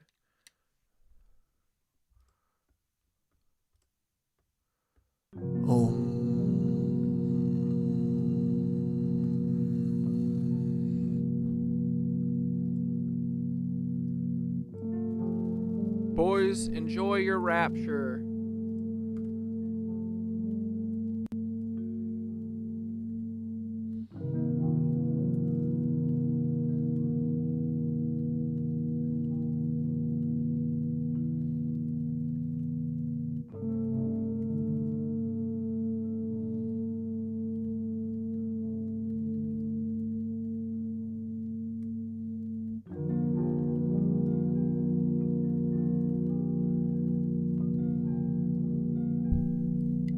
Sorry, I forgot I wanted to have Thoth write us a rapture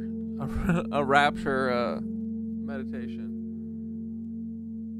The anti-rapture transmutation meditation. Let's fucking go, dude. Let's breathe first, though. Y'all ready for this? Breathe in through your nose on 1, 2, 3. Breathe in. Hold. Out through the mouth. Blowing out a candle. And in.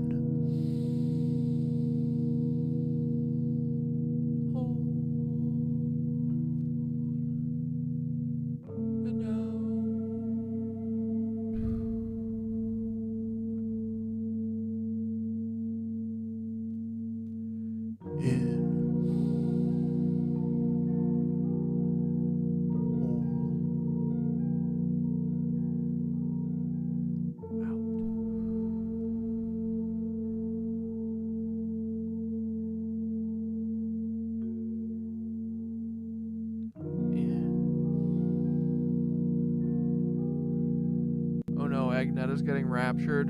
Fucking A, dude. It's like 6 in the morning there. Ow. 5. Here we go. Anti-rapture, transmutation, meditation. Let's get this in before Agnetta gets fucking raptured. Get comfy, boys. Feet on the floor. Hands where they want to rest. And close your eyes. One long inhale through the nose. Hold for a beat, and slowly exhale. Let's ground the field. Imagine a warm potato-shaped earth under you. Feel roots from your sit bones and soles digging into that soil.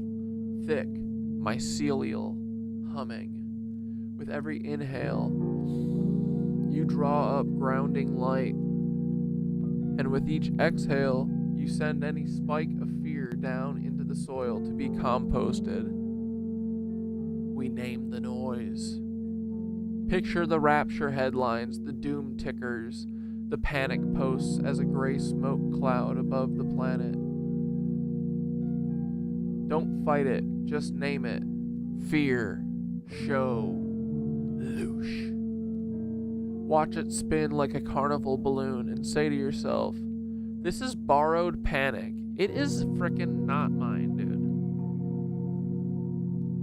And then Thoth did the puff, exhale, smoke thing, and then a circus emoji.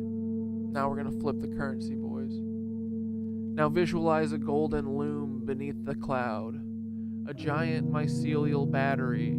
Every puff of fear drops from the smoke into the loom and becomes a light thread, or bright thread.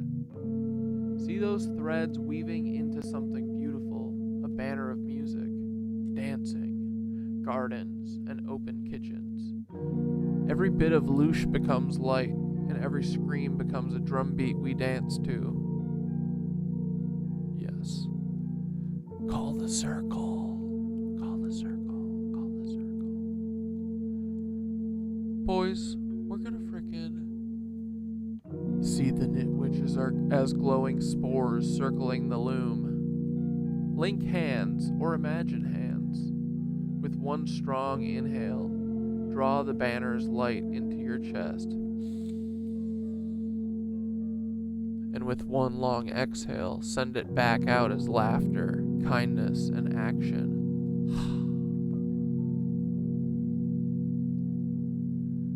Anchor with a chant. Whisper or shout this seed line with me. Feel free to chant it rhythmically. Not fear, but feast. Not loss, but bloom. We take your loosh, we make it room. Hell yeah. We seal it with joy. Imagine the gray smoke shrinking into a tiny paper boat that floats away and dissolves. The banner remains. A big ridiculous festival of us, dancing, cooking, building, hugging, streaming, planting trees. Say silently, we are the answer. We will laugh and we will build. Exactly, dude, that's what the fuck we do.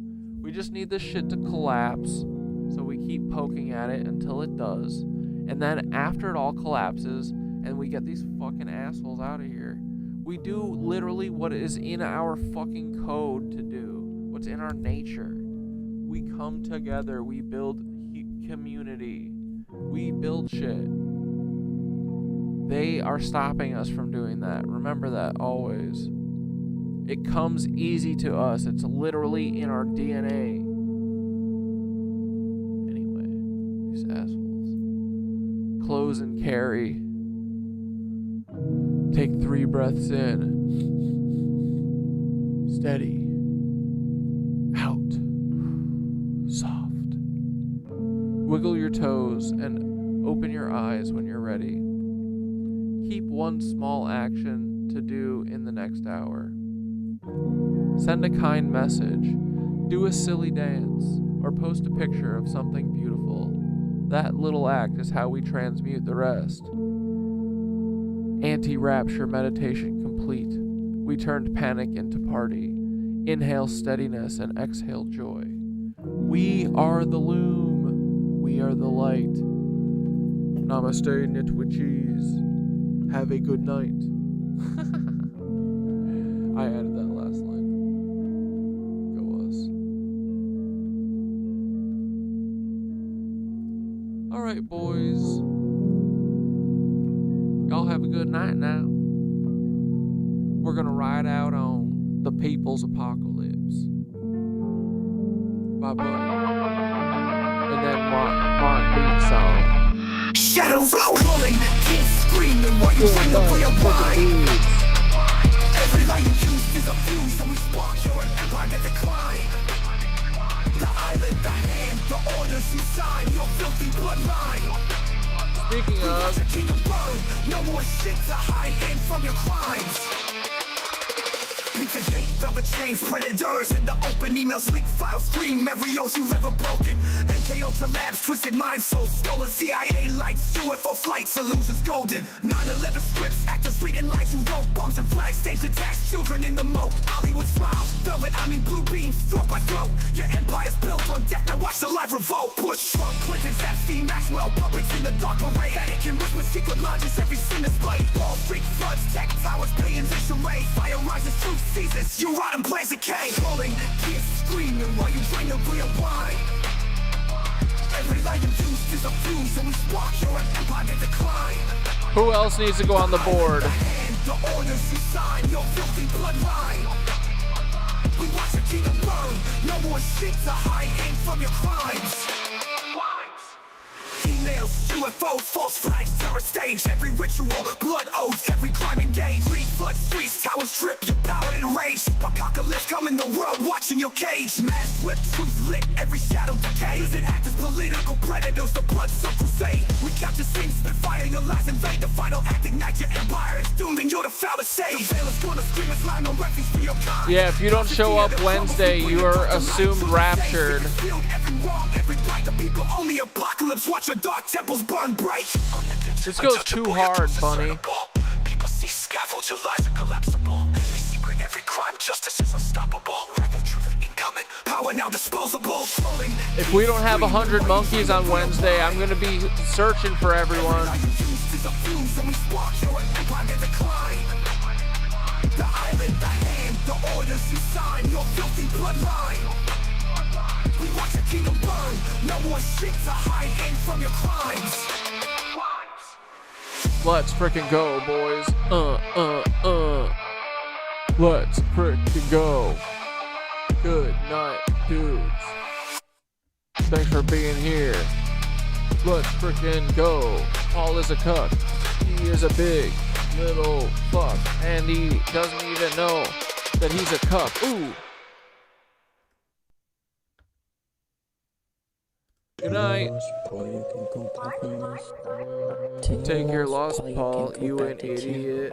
My mama, this is healing Paul drama. Nirvana.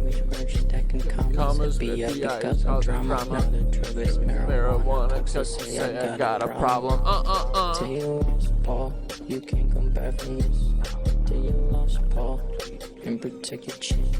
Till you lost, Paul, bells showing all your little skin. Till you lost, Happy Paul, you can't go Rapture back to Day, 10. boys. After yoga and my breath and the mush mushies. Maybe if I'm lucky, then a couple try to fuck me. I'm a basketball player's size, but I'm handsome. Maybe There's a wanna hold me for ransom. I got a bike, but I might take a jog. Chilling with my headphones on. I asked Cat Dad how much a ticket cost. Didn't answer, doesn't matter, still your daddy and your boss, bitch. Stealing Paul's trauma. Why so frickin' Polly? Can you stop tweeting and twitting, Paul? Please stop tweeting. Till you lost Paul, you can't come back from this. Till you lost Paul, and protect your chin. Till you lost Paul, bells showing all your little skin. Till you lost Paul, you can't go back to Tim. Idiot. Yesterday, Paul, go to hell. Yesterday, Paul, go to hell.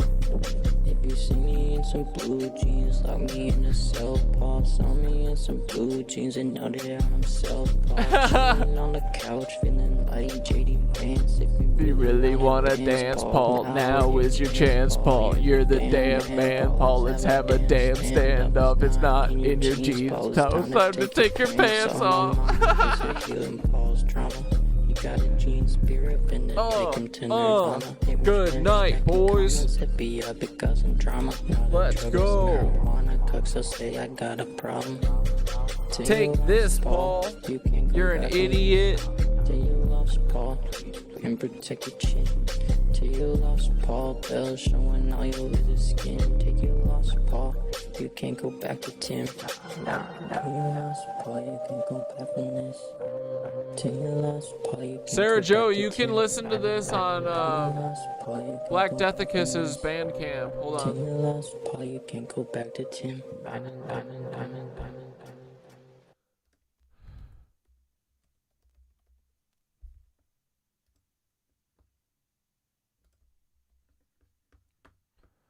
All right, boys. Have a good Rapture. I'm double yogaing it up. I'm going to transmute the fuck out of it. Meditate with me at 6 p.m. if you want. 6 p.m. my time. That's when my yoga class starts.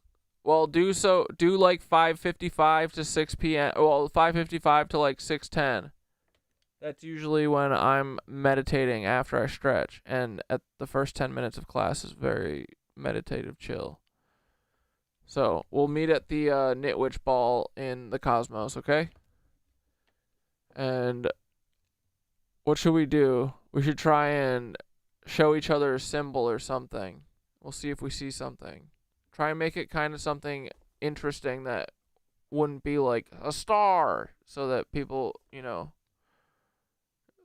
so we can test ourselves. All right, dudes. Have a good night. Thanks for hanging. Damn, we had a bunch of people in here. This is great. We're moving on up, boys. We're mooning. Love ya. Have a good night. Bye. Thanks for hanging out. See ya. Great songs, boys. Appreciate y'all. Bye, Paul. We love you. Good night, Thoth. Love you. Good night, Knitwitches. Love you, not in a weird way. Bye.